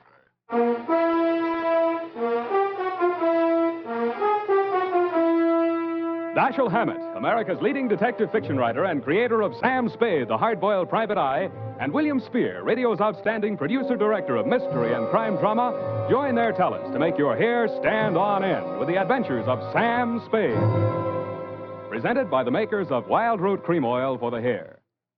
Nobody has to tell you that a neat personal appearance can have a lot to do with helping you get ahead on the job. Now, the first step to a good appearance is well-groomed hair. And I mean hair that's groomed with Wild Root Cream Oil. Wild Root Cream Oil always grooms the hair neatly and naturally. It relieves dryness, removes loose dandruff. Yes, men, to look your best at all times, spruce up with Wild Root Cream Oil Hair Tonic. Again and again, the choice of men who put good grooming first. And now, with Howard Duff starring as Spade, Wildroot brings to the air the greatest private detective of them all in the adventures of Sam Spade.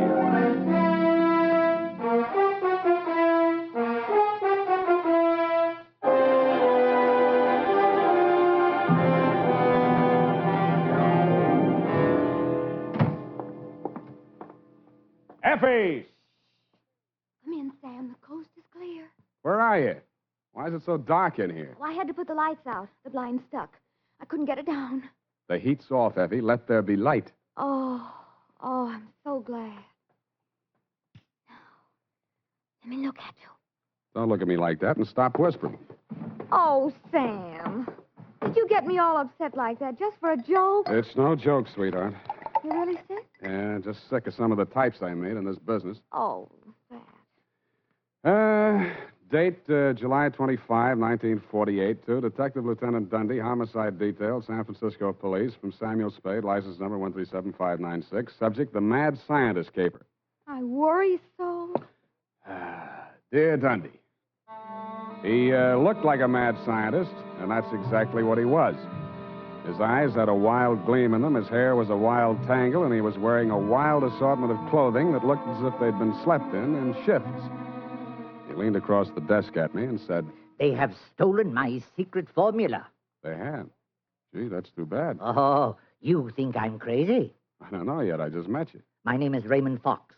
Does that mean anything to you?" "Raymond Fox. Yeah, I think it does, but I don't quite remember what." "I invented the helioscope." "Helioscope? No, that wasn't it." "I also synthesized hydroxylamophotochronaton." "That was it." "Yes, but unfortunately, production costs were prohibitive." "Uh-huh, but you didn't let that discourage you." "Oh, no, indeed. You see, after a brief illness, I was back in my laboratory, perfecting my greatest contribution to science, what may prove to be the greatest contribution of science to humanity. I call it penetron." "Penetron?" "That is what they have stolen, the secret formula for penetron." "Penetron, huh?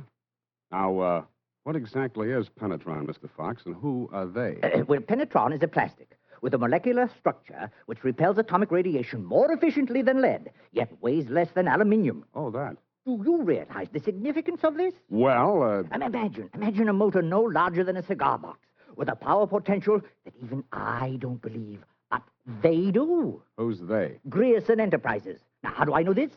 When I applied to the patent office to protect my discovery, I received this letter. Here, go on, read it for yourself." Commissioner of Patents, Washington, D.C. Dear Mr. Fox, your application for patent on formula designated under the trade name Penetron is hereby rejected. You see. Both formula and trade name, together with descriptive material identical to yours, have been registered by Mr. Albert Grierson, Grierson Enterprises, San Francisco. Very truly yours, George Sherman, Acting Deputy Assistant Commissioner. There. You see? Yes. You don't need a detective, Mr. Fox. What you need is a good patent lawyer. Lawyer? I have one. A legal ball of fire named Roscoe Manning. You know this scoundrel? Yeah? He's got an okay reputation. And I am paying for it. $3,000 in retainers. And now he tells me he can do nothing. Insufficient evidence, he says. What is this outfit, Grierson Enterprises? Yeah, a snare in a delusion, with rented furniture, unscientific ventilation, and dirty work at the switchboard. Mm-hmm. How did they get hold of your formula? Well, it must have been while I was ill. They came and took it away. Out of your laboratory? Oh, well, what does it matter where? I've got to start someplace. Start with the man. I promise you he's a crook. If he steals from me, he's stolen from others. If we can prove that, then I have a case. Well, I can't promise you anything, Mr. Fox, but I'll see what I can do. Will $100 be enough for your retainer? Too much. 25 now, and the balance if I can do anything for you.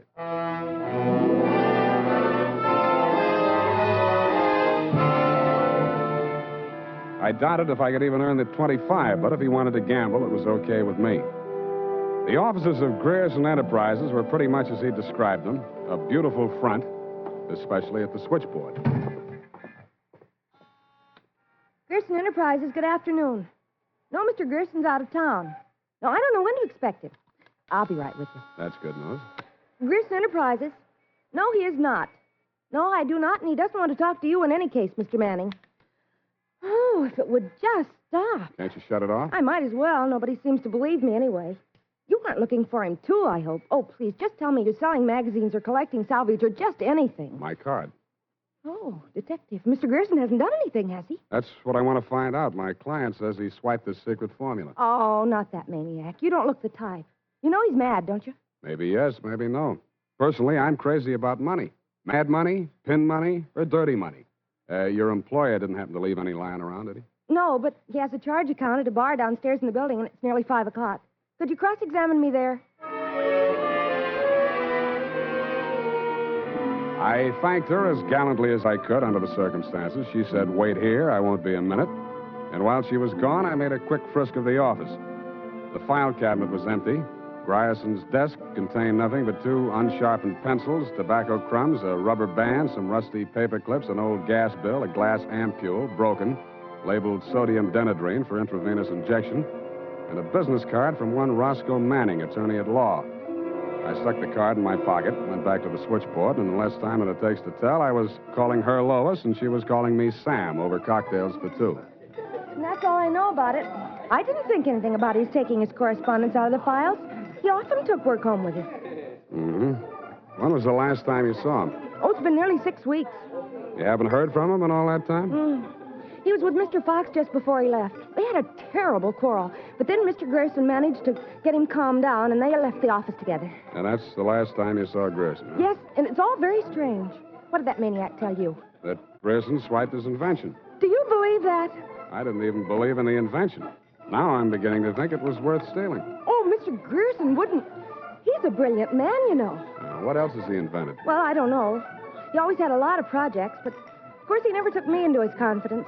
Just exactly what is your job? Oh, it's quite simple, really. I just tell people he isn't in. Yeah, look, sweetheart, you really mean to tell me it never occurred to you that there might be something slightly fishy about Grierson Enterprises? I know. Why should it? Because there's a smell of red herring up there. It's in the air. You mean Mr. Gerson's a crook? Well, what does that make me? Worry that out on his time. Drink up.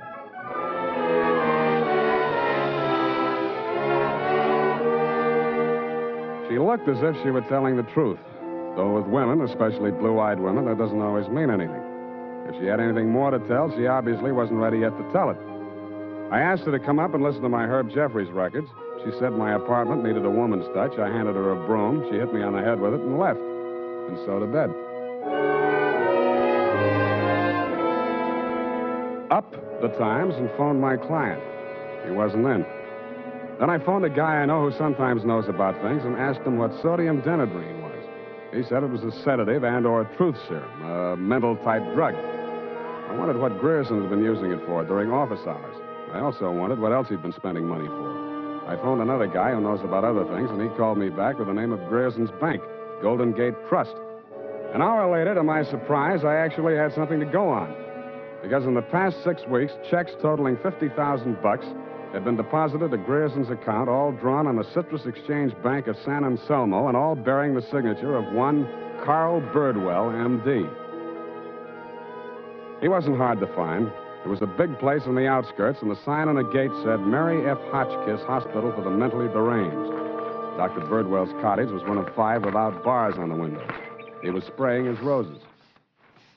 Ah, you're that cystodectomy of Dr. Kobler's. How are those convulsions? Coordination all right? Can't complain. Got the use of your fingers back? Good. Pick up those shears. I want all those ragged edges. Cut off the hedges. Well, why don't you hire a gardener? Or did those checks to Grierson use up all your ready cash? Eh? I thought you were the cystodectomy. Good Lord, you're that convolutional melancholiac. You're not allowed out on the grounds. Guard! Guard! Now, wait a minute, Doctor. Matter. This one acting up? Take him back. I sent for the cystodectomy. This is the wrong man. You're crazy. Come on. Let go of me. I'm not a patient here. I'm a detective. Yeah, and I'm Sherlock Holmes. Come on, now, back to the violent war. Come on, lay off. I got an office in San Francisco. I can prove it. 137-596. Okay, Dr. Watson, but come on, come on.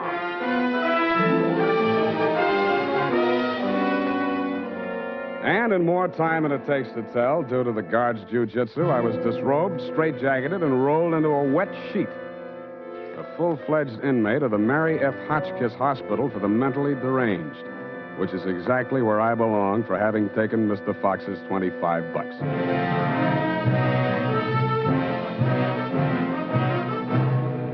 The makers of Wild Root Cream Oil are presenting the weekly Sunday adventure of Dashiell Hammett's famous private detective, Sam Spade.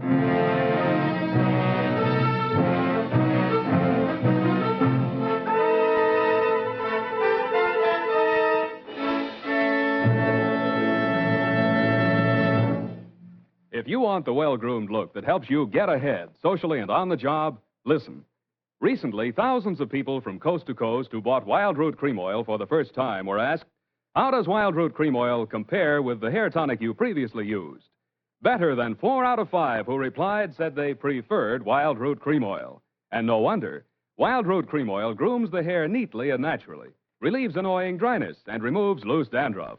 What's more, non-alcoholic Wild Root Cream Oil is the only leading hair tonic that contains soothing lanolin. So ask for Wild Root Cream Oil Hair Tonic. Again and again, the choice of men who put good grooming first. By the way, smart girls use Wild Root Cream Oil, too. And mothers say it's grand for training children's hair.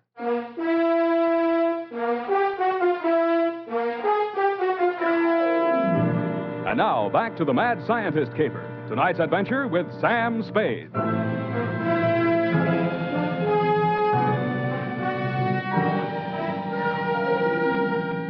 I have been shot, stabbed, slashed, pistol whipped, and sapped into unconsciousness. But until you have spent a night rolled up in a wet sheet, Dundee, you don't know what punishment is. You feel hot and cold at the same time, too miserable to sleep, too exhausted to stay awake. And after 4 hours of it, you just give up and join the crazies pushing up the daisies. There's only one thing I can say in favor of the Mary F. Hotchkiss Hospital for the Mentally Deranged. They get the patients up early. By 6:30 in the a.m., I had been rolled out of the sheet. By 6:45, I had thawed out enough to be taken out of the straitjacket by an orderly. I was glad to be out of it because it was very heavy, and that gave me an idea. I picked it up and swung it. In less time than it takes to tell, I was in the orderly's uniform, out of the violent wing, and shuffling up the walk through Dr. Birdwell's rose garden and through his cottage door. Good morning, Dr. Birdwell. Good Lord, who let you in here? What do you want? I was trying to tell you yesterday when I was so rudely interrupted. Hey? Oh, yes, the detective. Did you say Grierson sent you? I didn't say that. I'm afraid you'll have to be absolutely specific or I can't help you. All right. My client is an inventor who claims that Mr. Grierson stole a formula from him, got a patent on it, and stands to profit to the tune of about $1 million. The last 2 items check. I don't know whether Grierson's a crook or not. He's into you for $50,000, so you might know. This inventor. Pale eyes, contracted pupils, big mop of hair. That's a fair description. Fox. Raymond Fox. He's a patient, escaped from this hospital. That man, Mr. Spade, is a homicidal maniac. If you'll jog your memory, you may recall the case. Sacramento, 1935. Wait a minute. Chemistry professor, lab explosion? That's the case. 2 of his colleagues, whom he irrationally suspected of stealing the formula for the explosive he used to blow them up. You sure they didn't? The man was adjudged hopelessly insane. He must be returned to us. He may murder Grierson, he may murder you, but he will commit a murder if he remains at large. Perhaps more than one murder. You must help us, Spade. Like you, Doctor, I can't help unless you're absolutely specific about a couple of things. Your connection with Grierson, for instance. I invested in Grierson's firm. Uh-huh. How did Fox meet Grierson? He was allowed a certain degree of freedom here during his rational periods. I guessed that he went through my papers or overheard one of my conversations with Mr. Grierson. Mm-hmm. Did you know he retained a lawyer? Manning, smart patent lawyer. You must think Fox has a case. Oh, surely not. Grierson thinks so, too. You've talked to Grierson? No, but I've examined his bank statements. The bank allowed that? I told him I was Grierson's attorney. The point is, Grierson is broke. Why?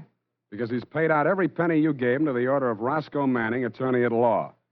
And you know what I think, Doctor? Yes? I think Raymond Fox is crazy like a fox.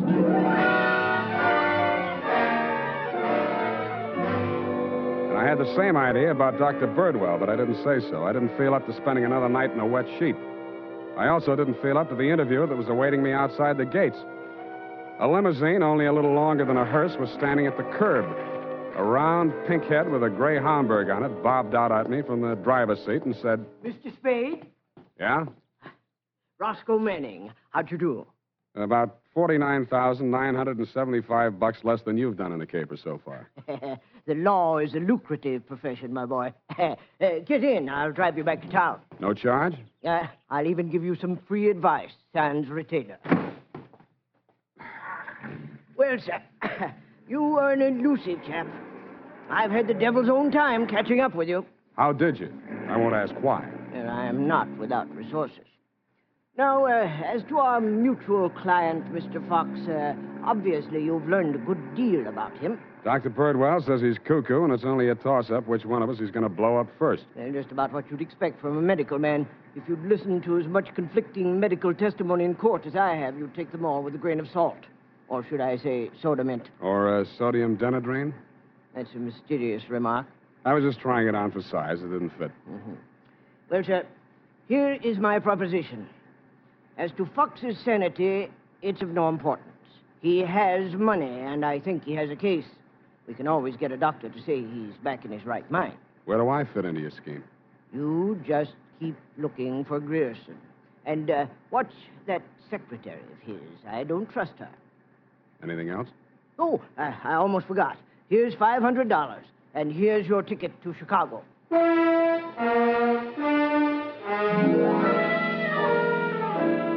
I don't know why, but somehow I got the impression that Mr. Manning was trying to get rid of me. He should have used that ticket to Chicago himself. We stopped at Sausalito for breakfast, and the condemned man ate a hearty meal. We drove the last mile through the Marina District and pulled up in front of his house. Well, sir, have a nice trip. Or take the car, Mr. Spade. I'll pick it up at the depot. Goodbye. It's been charming. Goodbye. He backed across the sidewalk, waving, and I waved back. Then he went up 3 steps, put a key in his door, and opened it.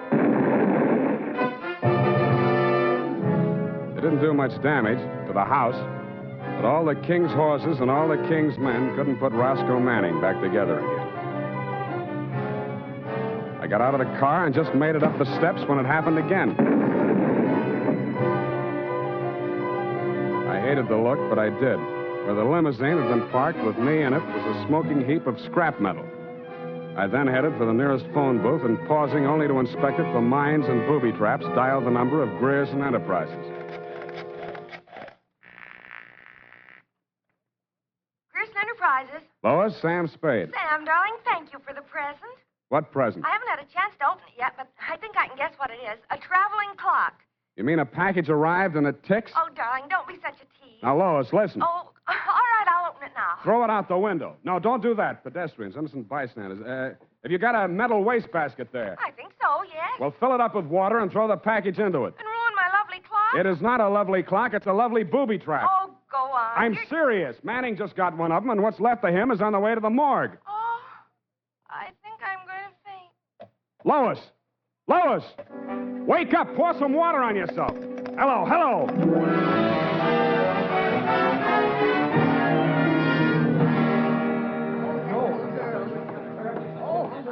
Let me through here. Come on, let me through. Lois. Lois. Oh, you're okay. Glad of that. All right, she's all right now, you people. Come on, get out of here. She's all right. Come on, get up. You're not hurt. What happened? It exploded in the water. At least you had sense enough to do what I told you to. Oh, this was a new dress. Now look at it. It looks fine here. Put this coat around you. I don't think that was a very funny joke, Sam. Neither do I. Now, try and forget your clothes for a minute. And try and answer a few questions for me. There isn't much time. Sam, what is it? I want you to be very sure of this, Lois. Try and remember accurately. How many people has Grierson seen since he opened this office? Well, not very many. He was hardly ever in. It's strange. Now that I think of it, I can only remember 2. Mr. Manning and that mad scientist man, Mr. Fox. Yeah, did you hear any of the conversation between Grierson and Fox? He just screamed at Mr. Grierson about how his invention had been stolen from him. Then it sounded as if they scuffled, and all of a sudden Mr. Fox calmed down. Mm-hmm. When they came out, his eyes looked funny, as if he'd been hypnotized. Yeah. What does Grierson look like? Oh, he must have been quite handsome at one time. He's sort of like Gregory Peck with a mustache, only fatter and balder and older. Mm-hmm. I wouldn't have put it exactly like that, but I can see what you mean. But you've never seen him. Don't make book on it, but I think I have.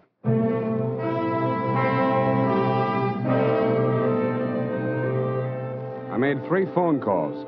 One to a crime reporter I don't like very well, giving him a false story on the death of Lois, Grierson's secretary. Another to my client, the mad scientist, alias Raymond Fox. And one to Dr. Birdwell. Then I went to my apartment and waited. My client arrived 5 minutes before the doctor. When Birdwell came in, my client said, Aha! That's he. He stole my secret formula. Now, Raymond, you're getting confused again. No. I'm the doctor, don't you remember? That's not true. Your name is Grierson. Oh, he's much worse. These identifications. You must try to remember, Raymond. Nobody's going to hurt you. But you'll be much sicker if you don't remember. But I do remember. I remember everything. Do you remember setting the bombs at Manning's house and the one you sent to Mr. Grierson's office? No. Grierson isn't dead. You're Grierson. No, Grierson isn't dead. Only that poor girl. No. She didn't steal my formula. It was you. Oh, you're trying to mix me up. I'm trying to help you. Now, roll up your sleeve. I'll give you something to quiet your nerves, and we'll go back to the hospital. Put it away, Doctor. You've helped them enough. Huh? Now, look here. This man is my patient. He needs medical attention. I won't argue with you, but I think you'd better get it from some other doctor. Right now, he's making more sense than you are. Just keep on the way you're going, Spade, and I'll have you back in that wet sheet. I did it once, and I can do it again. Sit down. You got delusions of grandeur. Stop shaking, Raymond. I said you're making more sense than he is, and I can prove it. You think you're very astute, don't you? No, I'm stupid, but I'm lucky. I should have tumbled to the whole caper when I found that you'd invested 50,000 smackers in Grierson Enterprises. When I found out that Raymond was an escaped patient, I should have tumbled to what that Denadrine vial was doing in Grierson's desk. I should have known then that you and Grierson were one and the same person. I told you. When I discovered that you'd paid Manning all that shakedown money, I should have known you were planning to knock him off and everybody else who could identify you. But it didn't work out that way. I got out of the car before it blew up. Dumb luck. And you can identify me as Grierson? I don't have to. Come. Surely you're not counting on Raymond's sanity to that extent. He can't even remember that I was his doctor. Can you, Raymond? You're trying to mix me up. You stole my formula. I didn't kill them, did I, Mr. Spade? Now, lie down on the couch and relax, Raymond. Don't worry about a thing. Well, Doctor, what now? You relax, too. Okay, Lois, come on in. What? Lois! Why, Mr. Grierson, have you been sick? How dare you? How dare you ruin all my plans like this? You stupid girl! Okay, that's enough. Come on, get back there. Get back. Sorry, sweetheart. I didn't mean to let him get that close to you. What were you trying to do? It was an experiment, just to see what would happen. It did. So that's the way you scientific detectives work.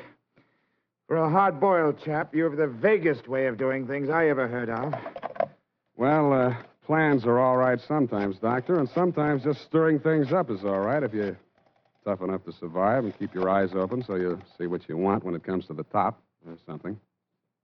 Spade, Dundee. I'm at home. I've got two homicidal characters here, one sane and one insane. Now, if you can tell the difference, I'll let you give the story to the papers.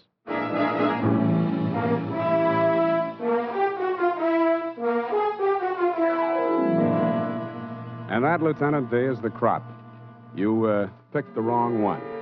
Figures. It's as simple as this.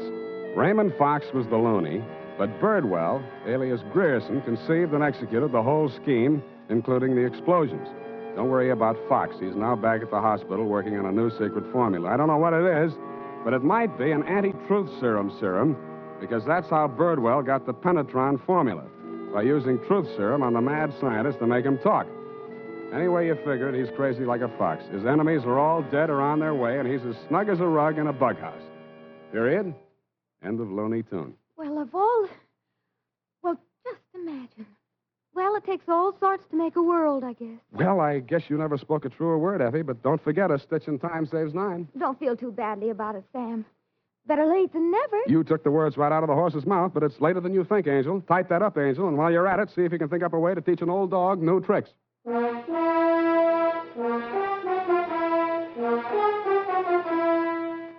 Say, mister, if you haven't tried Wild Root Cream Oil Hair Tonic, why not get it tonight or first thing tomorrow? You'll be glad you did, for Wild Root Cream Oil grooms your hair neatly and naturally without giving it that plastered-down look. Wild Root Cream Oil also relieves annoying dryness and removes loose, ugly dandruff. Simply step up to your drug or toilet goods counter and ask for Wild Root Cream Oil in the big economy bottle and the handy new tube that's easy to pack when you travel. Also, ask your barber for a professional application of Wild Root Cream Oil Hair Tonic. Again and again, the choice of men who put good grooming first. Well, here it is, Sam. And I've been thinking over what you said Which? about teaching an old dog new tricks. Hmm? You're only as old as you feel, Sam. Then send in the application for my old age pension. Oh, Sam, I won't let you talk that way now. You're just tired and nervous and run down. Yeah, backaches, stay up nights. our racket. You're just feeling sorry for that Mr. Fox. I wouldn't worry about him. As you pointed out, he's safer where he is for all concerned. Mm-hmm. And after all, necessity is the mother of invention. What's that got to do with anything? Well, he's an inventor, isn't he? Oh, that. You see? All's well that ends well. Good night, Sam. Good night, Pollyanna. Pollyanna. Oh, she's a glad girl. Oh, no, Sam, that's Shakespeare, that old... You know best. All ashore that's going ashore. Good night, sweetheart.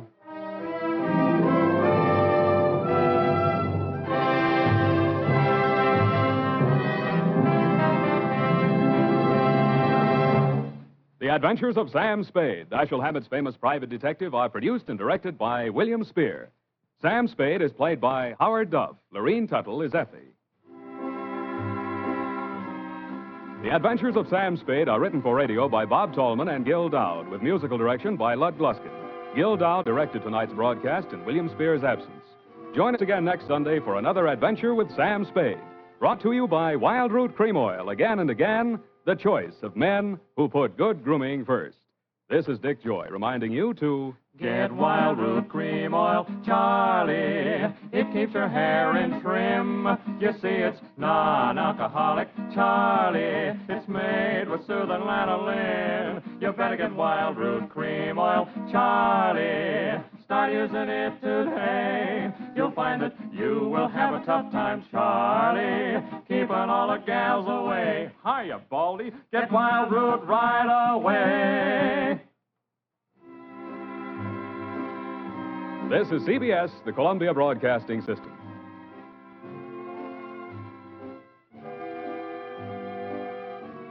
Lost in Brazil invites you on an unforgettable journey where every moment is an adventure waiting to be discovered. Join us as we uncover the soul of Brazil, one incredible experience at a time.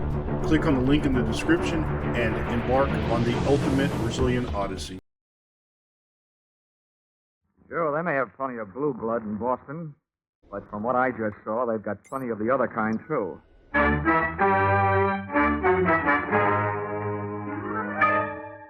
This is another in the adventures of America's fabulous freelance insurance investigator, Johnny Dollar. At insurance investigation, Johnny Dollar is only an expert. At making out his expense account, he is an absolute genius.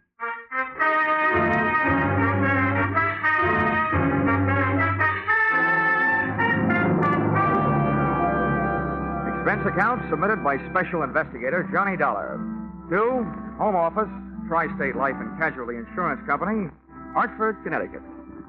The following is an accounting of my expenditures during my search for your missing policyholder, Miss Michelle March. Or, she came in like a lion and went out on the lamb. Or, she should have been banned in Boston.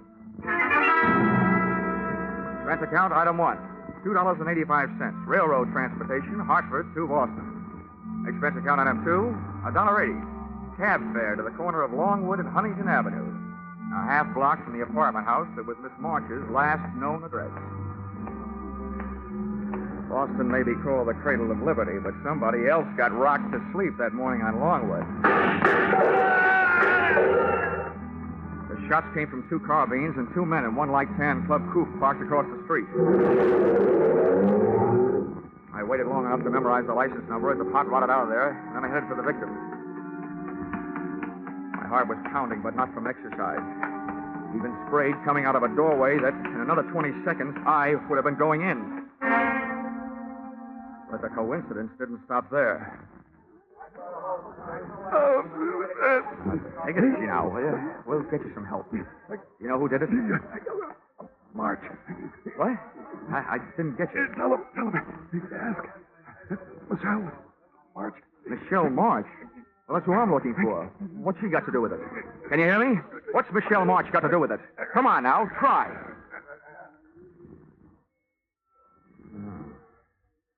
I wonder if I should have stayed in Hartford. Like a shooting gallery. I was inside the shop, and, brother, that's where I stayed. Hey, mister, how is he? Can you tell? Yeah. Let's just say you don't need to stand back to give him air. He can't use it.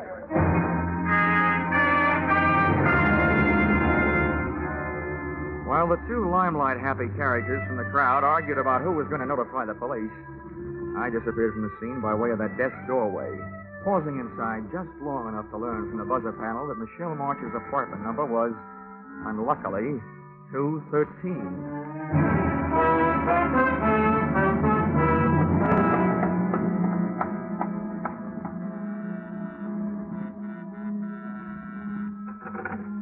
I didn't bother to look for the apartment house manager. I didn't even bother to pick the lock. I put my shoulder to work on the door.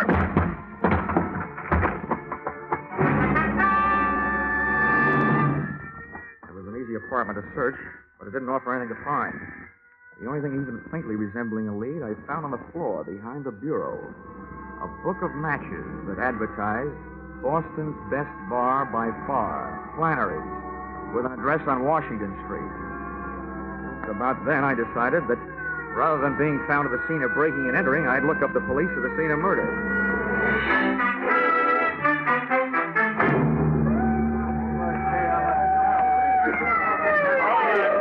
Keep moving, folks.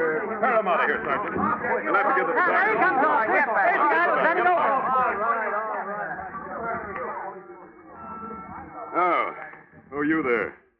What do you got to say about this? Not much, Lieutenant. He was shot from across the street by two men in a tan club coupe. Probably stolen. License number, Massachusetts 3R165. Weapons were carbines, .30 caliber Army issue. You sure of all that? Yeah. Here. This will tell you why I make it a habit to be sure of things. Oh. Dollar. Insurance investigator. Uh-huh. Hartford. Well, in a way, that makes two of you. Huh? I'm Lieutenant Baldollar. Sergeant Major. The dead man was a local detective. Private license, good business. And a bad reputation. Name of? Something I can't pass out right now. Well, look, here's why I'm interested, Lieutenant. If friend detective was on a case, he could have been hired to find the same party I was hired to find. And since he was blasted at said party's last known address, it could be that somebody doesn't want said party found. Which paints an interesting but gloomy picture of my future. Who is this said party? A girl, Michelle March, reported a missing persons in New York yesterday by a worried sister, who was also the beneficiary of a $25,000 insurance policy owned by Miss March. The insurers, Tri-State Life, got the report from missing persons and hired me to find her. You think she's dead? I'll tell you when I find her. Yeah. Now, what makes you think the deceased might have been looking for her, too? Because he mentioned her name just before he went bye-bye. Where are you staying, Dolly? Just in case we need you. Cartwright Hotel. Now, look, Lieutenant. You've got a murder and I've got a missing person. You can loaf if you want to, but I'm eager. I want to talk to the apartment house manager. Any objections? No. Go right ahead, Dolly. Good luck to you.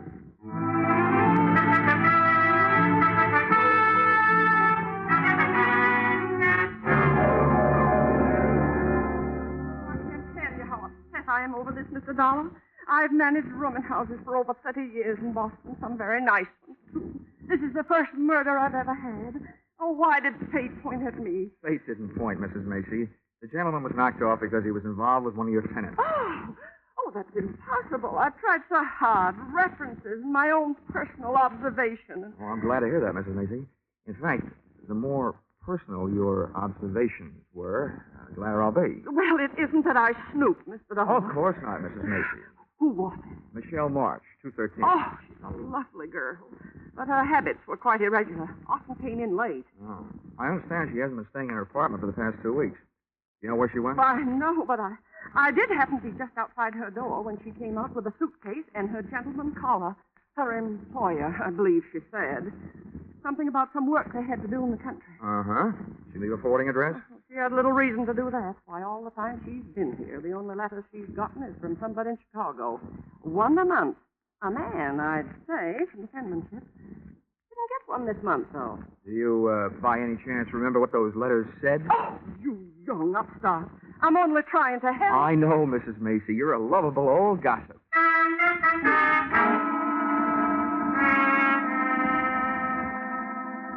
After Mrs. Macy chased me out of her apartment, I questioned some of Michelle's second-floor neighbors. What they gave me only augmented the story I already had. She hadn't been seen in the company of anyone for 4 or 5 months, until Dapper, medium build, and swarthy took over. All of them had seen him. None of them knew his name, but they all agreed he was the guy Michelle March had marched away with.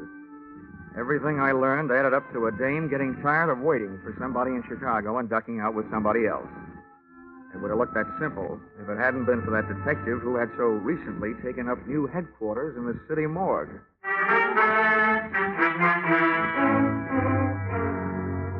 Expense accounts, item 3, $4.75, drinks and dinner. After which, expense accounts, item 4, $1.80, taxi ride, taken on the strength of the weak clue I found on Michelle's apartment floor. The match folder from Boston's best bar by far, Flannery's. Flannery's look like they wouldn't want to know how old you are, but how many stretches, and in what prisons. Above a row of greasy bottles, the wall in the bar was covered with pictures of fighters, right from old John L. up to Rocky Graciano. But none of them looked as brutal as the 8 or 10 gorillas who had their feet on a brass rail. I decided this was no place to ask for a lady, so I asked for a drink. Yeah? Straight rye, double.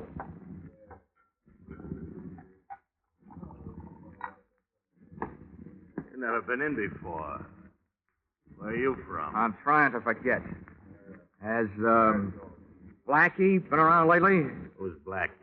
Well, maybe that's not his full name. It's the one I knew him by. He wore a lot of sharp suits, about medium build, dark, swarthy. That could be anybody. Now drink your drink, pay for it, and move along. Now, wait a minute. Now, I haven't got anything against the guy.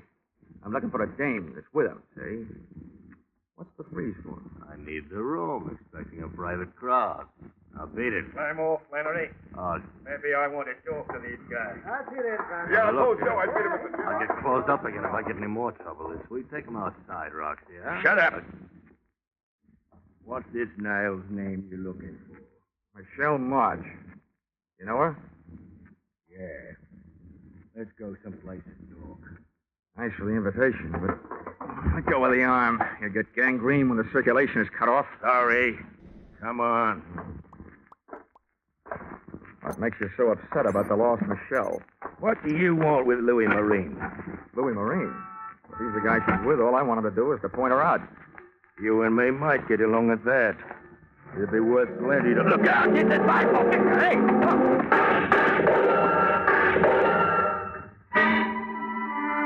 The car they were in was different, but those carbines sounded the same. I rubbed my nose raw, trying to bury my head in that sidewalk. I knew they had to empty those carbines sometime, but instead of sounding better, it started to sound worse. I twisted my head, shot a look at the street, saw one of the attackers in the process of falling out of one of the windows of the gun car. Closed my eyes again and realized why they never let my kind of insurance investigator be a policyholder. I'd been sent to find a missing girl, and there I was in the middle of another Boston massacre.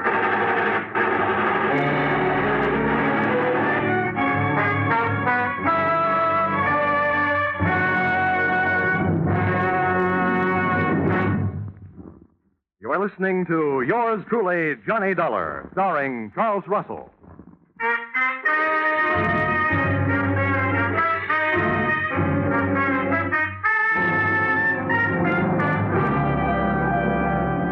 It took a full 20 seconds after the smoke of battle had started to clear for me to realize that I'd been saved by the arrival of fire support from an unexpected source, the police. I looked around for my new friend and brother target, Roxy, but he had disappeared. A wave of suspicion broke over my flow of thought with this question. How did it happen that all those cops with all those guns just happened to be in all those hiding places waiting for those gunmen to drive up and open up? Answer? A hunter's stew like that usually calls for a pigeon. I didn't feel like flying, but I did, straight back to my hotel, with one landing and a newsstand. An evening paper gave me everything else I needed, except the feathers. But I wasn't exactly cooing when I got to my hotel room phone and put a call through to the Boston police.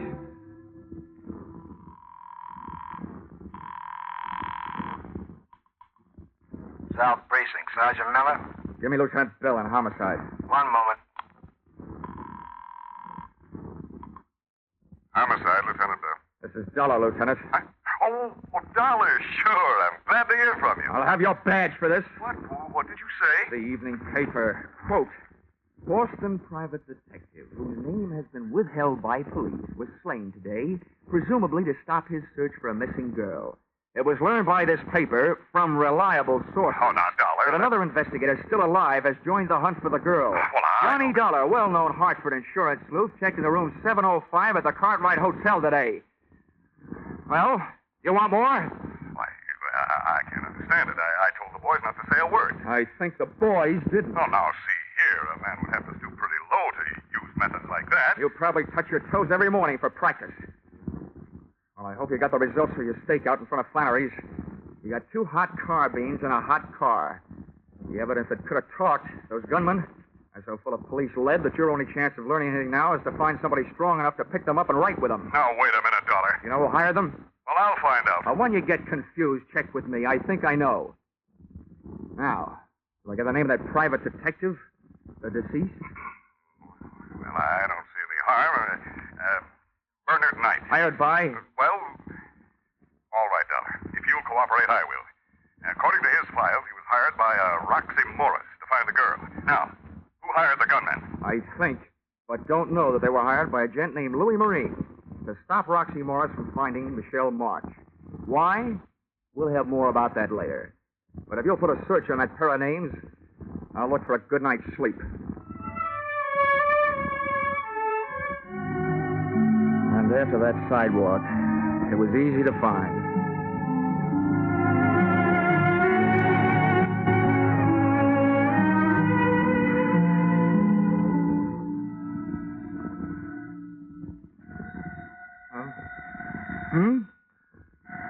Oh, Boston. Hello. Good morning. Hello, is this Mr. Dollar? Wait a minute till I pick you up off the floor. Who is this? Is this Mr. Dollar? Yeah, it is. Well, this is Michelle March. Huh? Well, good morning, Michelle. I've been looking for you. That's why I called.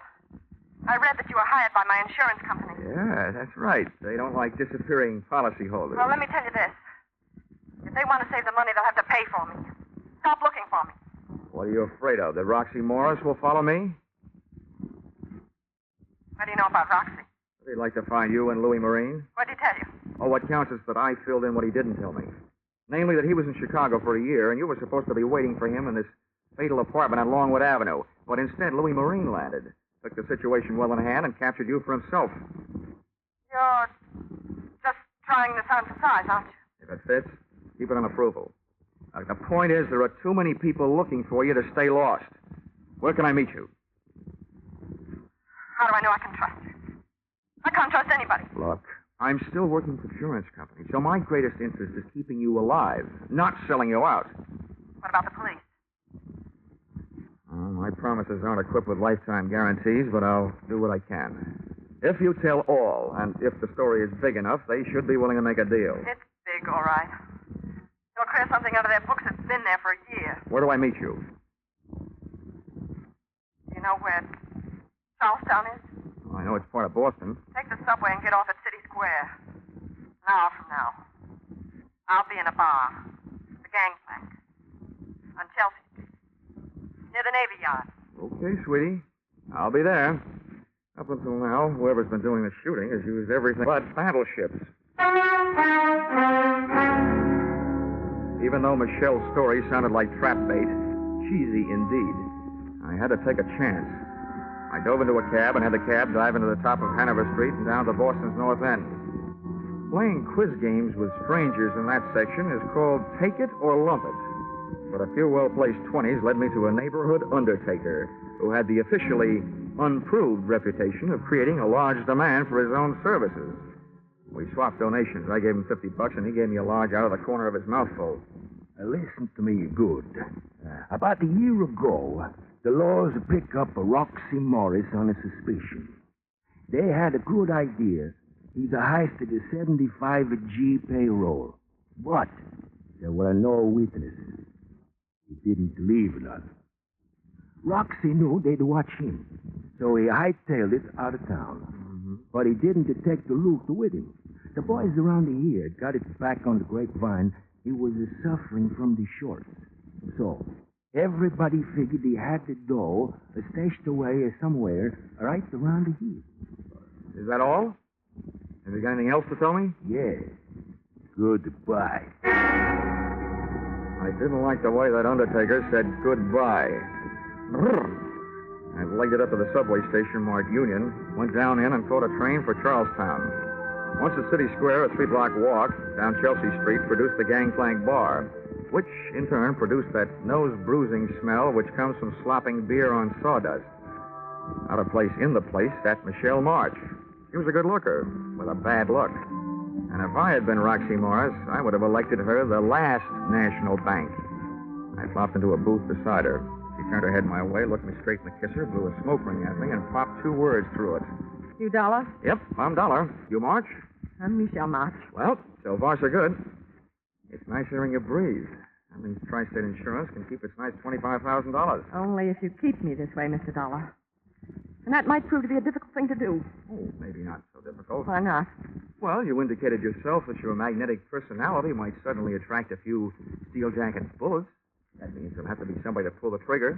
So all I have to do is to sit around and see who tries to take a shot at the target. You. And we've got our man. It's not that easy. I'm in trouble 3 ways. And it's hard to see 3 ways at once. Look, I know all about Roxy Morris. He swiped $75,000 and gave it to you to mine. You don't know the half of it. 2 months after Roxy was gone, a guy named Louis Marine came to me with a story that Roxy had sent for $20,000. I gave it to him. Then he told me that Roxy had never sent for it. And that if I squawked, he'd convince Roxy that I'd fallen in love with him and just given him the money. Made the battery tip off the police. He had me going and coming. Nice fellow. He wouldn't leave me alone. He made me give him $15,000 more of Roxy's money. And 2 weeks ago, I got word through to Roxy in Chicago. He blew up. Turned on me. I've been running from him ever since. He wants his $75,000, all of it. And I haven't got it. Oh, seems like you've been taking chances all the way. Now, you know what I want you to do? No, what? Take one more.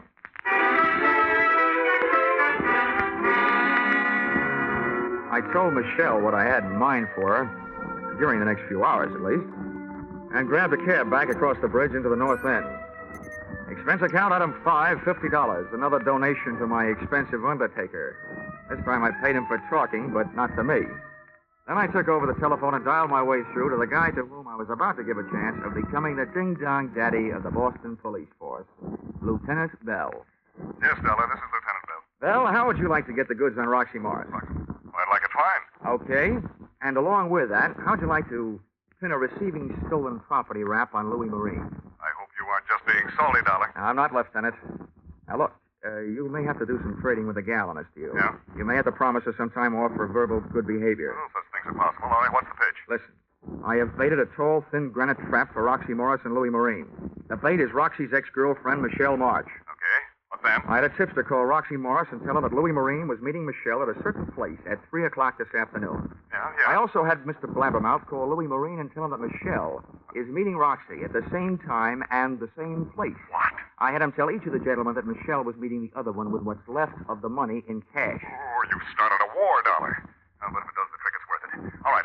What's my move? First, call the place where I've arranged the surprise party and tell them to get rid of the public. Also tell them to let a girl named Michelle March come and go as she pleases. Also me. Oh, don't tell me you've set this thing up in a public place. Where is it? Lieutenant Bell, what I want is for those 2 characters to run up a blind alley. And when I say up, oh, brother, they got the word the Michelle meeting would be held at the top of the Bunker Hill Monument. Oh, no. And you might remember what General Prescott almost said.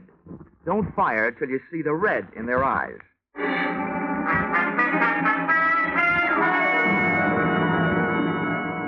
I was back in Charlestown and at the base of the Bunker Hill Monument at 2:45. The door of the museum at the bottom was open, but a state park officer stood by its side. I told him who I was, and he nodded me through the bronze doors. Officer, did Miss March get here? Yes, sir, young man. She went up the shaft. Oh, well, look, can I run the elevator myself? There isn't any elevator. Just steps. 200 to 300 of them. Oh.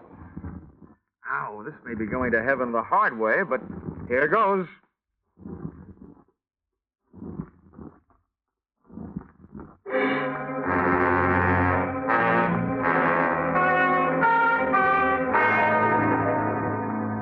Halfway up the winding granite stairs, I yelled for Michelle. But she either didn't hear me or just didn't want to answer. I kept going and hoping. As I came closer to the top, I tried yelling again. Still no answer. Finally, I made it. Up into the observation landing at the top. Michelle was there. She still wouldn't talk, but she had written me a note. Beside her crumpled figure was a vial that hadn't been filled with perfume. The note was short and to the point. Dear Johnny Dollar, I still want to help, but I hadn't better be around here alive when everybody gets here. And it was signed Michelle. As I bent over to see what kind of bye-bye medicine she'd taken, I heard something that might mean a sudden dose of lead to the head for me. By the Morris or Marine had landed, and there I was stuck at the top with the bait that had suckered them into a trap, which suddenly turned out to be mine. Waiting up there in that tiny room for death to come get me would have killed me anyway, so I started down. Over the pounding of my heart and my own steps on the granite blocks, I heard the pitter-patter of anything but tiny feet come charging up a narrow staircase. Whoever was coming up and I both slowed down, but my heart didn't. I crept around a curve and my eyes went to a head-on collision with a pair staring back. What are you doing here? I'm a tourist, Roxy. Maybe right, white guy. You may be taking a trip. Who's up there? Up there? Oh, I don't know who they are. Just some girl with a guy she keeps calling Louie. Okay. Let me by. Easy now. Don't try anything. Roxy Morris tagged me with the butt of a .32 going by. But lying there with my head against the cold granite inside wall of the monument brought me back. And conscious was a very dangerous condition for me to be in, because charging up the stairs came another pair of unfriendly feet that couldn't have belonged to anybody but Louis Marine. Who are you? What are you doing here? Well, up until somebody hit me on the head, I was tailing Roxy Morris and his girl. They're up there? Sure, Louis. Yeah, they're up there. Then let me by. Come on. Get up out of my way. Okay. Go ahead, by. Yeah. But wait a minute. I got an idea. Come on, chum. Ahead of me. Up you go. You can affront for me. Move! Louis had a gun at my back, and Roxy had one waiting for me up front. We took the last few steps up to the top real quiet-like. When my eyes came level with the floor of the observation room, Roxy was bending over Michelle. But he snapped up in a hurry, and his right hand was loaded with heat. Louis pushed me ahead of him, up and in. I stood there between them, listening to them grind their teeth at each other, with one foot under Michelle's arm. Then I got two big shocks. A scream from Michelle just before she snatched my legs out from under me.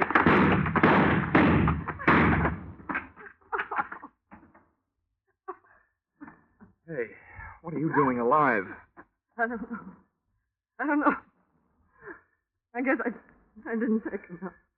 Well, whatever you're doing alive, I'll tell you one thing. Your two boyfriends sure took care of each other. Come on. Let me get you out of here. Oh. I didn't think I'd be able to carry me down all those stairs. Now I have to carry you.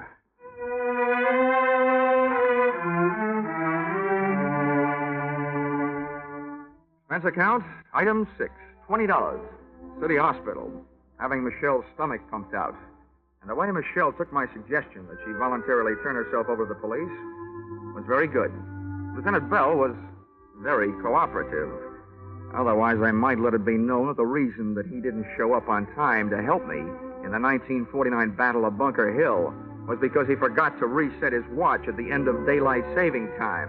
He showed up for our 3 o'clock appointment at 4. Expense account total, yeah, $786 and no cents. Signed, yours, truly, Johnny Dollar.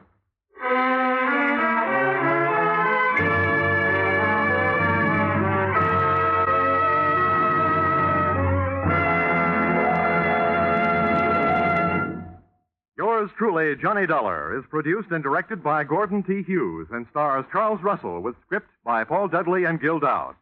Featured in the cast were Bill Boucher, Myra Marsh, Dick Ryan, Larry Dobkin, Charles Seal, and Dorothy Lovett. The special music is written and conducted by Leith Stevens.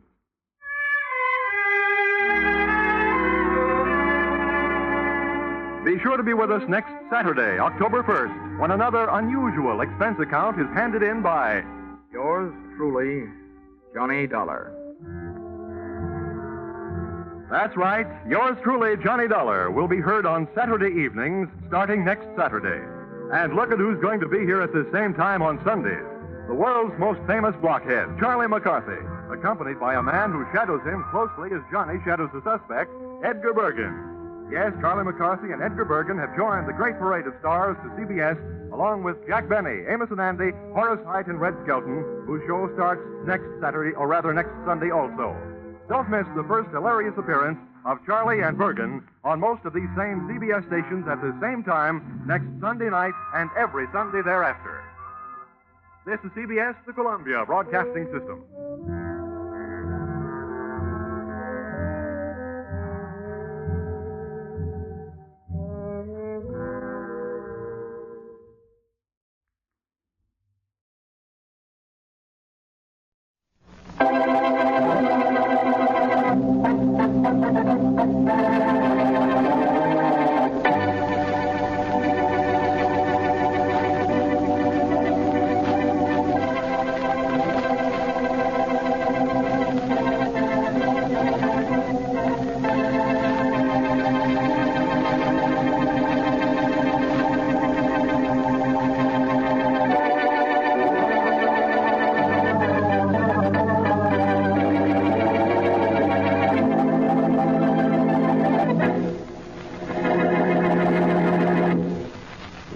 What kind of a private detective are you, Whalen? Good, Brewster. The best, or you wouldn't have hired me. I wonder about that. Watch the tone of voice, Brewster. I don't like it. All right. I'm sorry, Whalen. But I want action. You're getting it. But it's too slow. I hired you 2 months ago to get something on Lester Allen, and what have you done? Nothing. Yet. Nothing. How am I going to win the nomination against a man with a record like Allen? He's pure, Mr. Brewster, sure, but he's not hermetically sealed. I know that. He was involved in something illegal once, but he's covered it up. I hired you to uncover it. Now, why haven't you? Look, Brewster, when you hired me, you hired a detective, not a P-38. I worked slowly, but I get there just the same. You made any progress at all? You'd be surprised. Surprise me, then. Boston Blackie knows what Allen did wrong a few years back. I told you Boston Blackie knew about Allen's illegal jaunt. Blackie was the one who caught him at it, but he won't talk. Don't worry, Mr. Brewster. I found somebody else who knows about Allen and will talk. Who? A dame who came into my office this morning. What does she know about Allen? Everything Boston Blackie knows. What makes you think so? She's, Mrs. Boston Blackie.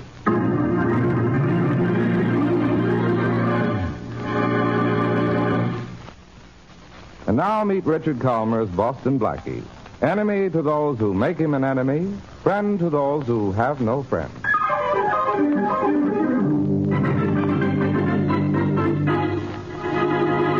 I'm awfully glad you had a moment to see me, Mr. Allen. Blackie's told me so much about you. Oh, you're Mrs. Boston Blackie. Well, this is certainly a surprise. When were you married? 3 weeks ago in Springfield, Ohio. Uh-huh. Oh, Mr. Allen Blackie speaks of you so often. He doesn't tell the whole truth, I hope. Oh, but he does. Even about that, scandal you were mixed up in a few years ago. You mention that for any particular reason? Oh, yes. I don't think I understand. You will. You don't really have to continue in the campaign, do you? I'm beginning to understand now. You'd have a difficult time being elected to any office if you were exposed, wouldn't you? Now, look here. I was innocently involved in that scandal. That's why Blackie pledged himself never to mention it to anyone. Oh, but he mentioned it to me, his wife. And I'm not bound by any foolish pledge to keep it secret. Now, look, are you trying I'm to... more than trying, Mr. Allen. I'm doing it. I want you to drop out of the campaign. What if I don't? Is there any other choice? Maybe. Money. Maybe. How much? You name it. $500. You did say 10,000, didn't you? 10,000? Oh, that's better. But how do I know once I pay you? You'll just have to trust me. Of course, you can be trusted. I don't like sarcasm, Mr. Allen. Just money.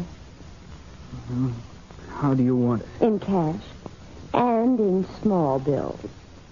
You did say you were Mrs. Boston Blackie, didn't you? Well, of course I'm Mrs. Boston Blackie. Why? Why? Because you sound to me more like Mrs. Boston Blackmail.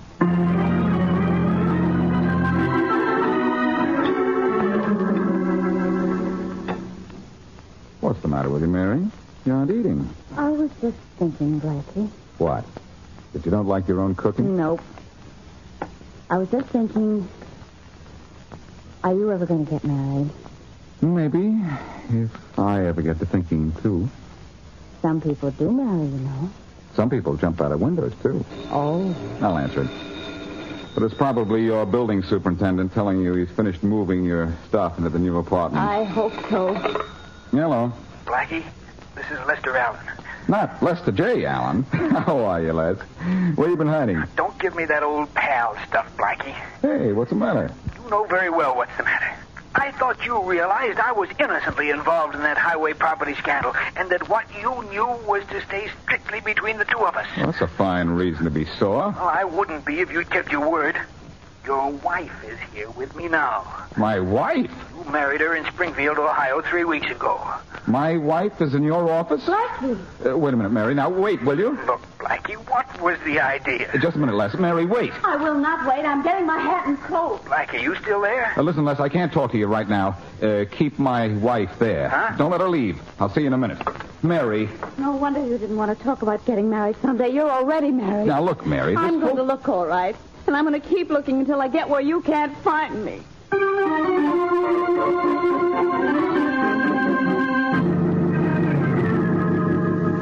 She's still here, Les? In my den, Blackie.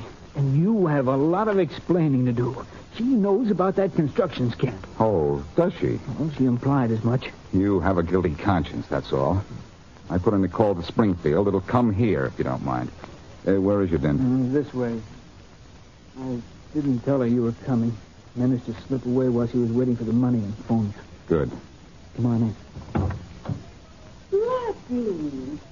But, darling, what are you doing here? You said you weren't coming. I couldn't stay away from you another moment, sugar. Oh, you sweet thing. You're the most wonderful husband in the world. No, I wouldn't say... Huh? Blackie. Then she is your wife. Well, of course I'm his wife, Mr. Allen. Oh, yeah, tell the bewildered man all about it, darling. You mean how we met at the Mountain Inn in New Hampshire last August? Mm-hmm, if you wish. Blackie, you did spend last August at the Mountain Inn. Of course I did. Darling, why aren't you wearing your lovely brown suit? The one with the thin white stripe. You look so nice in that. Oh, you don't love me just for my clothes, do you, darling? Well, Blackie, this convinces me. I was with you when you bought that suit. I knew I Must should never... we stay here any longer, darling? Let's go to Martin's for dinner. That's your favorite place. No, dear, let's go I've over heard there. enough from both of you. This girl is your wife, Blackie, or she wouldn't know so much about you. Let's go, darling. You go ahead. I'll meet you later. All right. I have an appointment at the hairdresser's anyway. I'll meet you afterwards. Bye, darling. I think you'd better leave, too, Blackie. I've had enough of you Les, and your... I've never seen that girl before in my life. Huh? Then how did she know enough about me and that construction scandal to blackmail me? That girl blackmailed you? $10,000. Well, look, Les. As soon as this call from Springfield comes through and straightens you out about the girl, I'll straighten out this blackmail business myself. It'll take a lot to convince me that girl's not your wife. She knows too much about you. She's probably been studying for this act for months. Oh, that's my call. Hello? Hello, this is the Marriage Bureau in Springfield, Ohio. Oh, yes, I called you. I'd like to know if you have any record of a Boston Blackie being married in your town 3 weeks ago. Just a moment. Look, Les, this will straighten you out about the girl. Now, don't worry. Then what about my $10,000? You shouldn't have paid it until you got in touch with me. girl was so convincing. Yeah, I can believe Hello? that. Yes? You want to know if a man by the name of Boston Blackie got married here? You have no record of any such marriage? Who wants to know? I do. I'm Boston Blackie. What's the matter with you, young man? What have you got besides a wife? A case of amnesia? Boston Blackie was married in your town? Sure he was. To Joan Blake just 3 weeks ago. Well, look, there must be... Look. If this is your idea of a joke, I don't like it.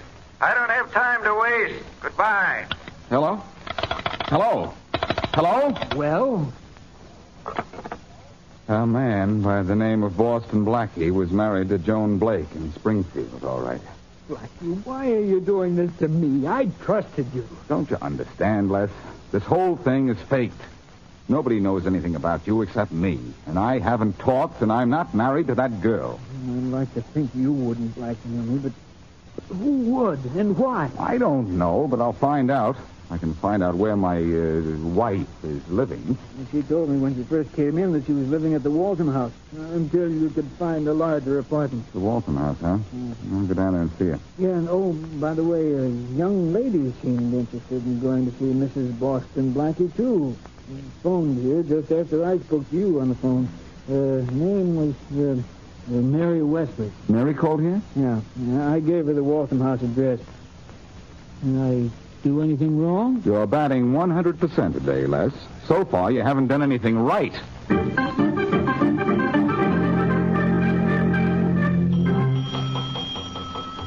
Hey, is this the Waltham House or the morgue? I'm right with you, sir. Oh, now I feel better. Getting lonesome out here. Yes, sir. Is there a Mrs. Boston Blackie registered here? Oh, yes, in room 1107. Thanks. Oh, just a minute, sir. I made a mistake. Mrs. Boston Blackie is not in room 1107. Where is she? She moved to room 1109 this morning. Well, I'm going up to see her now. All an ordinary woman does is change her mind. My wife has to change her room, too.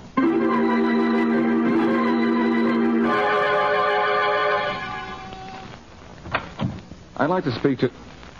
Well, Inspector Faraday. I would not like to speak to you. All right, Blackie. I thought you'd have better sense than to come back. Get in here. Sure. And stop waving that gun in my face.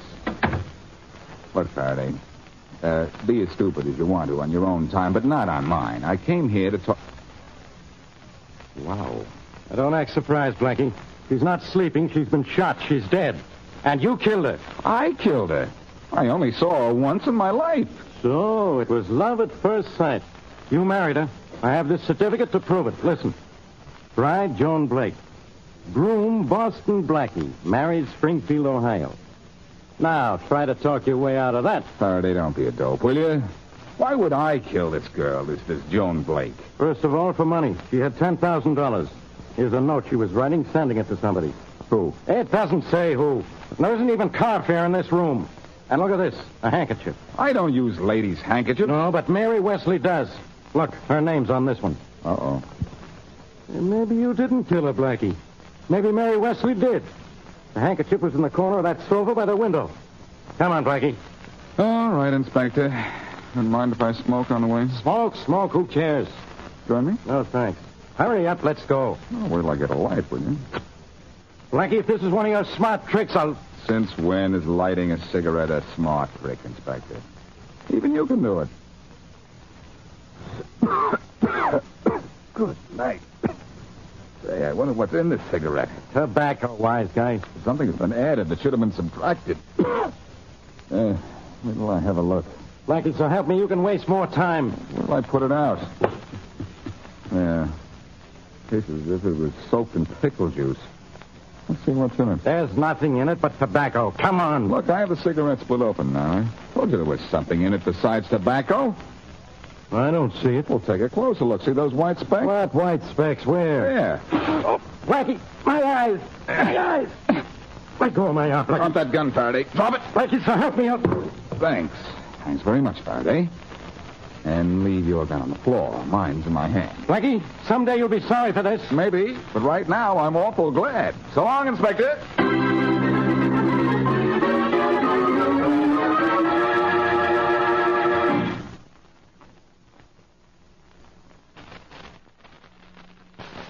Now back to Boston Blackie.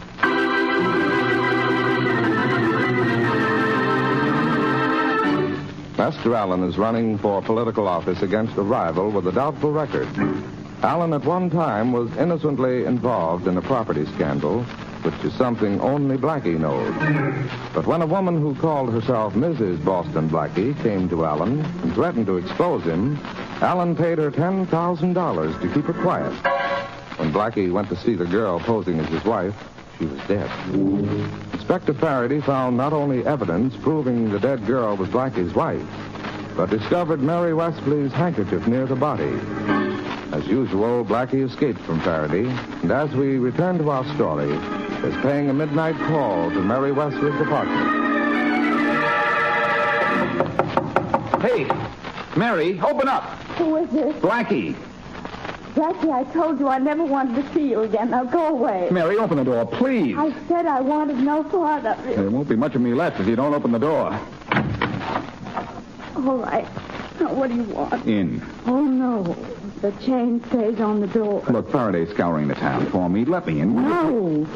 Mr. Boston Blackie. Why the mister? Because there was a Mrs. You mean there was? Oh, I suppose you got a divorce. Not even I can divorce a dead wife. Dead? And you might as well go to Faraday's office and sign a confession, Mary. He found your handkerchief near the body. Oh, no, What were you doing there? Well, I wanted to see for myself what kind of a fool would be fool enough to marry you. I'm not married to that girl or anybody. Oh, Blackie, she showed me proof. Give me 24 hours and I could prove to you that we were married in 1863. Blackie, you're sure you're not married to that girl? I'm not and never was. Well, Blackie, are you telling me the truth? Well, what do you want me to do to prove it? To chew on this door chain? All right, I'm sorry, darling.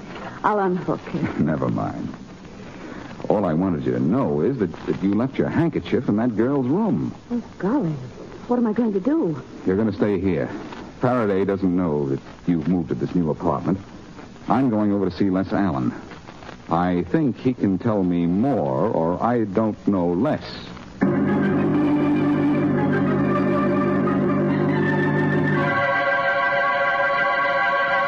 Well, you must want something important, Blackie, to barge in on me in the middle of the night. I found the late Mrs. Boston Blackie, Les. Late Mrs. Boston Blackie? Someone got to her before I did and killed her. Who? I thought maybe you'd have some idea. Why? The $10,000 you paid her was missing. Look, I'll admit $10,000 is a lot of money to me, Blackie, but I wouldn't kill for it. You wouldn't like to have to add to that $10,000. What do you mean? You want to sap, Allen? You paid that girl money to keep her mouth shut. But it didn't buy what you thought she knew about you. I was contemplating what to do about that. I have a mild suspicion you contemplated with a bang. I didn't shoot the girl. How did you know she was shot? Well, didn't you say so? I merely said she was killed. I didn't say how. I took it for granted. It just so happens that she was shot. Blackie, I didn't kill her. I'll admit I was worried about how to keep her from blackmailing me again, but I thought I'd wait until she tried it. Then you admit you thought she would? No, I made a bargain with her. I trusted her to keep it. Failing of mine, I guess. Trusting people. The loss of money could change you. Blackie, listen, don't drag me into this. I can't afford a scandal right now. This election means a lot to me. If you want to stay out of this, you'll have to help me. Help you? How? What do you know about this girl? Who could have sent her? Oh, Leonard Brewster might have. Oh, that's ridiculous. What would Leonard Brewster, the political lion, want with blackmail money? He could buy and sell you 50 times. Brewster is a political lion, all right, but he could have sent that girl to me trying to force me out of the race. Well, I'd better go see Brewster at his house. And if anybody calls while I'm there, they'll find the lion is busy.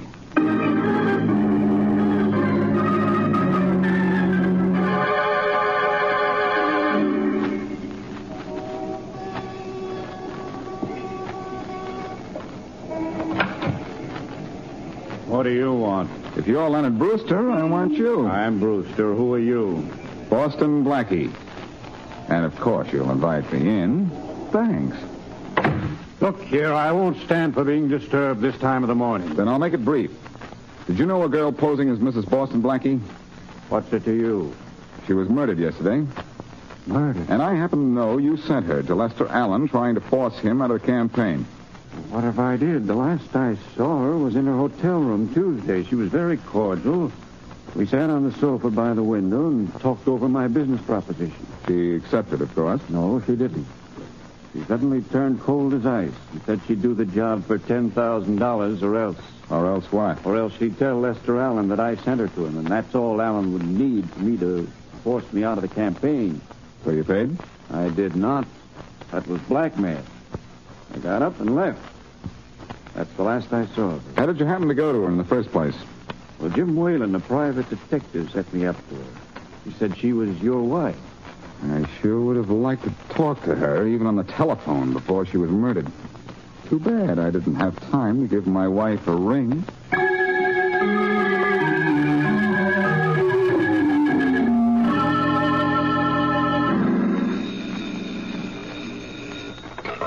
Waltham House, good morning. What's good about it, chum? It's 4 a.m. Yes, sir. This is Inspector Faraday of the police. I want to ask you something. Oh, yes, Inspector.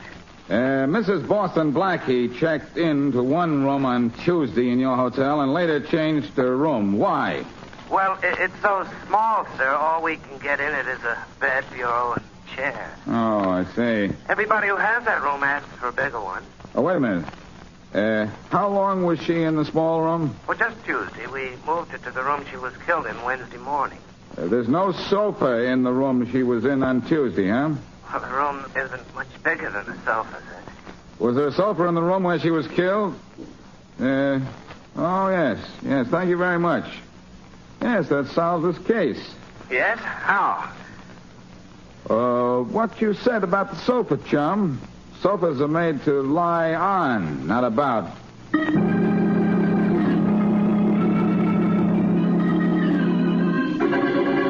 Okay, Blackie, wake up. Get out of that bed of yours. It's the middle of the afternoon. Come on, snap out of it. This is your old pal, Faraday. Well, Inspector Faraday. Have you run my bathwater yet? I'll run you ragged first. Now, is that a nice way to talk on such a beautiful afternoon? Am I ashamed of you? Yes, I know. My sleep is showing. I know who murdered your wife, Blackie. If you didn't kill her, Mary Wesley did. You said that yesterday. Mary is in her apartment. Get her if you like. I've been to her apartment. Mary doesn't live there anymore. All right, Faraday. I've let you make a dope out of yourself long enough. Wait till I get dressed, and I'll take you to your killer. I've got my killer. You or Mary. The dead girl was your wife. She was probably breaking up your romance with Mary. That's reason enough for either of you to kill her. It's a good reason, all right, Faraday, only it's a wrong one. I suppose Mary Wesley didn't even go to see her. That handkerchief of hers just flew into the murder room. No. Mary went to see her. Is this the beginning of a confession? Somebody else went to her hotel room, too. Yeah, you. Yes, but she, shall I say, checked out before I got there. Who else came up to see her? Her killer. Look, quit stalling. Get dressed. Give me 30 minutes, Faraday. To get dressed? To get dressed, pay a call, and hand you your killer.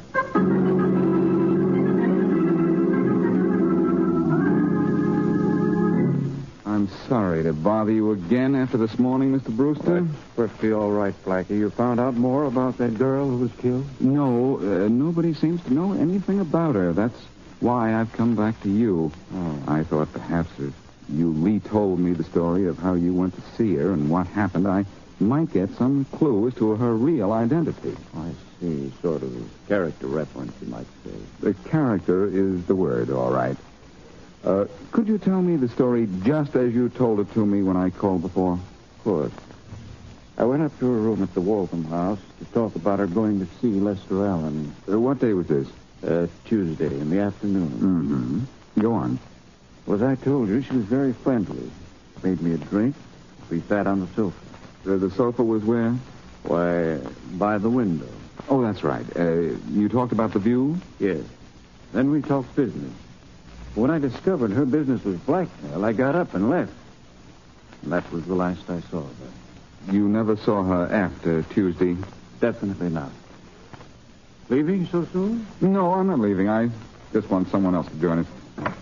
Come on in, Faraday. All right, Brewster, don't move. What is the reason for all this? You heard this little Tuesday afternoon story, Faraday, about the sofa? Every word. I'm arresting you, Brewster, for the murder of Mrs. Boston Blackie.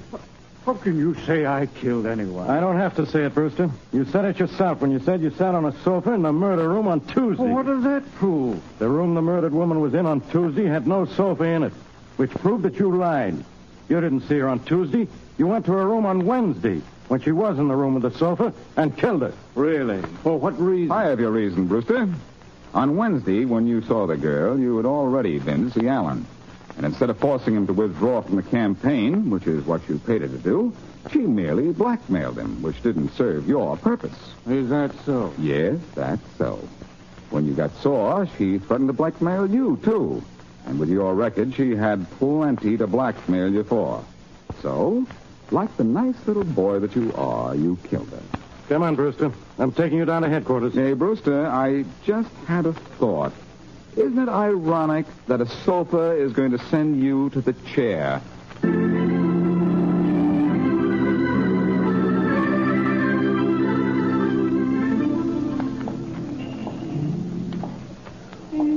Where are we walking, Blackie? Does it matter, Mary? Mm-mm. You're voting tomorrow? Mm-hmm. Oh, I understand Leonard Brewster withdrew from the race. Yes. He withdrew to the seclusion of one of Faraday's special cells with Jim Whalen, that detective of his. Well put. Faraday found Whalen in St. Louis with Alan's $10,000. Oh. Mrs. Boston Blackie wasn't married at all, was she? Mrs. Boston Blackie was married to Jim Whalen. Faraday figured that out, and Whalen admitted he was married under the name of Boston Blackie. Well, why did he run away with the money the girl got from Mr. Allen? She double-crossed him when she blackmailed Alan. So he double-crossed her by taking the money and scrambling. And then the girl had to turn around and try to blackmail Brewster to make up for the money her lovely husband had taken from her. Lovely people. Lovely night. And look at that lovely sign over there. It says, get married in 5 minutes, $5. I think we'd better keep moving. What's the matter? Haven't you got $5? No, the smallest I have is 50. Oh, but I'm sure the minister would be willing to make the change. I don't doubt that the minister is willing to make the change, Mary, but I don't think I am.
California, on behalf of standard stations and independent Chevron gas stations throughout the West, invite you to Let George Do It.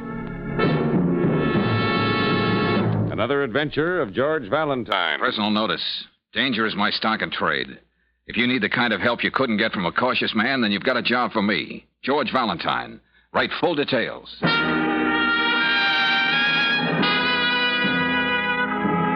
Dear Mr. Valentine, you may have forgotten the one time we met. You were the best man at my wedding. Yes, I'm Joe Burke's wife. You won't believe what's happened to him. Easygoing, happy-go-lucky Joe. He's a pitiful mental case, and they've got him in a sanitarium. You were so close to Joe in the Army, I thought maybe if he saw you again, it might do more than the doctors have been able to do. I thought of this when I saw your ad in the paper, like a ray of hope. Won't you try to help me? It's signed anxiously, Laura Burke. Joe, a mental case? Oh, no, not the Sergeant Burke I knew. Well, George's wife would hardly make up anything like this. But Brooksy at Palermo, when everybody else was either cussing or praying, that hard-headed Irishman just sat around playing a harmonica. Danny boy.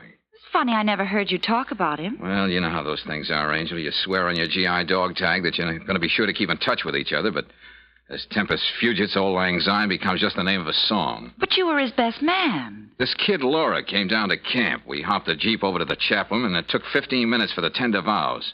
A minute for me to kiss the bride, and they were off. All Joe had was a 48-hour pass. Golly, she sounds so desperate in this letter. Yeah. What's that address, Brooksy? We'd better get right over there.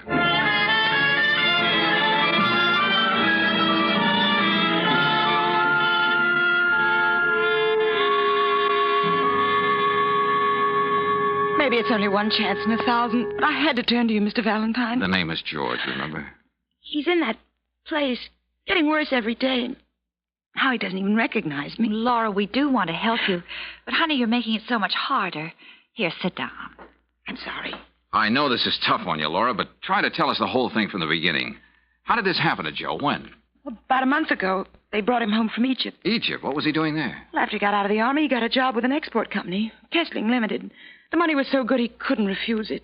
He planned to keep it for 2 years so we could put some money aside. Oh, it must have been terrible being separated again. Did Joe begin to lose his grip while he was abroad? Oh, he sent letters regularly, wonderful, cheerful letters about the future. And a couple of months ago, he stopped writing. Yes, Laura?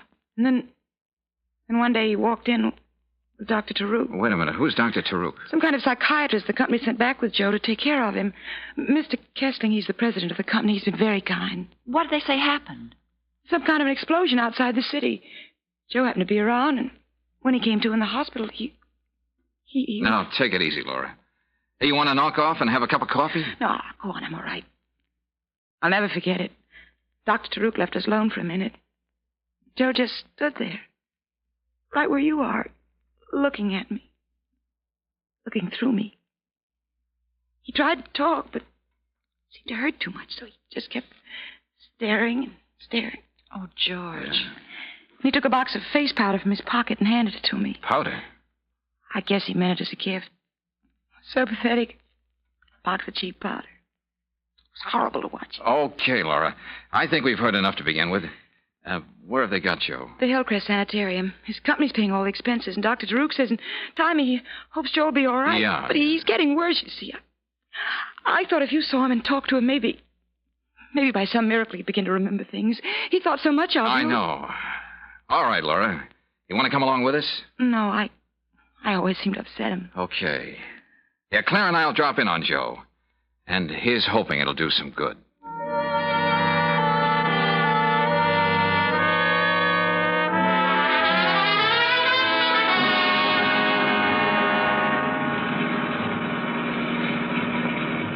A sanitarium should have peace and quiet, but they should build it where people can find it. Yes, it is out of the way. Gosh, and every time I look down into that valley, I get dizzy. Kind of unusual, isn't it, Brooksy? What? A company going to quite so much trouble for one of their people? Sanitarium special psychiatrist who seems to stay on and on? Well, darling, maybe the milk of human kindness doesn't curdle as easily as most people think. Maybe not. Brooksy, I've been in some tough spots. But I think seeing Joe like this is going to be just about the toughest.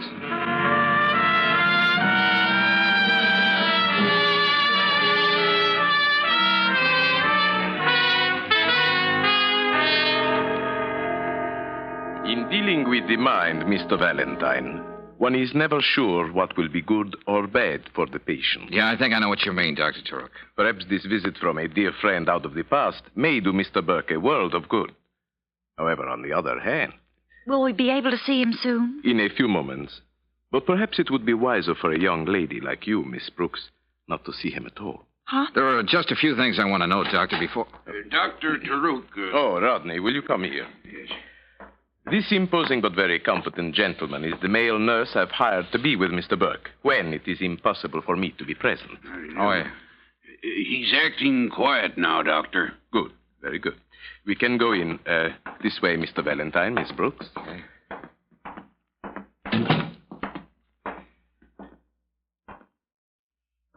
There he is.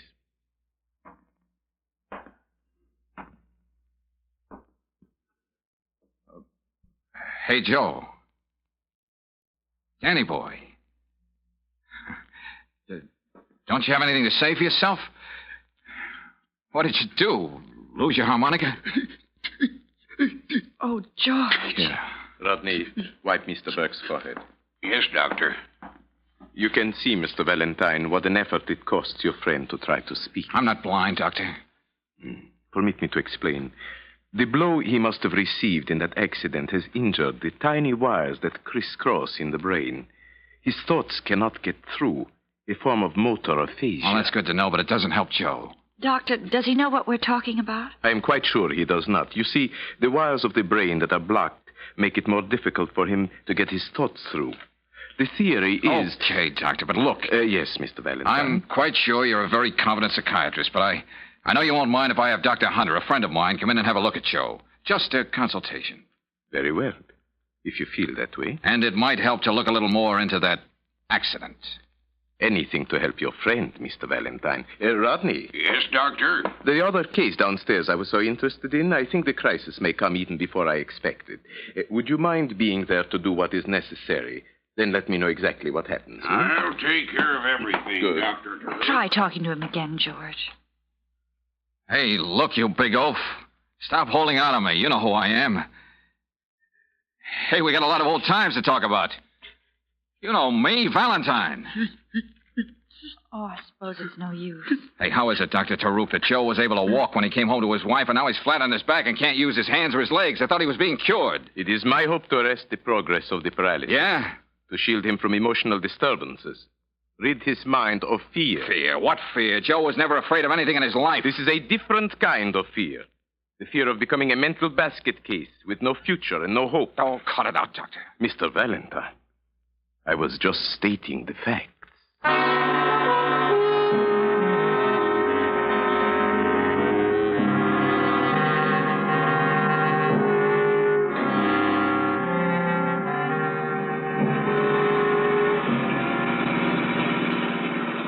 To have and to hold from this day forward, till death us do part.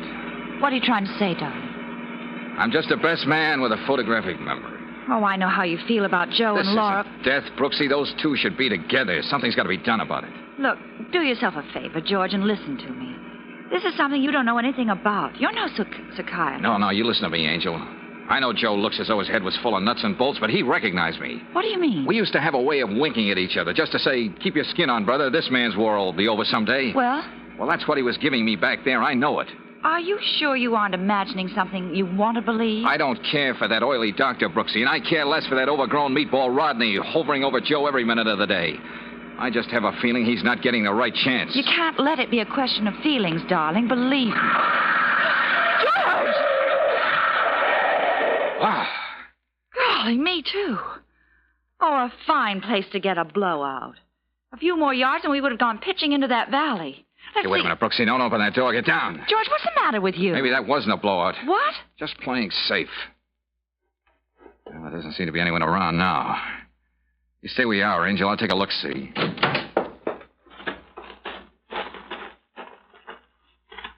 you find anything? Yeah. A neat bullet hole in our tire. What? Somebody shot at us from those rocks up there. But who could it be? It'd have to be somebody who knew we'd be coming back this way. Brilliant deduction, Brooksy, but we'll go into that later. Right now, we fix a flat and then get back to town.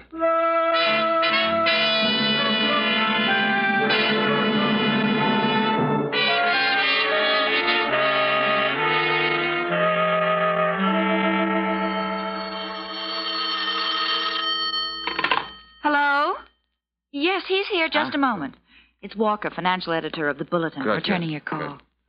Yeah, uh-huh. You, hold it a second, Walker, huh? Look, now, take this down as I give it to you. Okay. Go on, shoot. Uh-huh, yeah. Kessling Export and Import, fined $50,000 6 weeks ago. Smuggling, diamonds. What? And a shipment of face powder. Since then, out of business. Gave up corporate charter. Yeah, thank you, Walker. That was very helpful. Goodbye. George, what have we gotten into? A very touching little situation, Brooksy. The great big corporate heart of Kessling Limited bleeding for one of its employees who was hurt. Yeah. In fact, it keeps on bleeding now, long after it ceased to exist. Because it was caught smuggling diamonds, no less. Well, how do you think Joe fits into all this? I don't know yet. But right now, we're picking up Dr. Hunter and going back to Hillcrest Sanitarium. Let him take a look at Joe.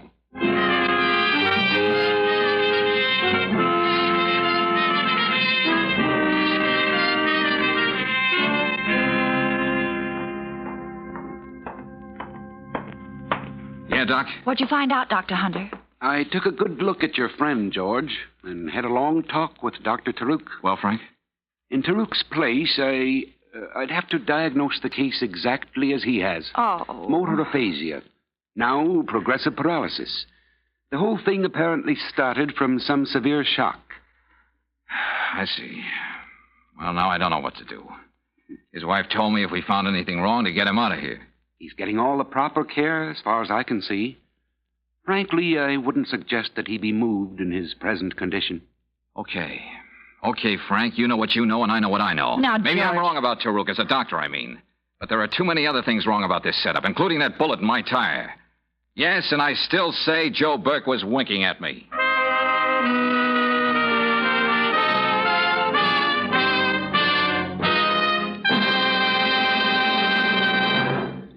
We'll return to tonight's adventure of George Valentine in just a moment. Meanwhile, a word about the great American pastime. Batter up, it's baseball season again. And here's a seasonal gift for you. It's a 48-page handbook of baseball. The title is Batter Up. To get your free copy, just ask for Batter Up at any standard station or independent Chevron gas station. This guide to baseball fundamentals was written by Bert Dunn, former pro. It has 45 illustrations and photos. Boys will be keen about it. Batter Up tells how to play each position, pitching, catching, fielding, and how to bat. Girls will go for the chapter on softball. Lefty O'Doul of the San Francisco Seals and Joe Cronin of the Boston Red Sox give their views in this grand book. Another article was written by Clarence Rowland, president of the Pacific Coast League. Here's baseball written by a recognized authority. Get your free copy tomorrow. Batter Up is available at independent Chevron gas stations and standard stations where they say and mean we'll take better care of your car.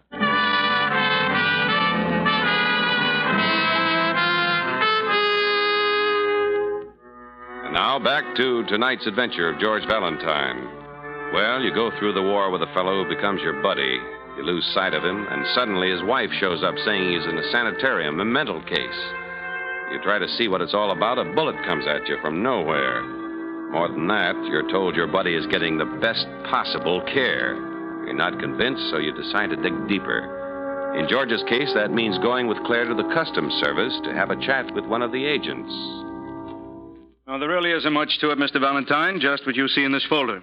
Uh-huh. What does it say, George? Nothing we didn't know before, Brooksy. Kessling Limited tried to smuggle in diamonds, caught with their carrots down and so forth. Well, I don't know what you expected to find, but compared to some of the stunts we run up against, this wasn't anything too brilliant. Apparently not. The company's out of business now. Now, we've had people try to get diamonds through in glass eyes and wads of chewing gum almost every way. Hiding them in boxes of face powder, well, maybe they thought it was so obvious they'd get by. Yeah, maybe. Face powder, Brooksy. Why didn't it hit us before? Of course. Joe gave Laura a box of face powder. What's that? Yeah, it's not important, at least not yet. Say, tell me something, Craven. Yes? What happens to the rest of the cargo when you catch people smuggling? We have regular customs sales like an auction. In fact, there's one tomorrow. Oh, that's very interesting. It'll be held in one of those loft buildings down on Fayette Street. There's a public notice in the papers today. Good enough. Come on, Brooksy. Thanks a lot for your trouble. Oh, don't mention it. George, I think when Joe gave Laura that box of powder, he was trying to tell her about the smuggling his company was doing. Could be, Brooksy, could be. But maybe we'll know more about that tomorrow. Young lady, you and I are going to an auction.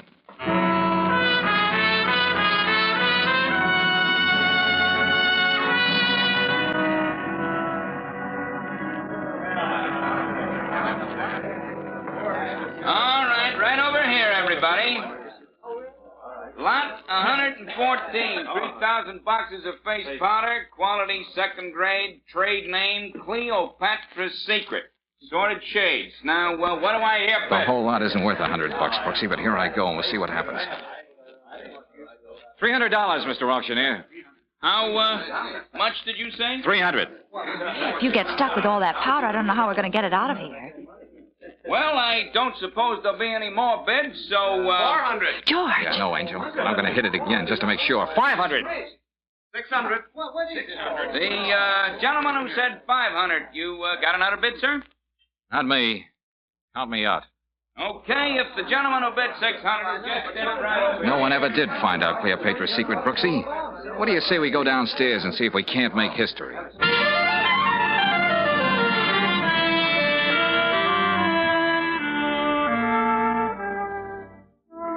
George, it's getting dark.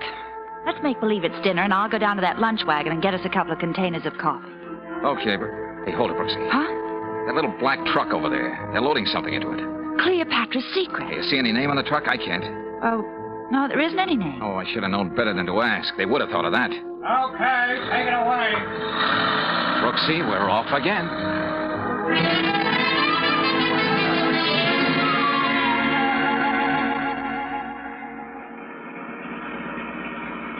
We'll keep a good half a block behind them, just like this. Darling, I never want to see another warehouse as long as I live. They could at least put some lights in the windows. Yeah, and some fluffy organdy curtains. The only light I'm interested in right now, Angel, is that little red one up ahead. It's turning the corner. Hey, a dead-end street, no truck. But we were right behind them. Truck can't just disappear into thin air. There's only one warehouse on this whole street. Yeah, and it's all boarded up.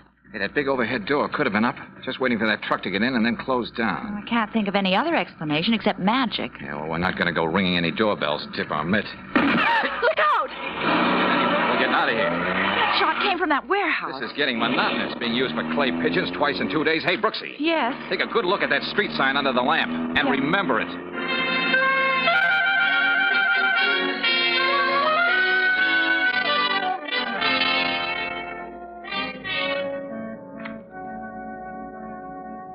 Listen to this, Brooksy. All the dope on that warehouse on Barrow Street. It's owned by the Fallon Trading Company. So? And the officers and stockholders of Fallon are the same as those of the late Kessling Limited, including the very kindly Mr. Kessling Laura told us about. George, I can't make head or tails out of this. Why would they go and buy up all that old worthless face powder? I don't have the answer, Brooksy, but maybe Laura has. That's why we're going over and see her right now. Laura! What happened to you? I don't know, really, Claire. Something hit me. Well, didn't you see who it was? No, I was sitting here waiting for a call from you, and then I don't remember anything except waking up on the floor. George, this place is in a sham. Well, they didn't take anything. What's that? No, I looked all around. My pocketbook with almost $100 in it. All my jewelry. All that's still there on the dresser. Uh-huh. Oh, what about Joe? Tell me what that doctor friend of yours said. Did he think there was any hope? Of course there's hope. You've got to believe that. There's every hope, Laura. But tell me something. Where did you put that box of face powder Joe gave you? Powder? Yes, you remember. You told us about it. Oh, yeah. I just opened it, and then I put it in that drawer over there. Yeah, I'm sure of it.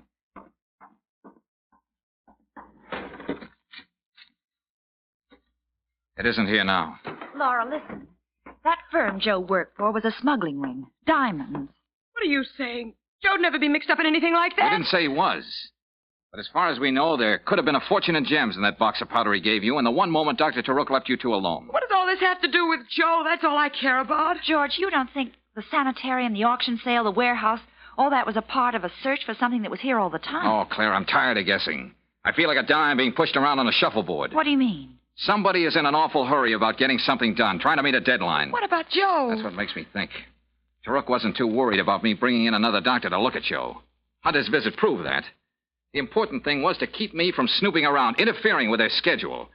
That was the reason for the double talk with Rodney and the pot shot at us. What schedule, George? What are you talking about? Something's coming off, and coming off soon. Look, stay here with Laura, Angel. I've developed a sudden interest in boats. Incoming and outgoing.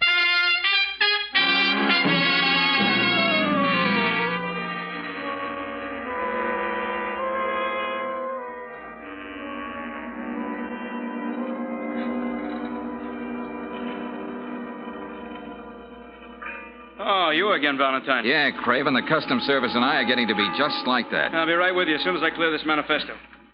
All right, Doherty, you can put that shipment through. Hey, look, fella, this is really important, and time is what we don't have the most of. Huh? Oh, if you've still got that Kessling deal on your mind, No. Same people, but a different name. As far as you know, is there anything coming through for the company known as Farland Trading? No, I don't know, but I can soon find out. Here, just a minute. Farland. Well? No, I don't see anything Are yet. you sure? Everything points. Hey, wait a minute. Yeah? Here it is. I missed it because the boat's already in. Uh-huh. It's anchored out there in the harbor. Has the cargo been cleared yet? No, that's scheduled for tomorrow. What's Farland bringing in? 3 crates of powdered cocoa beans from the West Indies. Shipping in on the Pandora, Peruvian registry. Captain Martin... No, we can skip that, Craven. How soon can we get out to the Pandora? Why? Tomorrow we'll be I told unloaded. you, Kessling and Farland are one and the same trading company. Hey, I think I see what you mean, Valentine. We'll take a speedboat, get right out there to the Pandora.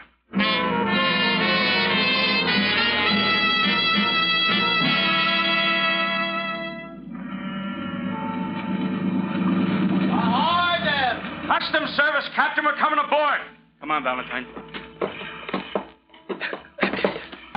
Yeah, what can I do for you? I thought you weren't ready for us until tomorrow. Something special turned up, Skipper. Yeah, specifically powdered cocoa beans for Farland Company. Good Latest Lord, to it. this trip. Those are some of their crates right here on deck. Okay, let's try this one for a starter.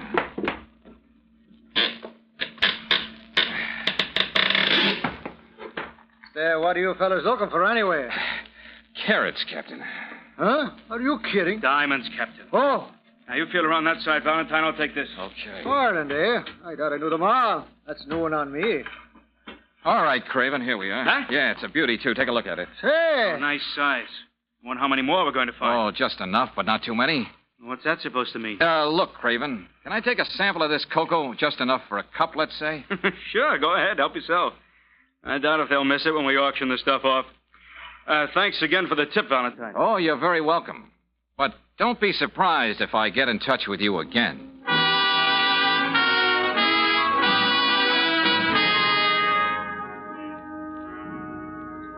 Well, Mr. Ross, what's the verdict? What does the chemical analysis show? Powdered cocoa, huh? Oh, never mind the suspense. What did you find? Oh, there is cocoa here, all right, but mixed with something that sells for roughly $7,000 a pound. Dope. $7,000 a pound. No wonder Kessling and the boys could afford to use diamonds for window dressing. What's that? Oh, it'd take too long to explain. Thanks. And remind me to submit your name for the Nobel Prize.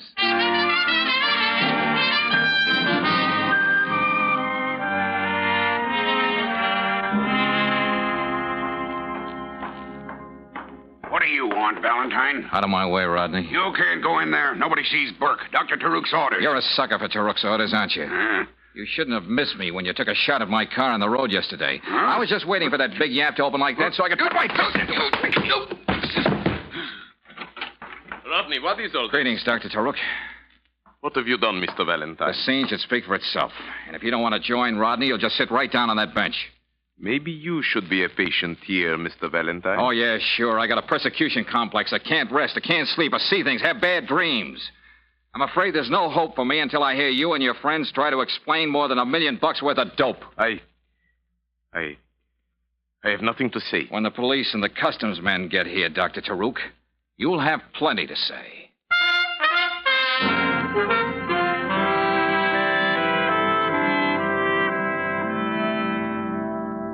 Well, can you beat that, Valentine? Using diamonds for a smokescreen. Yep, Craven, that was the racket.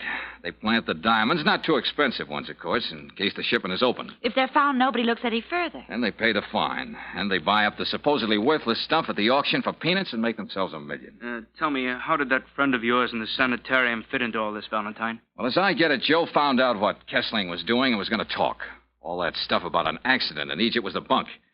Now they gave him a brutal going over. When he came out of it, he had what psychiatrists so pompously call functional neuroses induced by severe blows on the head. Of course, they probably meant to kill him. Sure, but why take chances? There might be investigations. Now, they figured it was better this way.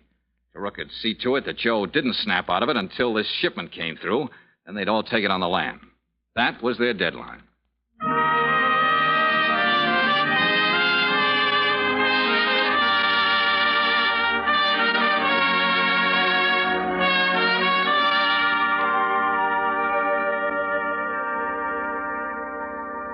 Well, how do you like your new barracks, soldier? Oh, don't try too hard to talk, Joe. We always used to understand each other without too many words. I don't know how we'll ever be able to thank you and Claire. Dr. Hunter says Joe's going to be all right. George, what about that wedding present? You know, the one the best man forgot to give? Oh, yeah, that's right, Joe. You and Laura ran out on me so fast that day in camp, I didn't get a chance to give you the usual set of doilies or a percolator or something.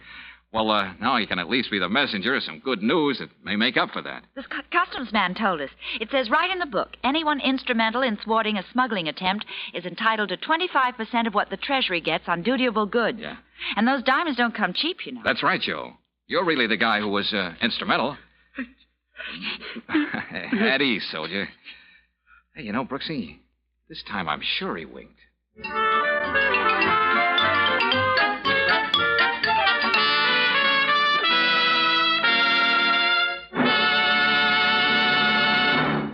And now, a message of importance to motorists. It's a safe bet that along with these first days of spring, a young man's fancy lightly turns to thoughts of love, but it's also a safe bet that every motorist's fancy has already turned to thoughts of the open road. If you're making weekend trips at this season with frequent starts and stops for the family car, here's something worth knowing. When you've got Chevron Supreme gasoline in your tank, you get instant action every time you press the starter. It's a premium gasoline that's tailored to the season of the year and to each different altitude zone in the West. Besides saving you a lot of grinding, starting wear, Chevron Supreme gives your car speedy pickup in your stop-and-go traffic, and it assures full power for rugged hill climbing.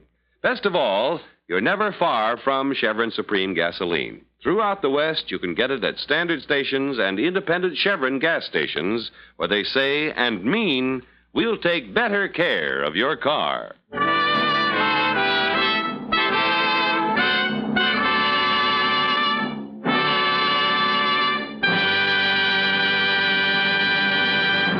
Next week, when you tune our way for another adventure of George Valentine, you'll hear... Well, here we are. Now, out you go, Brooksy. You know what you're supposed to do. Yes, George. But you don't know what you're asking of me. That Renee woman brings out the fishwife in me. Anything can happen. Well, go on now, Angel. That gal in there didn't tell us half what she really knows. Maybe because you do rub her the wrong way, we can find out some more. Well, okay. So good to me. Well, now for Renee. I wish I'd let my fingernails grow.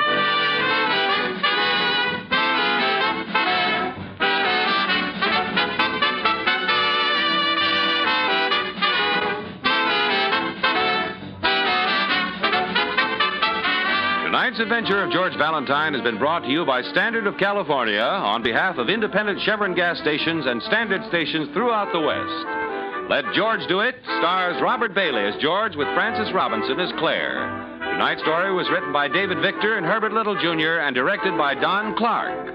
Also heard in the cast were Betty Lou Gerson, Paul Frees, Jack Crucian, Dick Ryan, Herb Vigran, and Joe Duvall. The music is composed and conducted by Eddie Dunstetter. Your announcer, John Heaston. Listen again next week, same time, same station, to Let George Do It.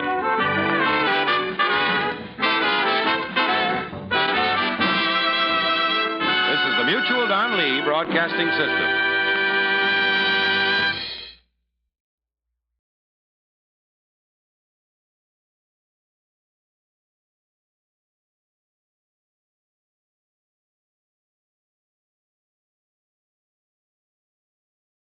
It can use for adventure, vibrant landscapes, and diverse culture of Brazil. Lost in Brazil brings you to captivating videos showcasing heart-pounding adventures, mouth-watering cuisine, and hidden gems of this incredible country. From bustling cities to tranquil beaches, our videos capture the essence of Brazil's beauty. Experience the warmth of its people, the rhythm of its music, and the thrill of exploration. Click on the link in the description to find out more. I would like to extend my sincere gratitude to Old Time Radio Research Group for their remarkable efforts in preserving and archiving the captivating world of old-time radio programs. Their invaluable contribution allows us to step back in time and experience the magic of radio history firsthand. Their link is in the description below. This is Golden Age Radio signing off. Thanks for watching. If you're listening to rumble.com/c/GAR, we will continue in just a moment after the national anthem.